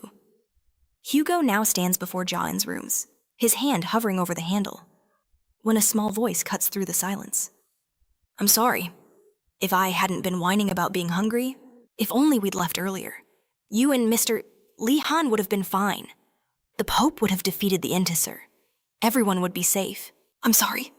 It's my fault. I'm so sorry. Hearing those words, Hugo's composure finally shattered. He began to tremble, silent tears streaming down his face. Back in the present, Hugo recounts this painful memory to Gion. He says he should have gone to Sung, told him it wasn't his fault. But he couldn't show his face in such a state. Seeing him like that, Sung would only have blamed himself more. Jaeon felt he shouldn't have asked. But Hugo said he had to tell him sooner or later, surprised that Jaeon had managed to make him talk. With renewed fire in his eyes, Hugo declared the fog beast had been located. It must be killed. This time. I will end it, no matter what. That monstrous toad believes the remaining pieces of Sagittarius will come to it of their own free will. Alongside the serpent god, it boasted it would devour the entire city. Meanwhile, Hugo's elite squad continued to purge the monsters. Catch and burn every last one of those bird-like enticers, he commanded. They might interfere with us in the future. When suddenly, one of his subordinates approached him. Sir, please have a drink while you work. Hugo was pleased and gave his thanks. While he was taking a sip, another squad member came up and offered him some candy. Hugo was a little embarrassed, but he thanked her as well. Soon, other subjects came to him, gifting him with a mountain of sweets. Hugo couldn't help but feel overjoyed. What's all this about? He asked. Is it because of the story I told you?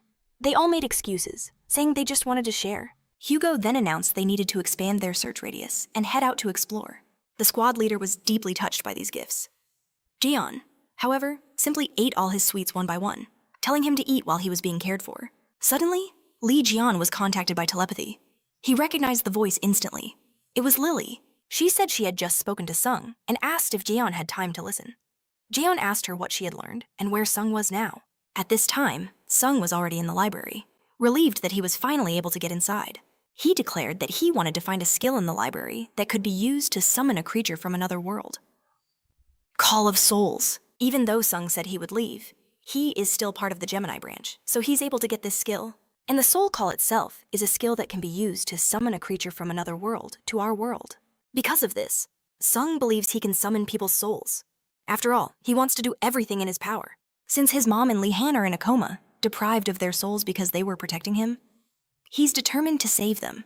He also wants to return all the people who were injured that day. Lily Quinn wondered why he had gone to the library, but she still let him go. Inside, Sung was very happy and thanked Lily. Lily said, I'm sure this wasn't easy for you to share, so thank you, and don't overdo it.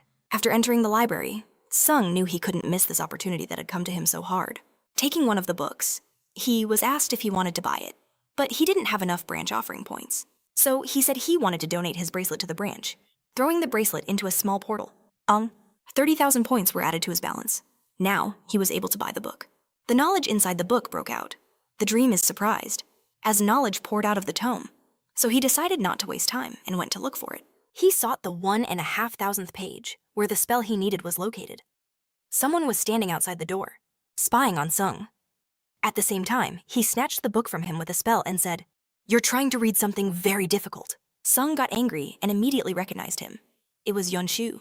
He looked very angry and said, You didn't show your face when our branch had problems, and now you're here.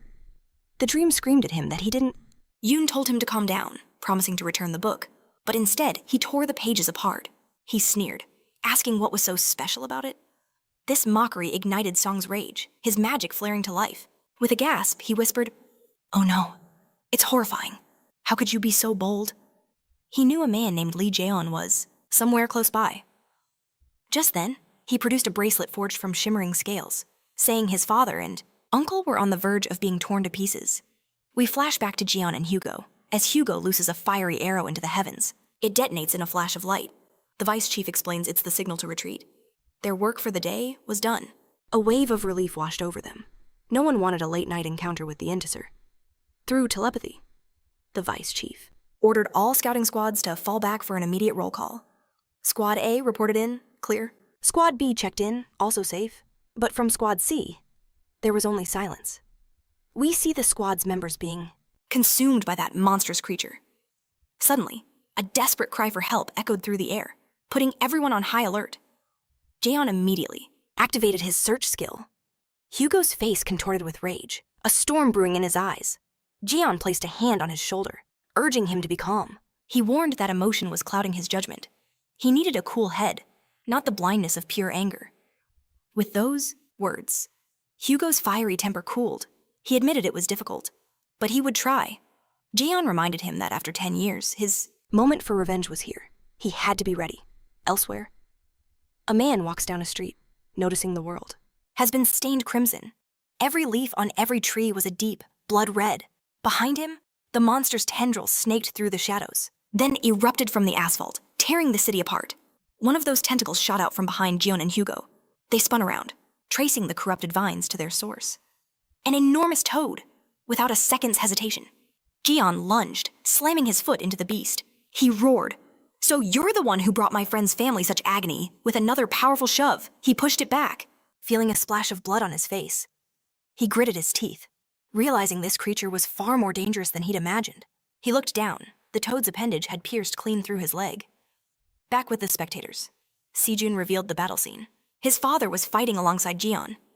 Dream's eyes widened in horror, recognizing the Intisar. Ah-In simply fanned the flames of his fear, whispering that today was the day they would surely perish. After all, hunger is the ultimate weakness for those who wield the power of constellations. We return to Jeon. The toad hissed that it would devour all of his power. The hero just laughed, telling it to keep dreaming. In that instant, Hugo unleashed a volley of arrows at the vines, freeing his friend. Jeon mockingly asked the beast, "Do you just eat anything you come across?" What a glutton. His leg was a gruesome sight, but he merely slammed his palm to the ground, activating his super regeneration ability. The horrific wounds began to stitch themselves closed. Jeon faced the toad, saying he understood its insatiable hunger. A hunger to devour people, and even entire cities.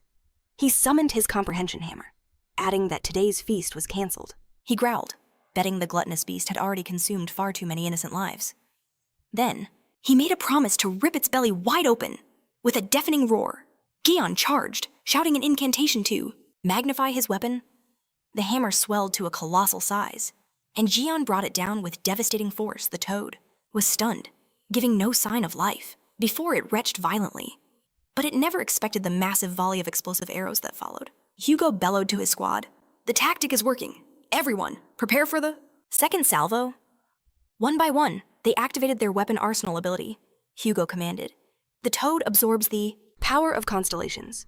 Switch to relic arrows, not magic. Each hunter armed themselves with the specialized bolts. "Aim!" Hugo roared. Then came the final order, fire. The coordinated assault staggered the great toad, causing it to slam the ground. Vicious spikes erupted from beneath Hugo's squad, but they anticipated the move and evaded just in time. Jeon was growing tired of the constantly interfering vines. A new plan formed in his mind, leaping high above the battlefield. He summoned his slug, transforming it into a massive pair of shears. After splitting the weapon into 2 blades, he dove straight toward the toad. The beast began to shriek in agony as Jeon, armed with his scissor swords, sliced through each tendril one by one. After a flurry of blindingly fast attacks, he created a vortex of steel that carved through the monster, inflicting a mortal wound. Even his own slug looked on in shock. Jeon then moved in to end it, mercilessly cutting the toad into pieces. Soon, only scraps of the monster remained. The squad erupted in victorious cheers, but the vice chief noted it seemed far too easy for such a powerful beast. One of the hunters, remarked that the toad died so quickly only because Surly Jaeon was so strong. But Hugo was also suspicious. Something felt wrong. A monster like this shouldn't have been defeated with such ease, and the strange phenomena caused by the enticer had yet to vanish.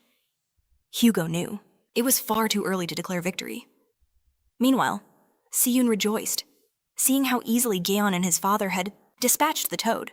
Pointing a mocking finger at Yoon, he jeered, "What a shame. Siwoo, I guess your plan wasn't so great after all. They're much stronger than you thought." Yoon simply smirked. "It seems the old-timers still have some fight left in them," he admitted. He sneered, underestimating them. The real battle, he claimed, hadn't even begun. He then questioned if Dream knew why the enticer was so obsessed with feasting. After all, food was the source of its strength. Surely, Dream would understand this. Better than anyone. With a cruel smile, he announced it was time for some real fun. Apparently, Yoon had activated his dead recovery skill. The moment it struck the toad, the creature began to regenerate, pulling itself back together piece by piece. The entire squad watched in utter disbelief. Then, they saw it. The enticer was somehow engulfing the entire dome. Gun decided to test a theory, slamming his blade into the earth behind the barrier. He was right. The monster's branches had spread everywhere, taking root directly beneath. The dome itself. Fury blazed in Gun's eyes. Hugo's squad immediately prepared their bows for another volley. The toad had already fully recovered and risen to its feet, roaring that it needed more sustenance. Yoon burst into a fit of insane laughter. Even the great blood mist took time to devour a city. This is no longer a shelter. It's a food warehouse. There's far more to feast on here than at the airport. So let's enjoy the show. It's time for Act 2. Song recoiled at his words, realizing Yoon spoke as if he himself had caused the airport incident. A fragmented memory surfaced. Two figures locked in combat. Looking closer at one of them now, he knew. It was almost certainly Yoon Shu. Dream stared in horror, understanding it was truly him. Yoon's mad laughter echoed again. "I don't know whether to call you brilliant for figuring it out, or a fool for only realizing it now. I thought I would die keeping this secret for 10 long years. Congratulations, you've hit the nail on the head. So, what will you do, now that you know I was there? Will you call the authorities? Tell the world go ahead. Do whatever you want." I'm 100% sure your father already knew who was responsible, but it's all the fault of the son of Saint Libra, this is. The most powerful branch in the world. And what can a useless nobody do against the son of a Libra? Saint Song seethed with rage. He screamed that countless people had lost their lives in that disaster. Yoon, ice cold, replied that those lives were utterly worthless. They should blame their own weakness. Song drew his blade, and fear finally flickered in Yoon's eyes. Dream taunted him, asking what he was so afraid of. The memory of his encounter with Lee Gun terrified him. He began to stammer, claiming he had a mission with the blood mist. But Dream unleashed a blinding flash of light, rushing forward in the same instant to strike. His head. Yoon realized it wasn't Lee Gun, but it was far too late. Dream knocked him unconscious with a single blow.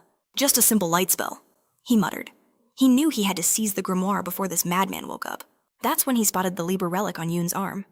Song took it for himself, a plan forming in his mind. If he summoned the blood, mist with this artifact, then maybe I can send it back. But to do that, I'll have to get to Europe, to the blood mist itself.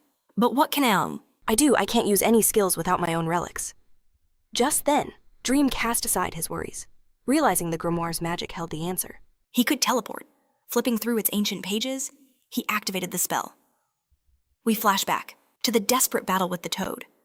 Hugo's troops unleashed a punishing volley of arrows upon their foe, a sky filled with countless projectiles. A skill aptly named Fire Rainstorm, Gun decided to use his clipping ability. As he slammed the scissors shut, a colossal wave of energy erupted, slicing through everything in its path, even the surrounding buildings. Gun smirked. A perfect cut! But in that moment of triumph, roots shot up from the ground, instantly severing his arm. A system notification flashed. Left arm crippled. Gun grit his teeth in rage. Another notification appeared. The blood mist was weakening his physical stats. His super regeneration was only half as effective. A storm of thorns flew at Gun from below, as a volley of fire rained down from above. Hugo screamed for Gun to get clear. He leaped away from the spikes, and by the time he landed from the impact, his left arm had already regenerated. Without hesitation, he swung back, channeling magic into his next devastating strike. The enormous creature reeled, but Hugo noticed something unsettling. The sinister energy radiating from the toad felt alien. Gun confirmed his fears. This energy, it's the same as the monsters from the demonic tower. 20 years ago, the narration explains, the demonic tower appeared with the Reed invasion. Theories swirled, calling it the Ark of All Misfortune, or an outpost for some mystical civilization. All anyone knew for sure was that the enticers within its walls were on a completely different plane of existence. They made red and black class monsters look like mere insects. They were the invincible enticers. This toad was just like the monsters from that cursed tower. Gun activated his weak spot analysis skill and immediately saw it. She had 3 separate cores. The most active one was combining the souls and life force it consumed. The antisphere was constantly siphoning souls and life energy through its network of roots and branches. A horrifying realization dawned on Gun. It was drawing its power from beneath the dome. He yelled to everyone, "The monster is feeding on the people trapped under the dome." With his people trapped inside, Hugo roared an order. "All units, concentrate your fire on that dome, shatter it." The toad monster sneered, vowing to let no one escape. Its thorny vines shot out, ensnaring everyone in their grasp, even Gan. And Hugo himself. From its corrupted branches, it began summoning the souls of the dead, their mournful cries filling the air. There weren't just a few. There were hundreds of them. The captured hunters watched in absolute horror, their blood running cold, as the tormented souls drifted closer, pleading for help. A fire ignited in Hugo's eyes. This abomination dared to imitate the very people it devoured. Gan's own rage boiled over. He had warned the monster, and pushing his buttons was a fatal mistake. He swore to grind it into nothing but pulp. Meanwhile, beneath the dome, a portal tore open in the sky, and from it, Yoon came crashing down. He'd been teleported far too high, landing hard on a massive tree. The Libra relic had warped his coordinates mid-transit. Suddenly, the relic began to glow, floating into the air. Yoon was bewildered. What's wrong with it? Is something powerful nearby? Then, his eyes fell upon the tree he'd landed on, and he froze in shock. He knew he was in the right place, but these crimson leaves and the sinister red mist felt deeply wrong. The Libra relic activated, shielding him from the poisonous fog. Yun instantly understood. This tree was the source of the entire catastrophe. Remembering the toad, he knew he couldn't waste a second. He channeled the grimoire's magic, roaring for all to hear. "It's the tree? This all happened because of the tree." News channels cut to a live feed of the dome. "We're reporting from the western edge of the European Union's protective dome, where the area has descended into absolute chaos due to the sudden appearance of a calamity inducer." Watching the broadcast, Yoon's father seethed with anger. Did his son have no sense of proportion? What was Yoon thinking? Creating such a massive public incident now. The entire world was watching. The reporter continued. "The entity has been identified as the Blood Mist Tree, a disaster that has caused casualties in the past. It is also the prime suspect in the recent disappearances within the Virgo Guild's sacred dome. The dome is now filled with a toxic gas released by the blood mist. Rescue teams are unable to operate. The potential number of victims cannot even be calculated." A news drone zoomed in, recording the chaos within the dome. Suddenly, Li Gan rocketed past the camera, desperately dodging the monster's devastating blows, as Hugo screamed a warning. But Gan was careless. His squad mates yelled, "Behind you!" But it was too late. Hugo had no time to react. He threw his arms up in a futile attempt to block the attack, but his prized bow shattered under the immense force. He couldn't stop the crushing paw that pinned him to the ground. Seeing this, Gan's fury exploded, but the dead souls swarmed him. Distracted for a single moment, the vines finally caught him. He now realized just how truly disgusting this creature was. The monster dragged Gan through a nearby building, smashing him through floor after floor, cackling as it called them all weaklings. "Insects," it screeched. Just as a bolt of divine lightning struck it from above, it whipped its head towards the dome. "Someone is breaking my tree." At that instant, another, even larger bolt of lightning crashed down. It was Yoon, using his magic to destroy the corrupted tree. He was consumed by a righteous rage. This toad was responsible for the tragedy that befell his mother, his father, and Yuhuan. And countless innocent people. Yoon struck the wood harder and harder, each blow sending waves of agony through the distant toad. It shrieked and leapt back towards the dome. Hugo's squad yelled, "Commander, the toad is retreating." "It's not getting away," Hugo snarled, demanding a new bow from his subordinate. The toad was already close to the dome when a colossal arrow flew through the air, piercing its head. "I couldn't use this earlier." Hugo's voice boomed. "I was worried I would interfere with Li Gan." "So, how does it feel to be pierced by an arrow the size of a pillar?" I suspected a small arrow wouldn't be enough for you, so I prepared this. Hugo used his grimoire, summoning huge arrows of pure magic. He unleashed them upon the toad, roaring, "I'll nail you to the ground." Each bolt slammed the monster down, pinning it in place. "Now," another of Hugo's squads shouted, launching arrows with enchanted ropes that captured the beast. The squads all yelled, "We've caught it, don't let go," one of the men strained. "It's as strong as it is big." "Then use your power buffs," the vice commander roared. "If you have the strength to complain, you have the strength to hold on." The toad is constantly recovering. If we can't destroy it, we'll delay it until someone can. The toad called them pests. When suddenly, the source of its power received the final blow, it let out a piercing scream. "My tree! It's been destroyed." Yoon prepared a powerful, final strike, shouting, "Disappear forever." As he attacked, he was notified. That Libra's magic power and Gemini's power were repelling each other. But he would not be stopped. He delivered the decisive blow. As the tree shattered, the dome began to fall apart. And the toad cried out in tears as all her power and life force vanished into nothing. The city, along with the souls needed for the contract, were gone. The spectral figures clinging to the branches began to fade away. A squad member theorized the barrier must have been shattered. Seong lay amidst the ruins, and then his eyes shot open. He'd blacked out, but the memory of that tree, the one he'd been destroying, came rushing back. It was annihilated. He glanced down at his hands, now a wreck of splintered bone from the impact. The relic of Libra was also destroyed, but at least he could see the sky. Just then, he noticed a colossal pillar of fire erupting into the heavens. A notification flashed. The sun god's power was running rampant. His relic, Janus, instantly activated the snake scale barrier. This artifact was his only defense against certain doom.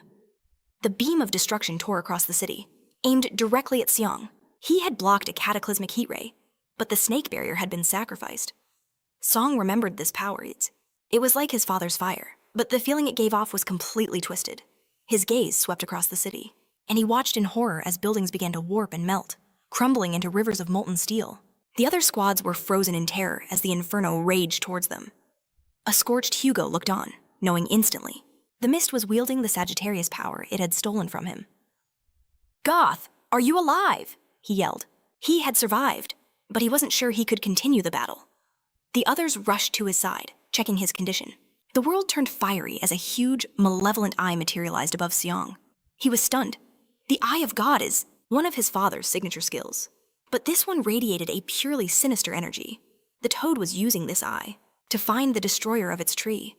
Through that very same eye, Hugo saw his son and realized the truth. It was Seong who destroyed the tree and the dome. The toad roared, its rage shaking the heavens as it charged towards him. When Seong saw the beast hurtling towards him, raw fear gripped his heart. In that instant, he knew it was the very same blood mist. A desperate scream tore from his throat as the toad leaped, but at the last second, his father appeared. Hugo stood before him, holding the monster's jaws apart with his bare hands. Seong stared in utter disbelief. As the toad grew furious, infuriated by the interruption, it snarled that it would deal with him first. Hugo was alerted that a mystical and sinister energy of unknown origin was rapidly intensifying. He immediately cast his fire barrier, imprisoning his son within it. "Die!" the toad shrieked. "Trapped in the dome!" Seong screamed for his father. Hugo struggled with all his might to hold the monster back, but it swallowed him whole, tearing up the very earth beneath him. Song was helpless. He couldn't escape the dome. He could only watch as his father was devoured. The toad cackled, exclaiming it had finally obtained all the power of the sun god. But suddenly, a blade of pure ice erupted from the ground, aimed straight for the creature. The toad couldn't believe its eyes. The blade began to spin, multiplying into a vortex of countless blades. It was Gan. He unleashed his ice blender skill, but the toad only screamed that his resistance was futile, because the power of the sun god was now its own. It then vowed to eat Gan next, calling him the Ophiuchus carrier. But Gan burst from the ground, soaring towards his enemy. He flew towards the monster, shouting to Hugo that now was not the time to give up, and pleaded for him to wake up. Using his ability, he saw the beast's stomach and the clot of energy trapped inside. It was Hugo. Hugo thought about his final moments. "So this is the stomach of the Entisser. I feel nothing. In the end, I couldn't do a single thing. I couldn't save Jaewoo or Yiwon. I couldn't even take revenge on the Blood Mist.